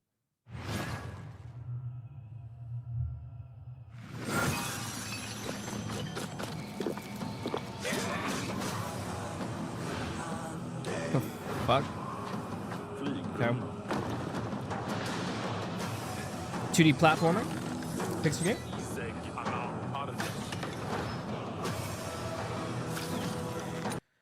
Honest to God, I don't find 2D platforms outside of the generic go left to right. If you try to be like in-depth story, open world 2D, it doesn't work for me.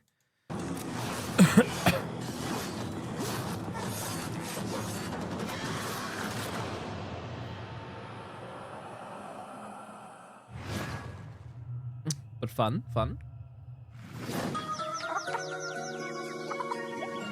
Stars and Island.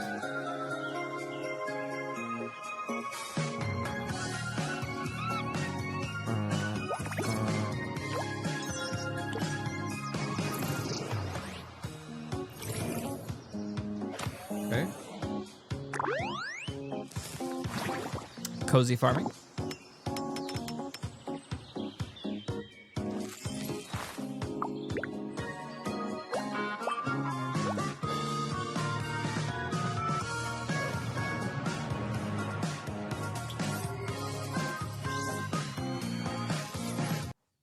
Is it weird that, like, because you guys know, like, this whole anime cartoony style, like, I got all the assets and I got it on lock. But now that I have it on lock and stuff, like, everyone's doing it now, that I find that it's bland. And it's, before it was hard to find. Now, everyone's Genshin. They all look the same. And now I don't find it unique anymore. And so I find myself looking for something else, you know, getting away from that style into something a little bit more modern, a little bit more updated, you know. Harvest Moon has been a thing for years. Yeah, well, obviously, you know what I'm talking about. Dude, we've been doing this for years as well. How long have I been deving AA with those assets? Like 5 years? 7 Oh, no. A long time. Genshin, like I said, after Genshin, it became, you know, very, very prevalent. We get a lot of the anime with the cartoony graphics. Not just cartoony graphics. You know what I'm talking about. The anime and the cartoon.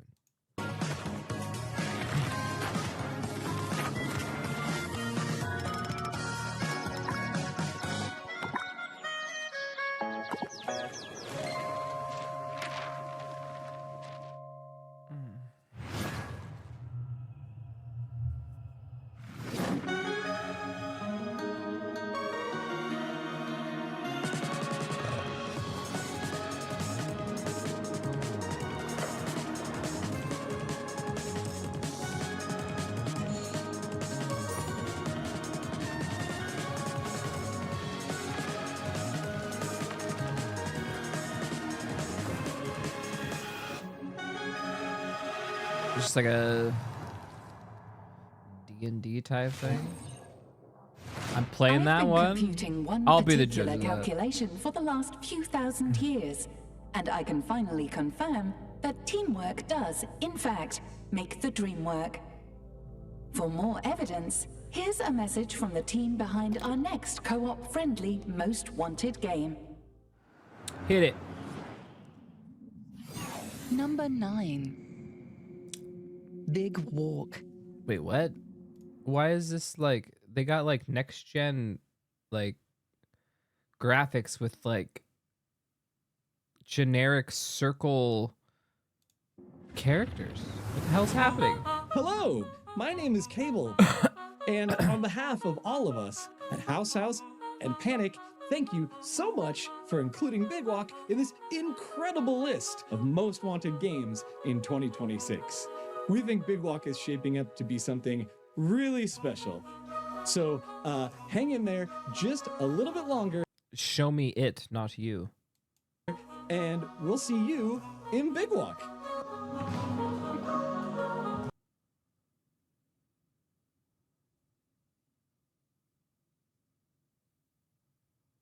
What? I don't understand this graphic style. These are like from an art pack that was made to be realism, and then you got these guys which are literally circles with no texture at all. And they got no color palette other than like look at this guy in the corner. Chad, hold on, I'm gonna turn off my He's got these aren't even coordinating colors. They don't even go together. What's happening? I'm confused. It's a game for people who like Pikmin, but like get your styles together. I don't know what this. These characters were made by someone's first attempt in Blender because they couldn't do complex shapes, but they knew how to create circles, rudimentary shapes. And then they elongated some weird legs and like, okay. And then they strapped on Blender's auto rig feature, imported it in, and then took standard assets from the assets store that were for realism. And then they fucking put realistic lighting. And then the characters don't even look like they belong there. I'm sorry, but this looks like trash. I know you guys say like graphics aren't everything, but graphics have to at least be thought of. Like, you gotta think of them a little bit. What the fuck is this? There is no cohesion here. Sorry. I'm a little angry over this. I shouldn't be. My bad. We'll dial it back.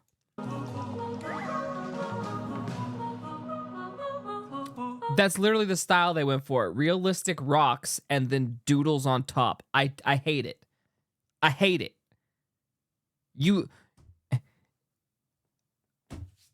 It's not a stylistic choice. That's like someone saying, that's my style. It looks bad. Well, that's my style. So we have to say it looks good? No, we don't. It looks like shit. And I'm gonna take this thing off my head now. Number 8. Oh my god. Onimusha, Way of the Sword. That was number 9 on the list. In between, it lost to Neo, by the way. It lost to Neo and the new No Man's Sky game. Fucking hell, man. 鬼武者ウェイ・オブ・ザ・ソードプロデューサーの門脇です。今回は PC ゲーミング賞モースト・ウォンテッドタイトルに選出いただき誠にありがとうございます。本作は1600年代の京都を舞台に主人公の宮本武蔵が異形玄魔と戦う剣撃アクションゲームです。こだわりのアクションに加え魅力的なキャラクターたちが登場するストーリーにもご期待ください。来年以降も多くの方にプレイいただける機会を用意できればと考えています。今後とも鬼武者をよろしくお願いいたします。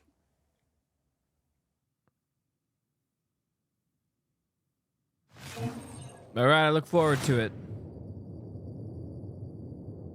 All right, back to the I've spaceship. dealt with a few bioorganic weapons in my time. Uh-huh. The quadruple-mouthed Blazark of Omnium 4, the Hellbeast of Thrall, Eric of Northampton. But even I might run in terror from the monsters in our next game, Resident Evil Requiem. Oh, God. I run. Number 7. Resident Evil Requiem. Hi, PC Gaming Show. I'm Andy Wong, Senior Manager of Social Media and Community here at Capcom. Thank you so much for naming Resident Evil Requiem as one of your most wanted games. Did he put on like a Chad filter? We are in awe of how passionate the Resident Evil community has been and can't wait for you to meet our new protagonist, Grace Ashcroft.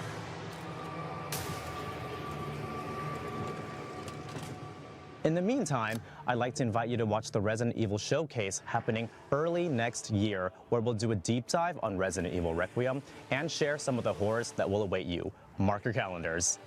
You can pre-order now graphically on PC via pretty Steam as and fuck. Epic Game Store, PlayStation 5, Xbox Series X and S, and Nintendo Switch 2. From all of us here at Capcom, thank you so much, and we can't wait to see you back in Raccoon City, where it all began. All right. I know Wolf Ears is chomping at the bit.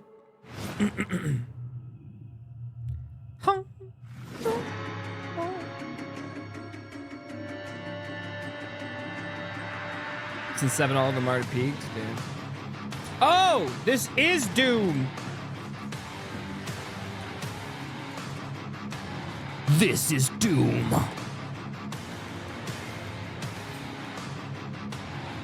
It's more like Wolfenstein Doom era DOS game.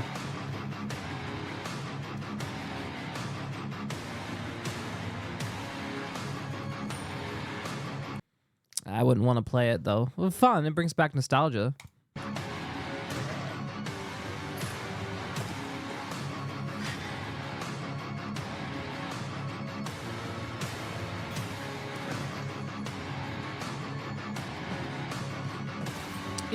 Yeah, the one step, take a next step, make an action, don't take the wrong action.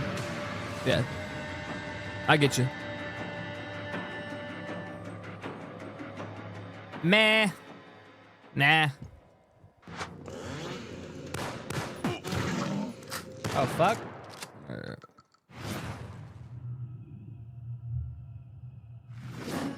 Baba? In here. Okay, graphics. The world opens like one of your letters. We once solved everything together. You made it all feel less impossible. Now, it is only me. You left me no instructions, just the echo of your step to follow.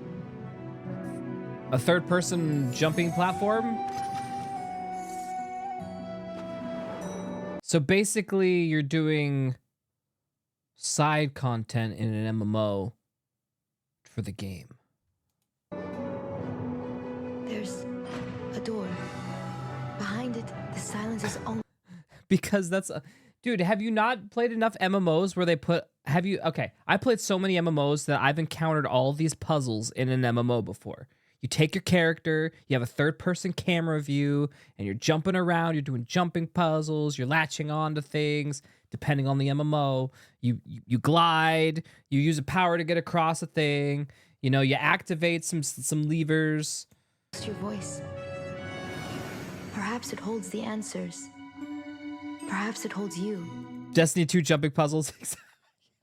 Yeah, those piss me off. You just actually unlocked a repressed memory of trying to unlock a certain weapon that I wanted for Destiny 2, and I had to do this stupid ass jumping puzzle. Oh my god, give me a second. I gotta... Oh, I was mad. Okay, anyways. If you're a fan of old houses, Easter eggs, and deeply connected universes, this next one's for you. Okay, deep universes. Give me the deep uni. Number 6. Oh, we saw Control this. 2. This one did look cool. Fair warning. This is gonna be weirder than usual. Yeah. I am really This did look cool. excited for Control 2.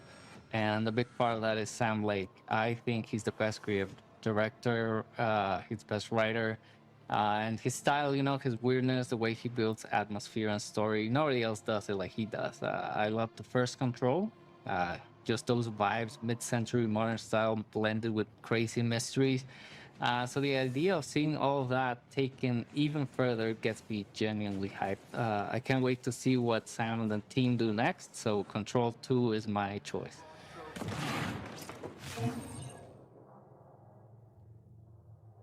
Next up on our list is an action thriller from developers Liquid Swords.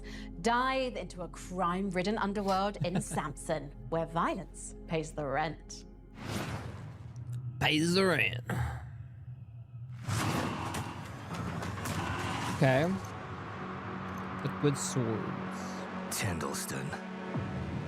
Asshole of the world.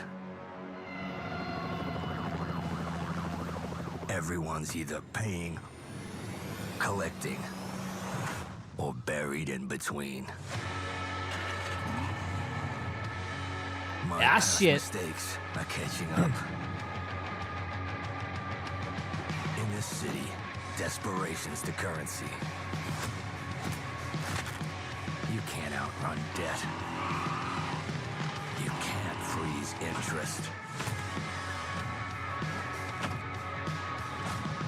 You can curl up and die in the street. Or you can fight the fuck back. Samsonite. Bearded man gets revenge. An again. old soldier's pendant. On the back, faint words are engraved. Okay. Elrad, I will return to my family. Elrad, a child spins the pinwheel every day, waiting for you. I keep hoping someone might bring word of thee, or even something you left behind. Father, the wind blew again today. Mother says the wind is you. Fucking weird. Though the steps never returned, their waiting became the wind that circles the hill. Only the pinwheel remembers the love of a family.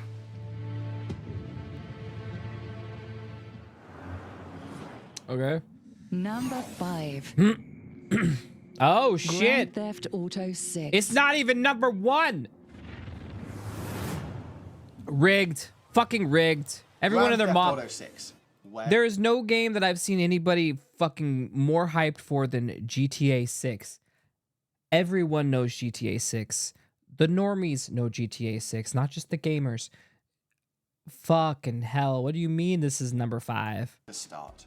It's a game that's been in development for over a decade. Just that fact alone is wild. Hands above your head, now! You stay. But couple that with it being perhaps the most anticipated game or even entertainment product ever, and that's putting a fair amount of pressure on Rockstar.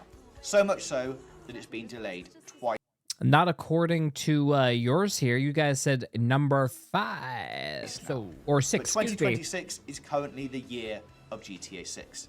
Not on PC, of course. There's a slightly unannounced longer wait for that version. But when it does arrive, it has the potential to change the landscape of gaming for another 10 years or more. Incredible then that we know next to nothing about the game itself. 2 trailers totaling about 4 minutes and around 70 screenshots have shown us a modern day Vice City and a host of characters that our leads, Jason and Lucia, will be interacting with in the biggest, a lot of most butt detailed shots. GTA map Rockstar has ever created. I am so ready to jump into the world and can't wait to see more of it in the lead up to release. Hey, if you got friends, can you hook me up, please? All right. May 26, 2020. Yeah, right. May? Psh, I don't think it's coming out in May. Probably not much of a shock to anyone that GTA 6 is one of our most wanted games, huh? And maybe the reason they haven't announced a PC release date is because they're planning to launch it on PC before consoles this time? Frankie, come on. Before we continue with PC Gaming's most wanted list, it looks Can't even like joke we like received that. an important transmission It just from makes us Earth. mad. Rebuilt, reborn, reloaded. It looks like an arena shooter has returned. Better than ever. On screen. Arena shooter.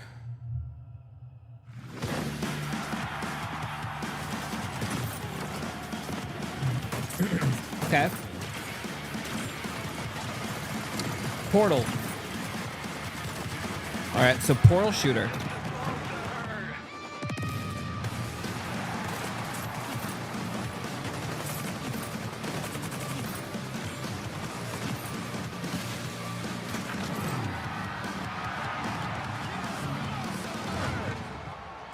Are they just doing a Hey everyone, re-release? I'm Josh Watson, design director at 1047 Games, and I'm excited to finally announce that Splitgate is back.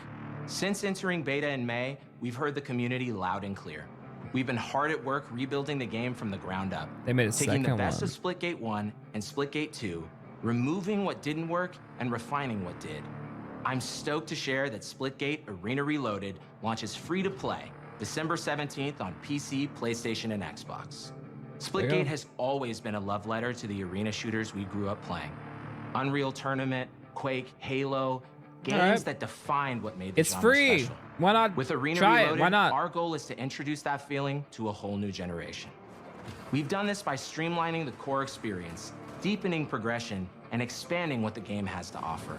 We've removed factions and abilities, and focused on gunplay, portals, and above all else, fun. Just like those old LAN days. We've added player stats, leaderboards, a career system, All right. and even overhauled our competitive experience for those who love to climb the ranks. Plus, we've got 5 new maps, 4 new weapons, new modes, and a whole lot more. You need to have rankings nowadays for any FPS game to catch on. Competitive nuts need to feel that like progression and that those medals, baby. They want to be top of the top. If you tell them that they're the #1 player in the world, they'll return. Got a lot to share in the coming weeks, so stay tuned to our channels for more updates. From the entire team here at 1047, see you in the arena, December 17th. See you there, bud. Ayo.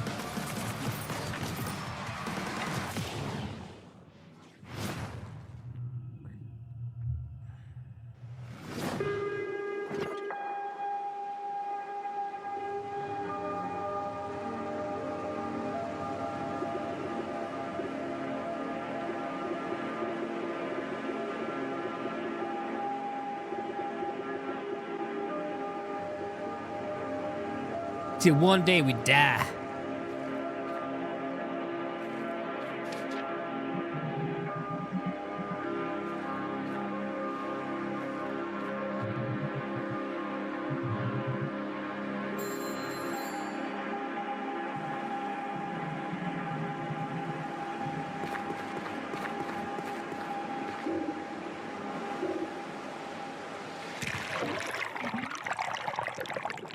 I don't know about this one. Hold R to remember. I don't know if I'd play this. I don't like the atmospheric, text-heavy games.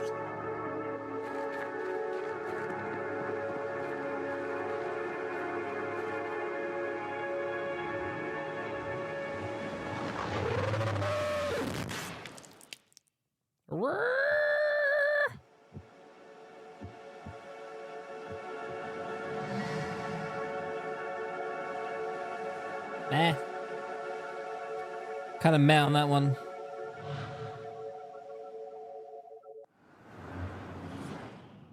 All right, number 4. Number 4. Stranger Than Heaven. Okay, well, from Sega? Hey, how you doing? Dave Newblood here. We make that there Fallen Aces, so we know a thing or two about gangsters. And let me tell you, this Stranger Than Heaven, oh baby. The only thing better than Yakuza is Yakuza with goons, if you know what I mean. Anyway, we've seen Sotenbori a lot of different ways, but I don't think we've ever seen it like this. If you know RGG, you know this game's gonna have action. It's gonna have drama.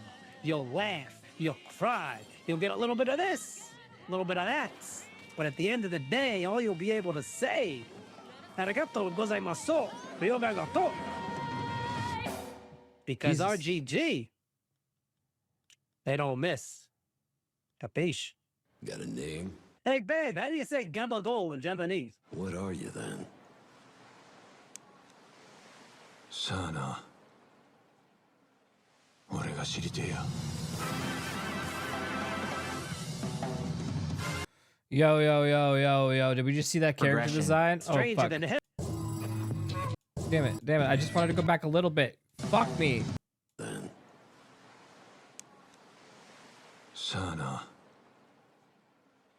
俺が知りてえや。 Some good graphics.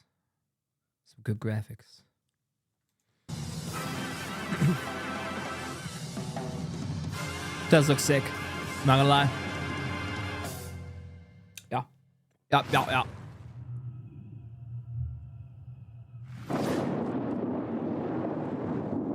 Okay.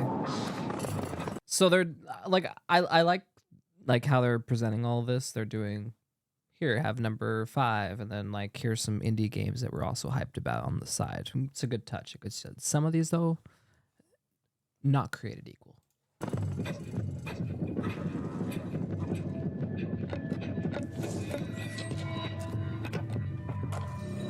Weird.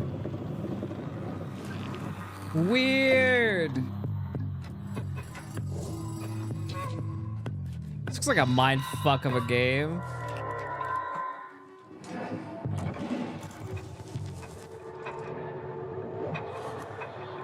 No. I'm good. You need to take like acid and fucking do this shit. What the fuck? Don't do drugs. Shit's bad. The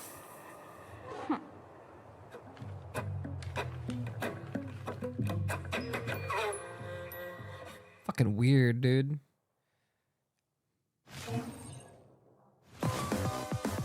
Huh.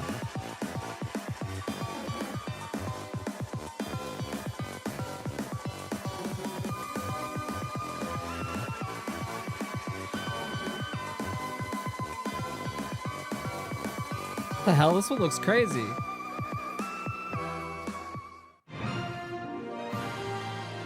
Okay. Arc System presents action adventure. Top-down shooting. Looks fun. All right.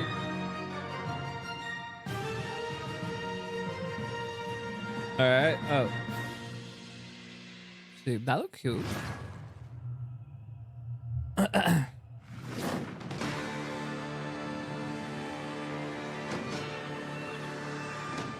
Okay. Okay, I'm listening.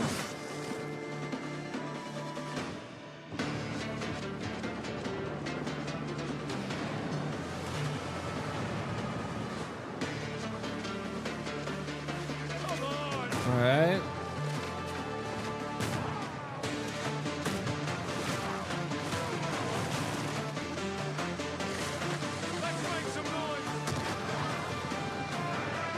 Trying to figure out what the identity of this one is. Is it Sea of Thieves? Is it like a third-person collector? What is this? This is a...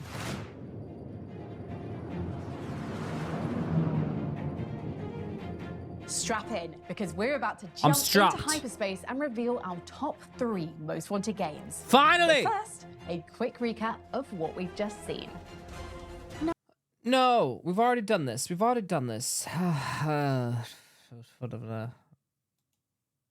Is noir thriller Stranger Than Heaven? Okay. Now onto the games at the very top of our most wanted list. Let's do and it. I think you'll agree, this one is pretty sweet. Hell yeah, let's do it. Number 3. Number 3. Haunted Chocolatier. Wait, this is that solo indie dev. I literally know who this is. I actually did some YouTube videos, showed like his progress on his pixel art. I picked up some, you know, watched it to just to pick up some tips and tricks. Yeah, the fuck? I didn't know this was anticipated.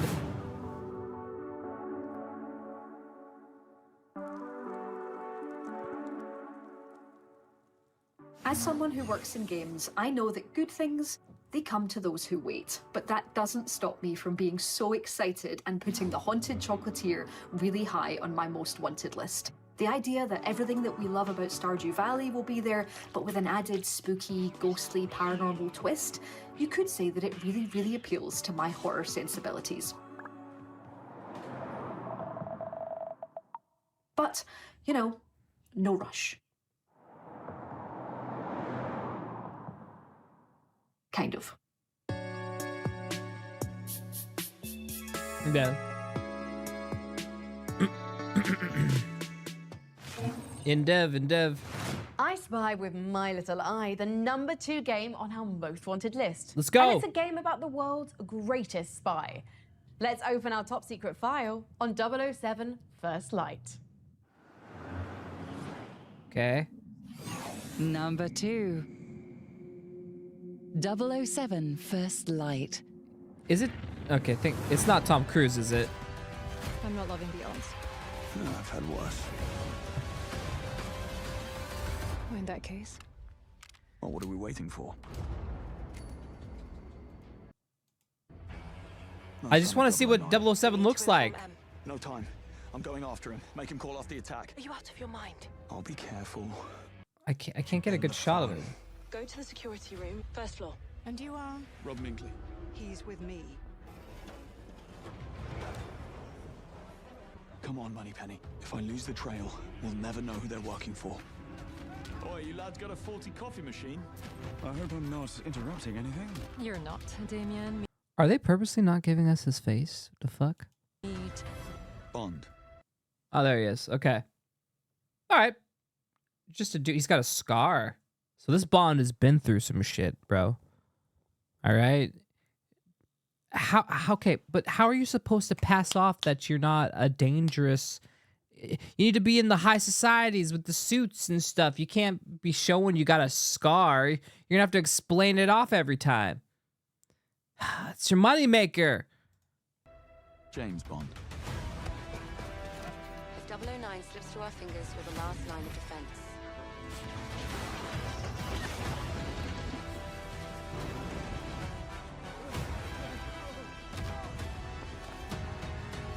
Someone just tried to kill me. Tell me you caught him.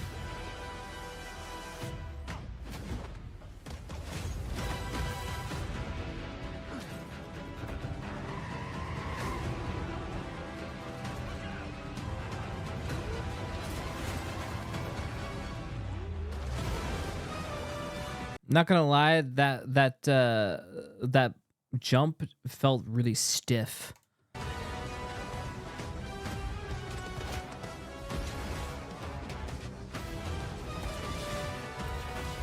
Sick. Too nice. Always.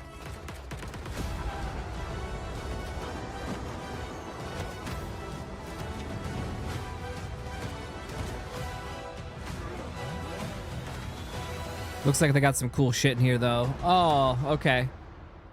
All right. That looks like a little bit of fun. A little bit of fun, I'd say. Danger. The emergency destruct system is now activated. What? Why? Did I say emergency destruct? I meant our most wanted game. And I didn't mean danger. I meant number good one! You're a very weird ship. But yes, we've blasted through 24 games and we've only got one left on our most wanted list. Number one, it's the numero one uno. our wise council of developers, content creators, and critics have agreed is the most wanted in the sheer galaxy of games headed our way. Let's hear it. Number one. I hope you're feeling as I have no clue. inspired as we are because we're putting all our cards on the table. No clue. No clue. What is it? What is it? Now for our number one most wanted game. What? Slay the Spire 2. What? That's my town. But why do we care about Seattle? Why? Yes, the Space Needle. I get it, but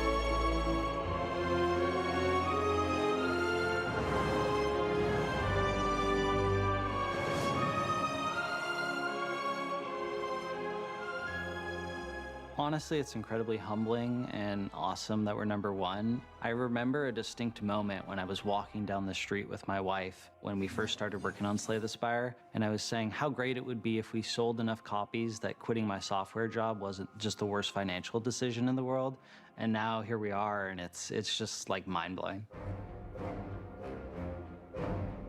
I've definitely thought about what makes Slay the Spire so compelling to people and how I can make it better into Slay the Spire 2. The thing that makes games, and in particular card games, so engaging is that they're a series of discrete, meaningful choices. Usually they're pretty comprehensible, like you're not overwhelmed. I'm gonna be honest, I don't like this style of game.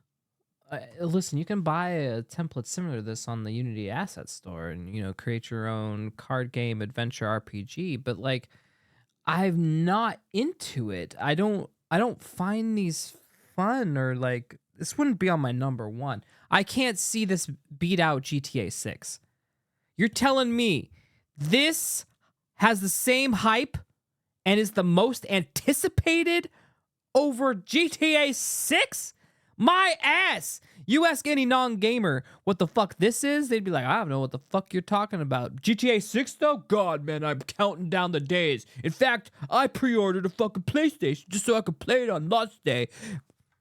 With just this infinite array of things, and you can say, okay, if I do this, it's gonna have this impact. And if I do this, it's gonna have this impact. And distilling down on that strong, distinct choice that the player can look. It could be anticipated. I'm just a little butthurt that it's #1. Back on and be like, oh, I messed up here. That's like the key of deck builders and why they work so well. Every choice you make is like hard. Nice keyboard, kind of like the essence, I think, of deck builders is having every single choice be quite difficult. You choose a card, generally about 3 cards per turn. And so each of those choices, if they're not difficult, you're gonna just feel like you're just pushing buttons. If you're new to deck builders, we tend to put a lot of tutorials in that detect when you're confused. So we really... I'm confused how you got #1. You guys seem like nice people. You're from my home state, home city. You're close. Hell, you're probably like 15 minutes down the street from me. Okay. Try to gently guide but I don't know. people into playing the game. But you know, it's okay. I think if the game launches pretty popular, you should be able to have some friends to help you too. One of the big differences between Slay the Spire 1 and 2 is that we have grown our team up and actually scale up so we can make kind of just a bigger game overall. The art is way more polished, there's more animations, more visual effects, there's more characters, more events, more relics, more cards. Returning characters have totally different card pools with new cards as well. In addition, we've tried to expand out some of the play space for what you can do with cards and other things in this game. So you can apply enchantments to your cards to modify them and make them more powerful. Enemies can also mess with your cards in ways they couldn't before. You also have new quest events where you can engage with the embed system in a different way than you could in Slay the Spire 1. So lots of little things that I think add up to a much bigger whole. In addition to writing significantly more lore, with Slay the Spire 2, we have a I know, whole I know, based around I know the you lore, were and just I don't want to trolling, but now or anything, but we call it the timeline. And looking at this list and what's been presented as the top, no, GTA 6 is #1 for sure, hands down. There is no questions asked. We know this, and it's going to give the players just way more information about the game world, the actors in it, and just everything about it. Just everything. I will say though, still a good gaming awards though. Still a good gaming awards. I enjoyed the format. You know, still all pretty decent games around. You know, it's kind of bigger than it was. No MMOs, Sage. And Slay the Spire 1. I think in a given week, Anthony will give us maybe like 20 to 30 different changes. Again, ranging from again, tweaking numbers or even just cutting cards altogether, adding new ones. I think over the course of the game, let's say every character has 60 cards. I think they've gone through at least 100, 200 versions. Guild Wars and Crimson Desert, true, I guess you're right. Or remade over the course of the last, say, 3-4 years. Yeah, but the Crimson Desert isn't really an MMO, and Guild Wars came out a million years ago, so... The analogy that I always use for game design, and in particular card game design, is that it's kind of like you're a butcher. You generate like thousands, tens of thousands of different ideas, and then you look at them all and then you go, these are bad, and you just cut them all away, and this constant culling process. And then the ones you do keep, then you're usually changing all of those. And When's the refining Game them. Awards? Very rarely is there just this golden idea you keep from start to finish. Those are incredibly rare, and most of it is like Let me this look. incredibly destructive. Game Awards. So next Thursday. All right, we can watch them. Are we allowed to watch those live?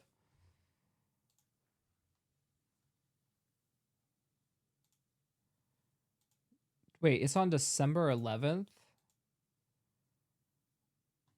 All right. The 11th sounds like a busy day because I believe December 11th is also the day that Ashes of Creation comes out. Yes, so Ashes of Creation and the Game Awards. We have a busy day on the 11th.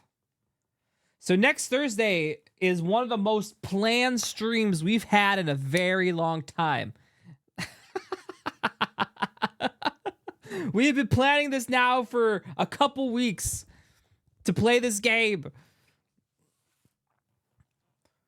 December 11th, we will watch some Game Awards and play some Ashes of Creation. Sounds like fun.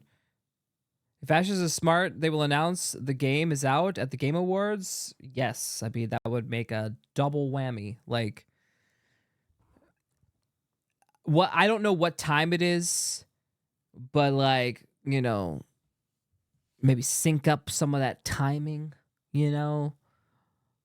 Who knows? Who knows? It could be bad, though, because if they're not ready for, like, a server influx, say, for example, there is no MMOs, and you know how MMO... Look at Ashes, Aeon 2. You guys don't even... You haven't even heard of it. Yet, still, all Western people flocked to the servers and fucked them over because there were so many people, and they weren't ready. You think Ashes of Creation is ready for a huge-ass server influx like that? I have no idea. I have no idea. It could be horribly bad. It's not a free MMO, so I don't know how many people... I don't know. Bro, Aeon 2, you say it's free? Everyone came and bought 2 battle passes and some skins. You know they did. Because the MMO people are that crazy. All right, I'm just saying there's enough crazy MMO fans that they will flood a server. And that's not even taking into consideration the people who are mad that an MMO exists and it's not WoW, so then they're going to DDoS it. Sag.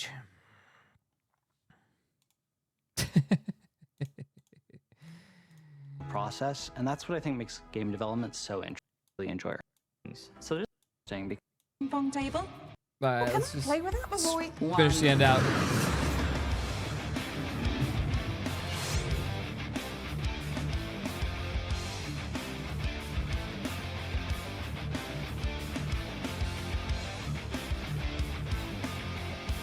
Oh, I guess that's it. All right, I guess that's everything, everybody. Chad, people, 'twas fun. Oh, we did so much silly stuff. It was great. Snacks and snuffing space is going to the... Oh my god, ridiculous. All these spaceships always coming in. Would someone think of the owlfish? What? Next trailer, coming in hot on those trains. Top. Why is the quality like ass right now?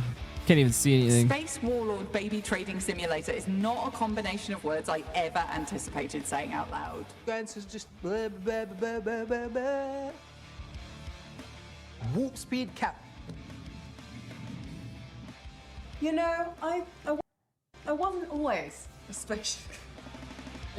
It just is. The human casualties.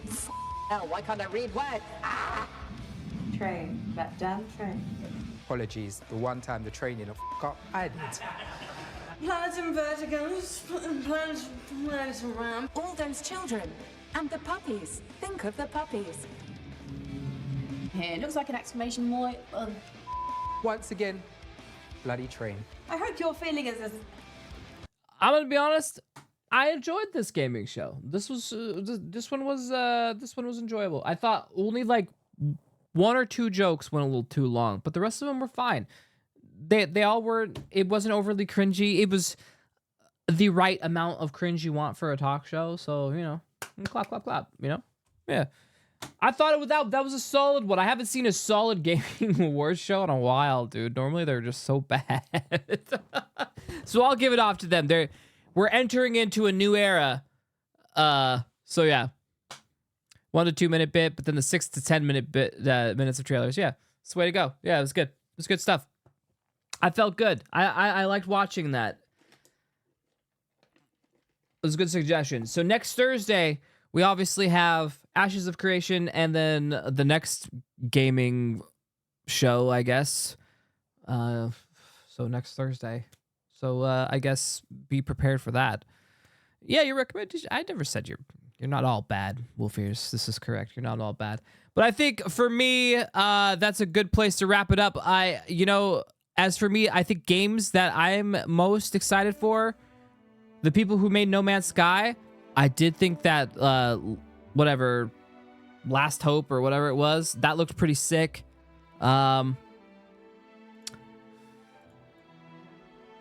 Birthday stream today? Yes, I'll be streaming today. Light No Fire, thank you. I'll be streaming a little later today. Tonight, but for now, I'm going to need to go to bed, or at least attempt to bed. My schedule's actually rather horrible at the current state. So I'm trying to fix that. So, I don't know. Sleep is just not coming. I'm not tired. Depression's a bitch, etc., etc. So, all right. Well, thank you for coming. Wishing me a happy birthday today. Appreciate it.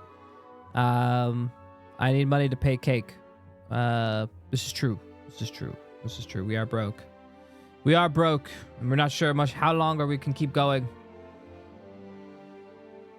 I thought of that, man. Right. It's a problem for another day.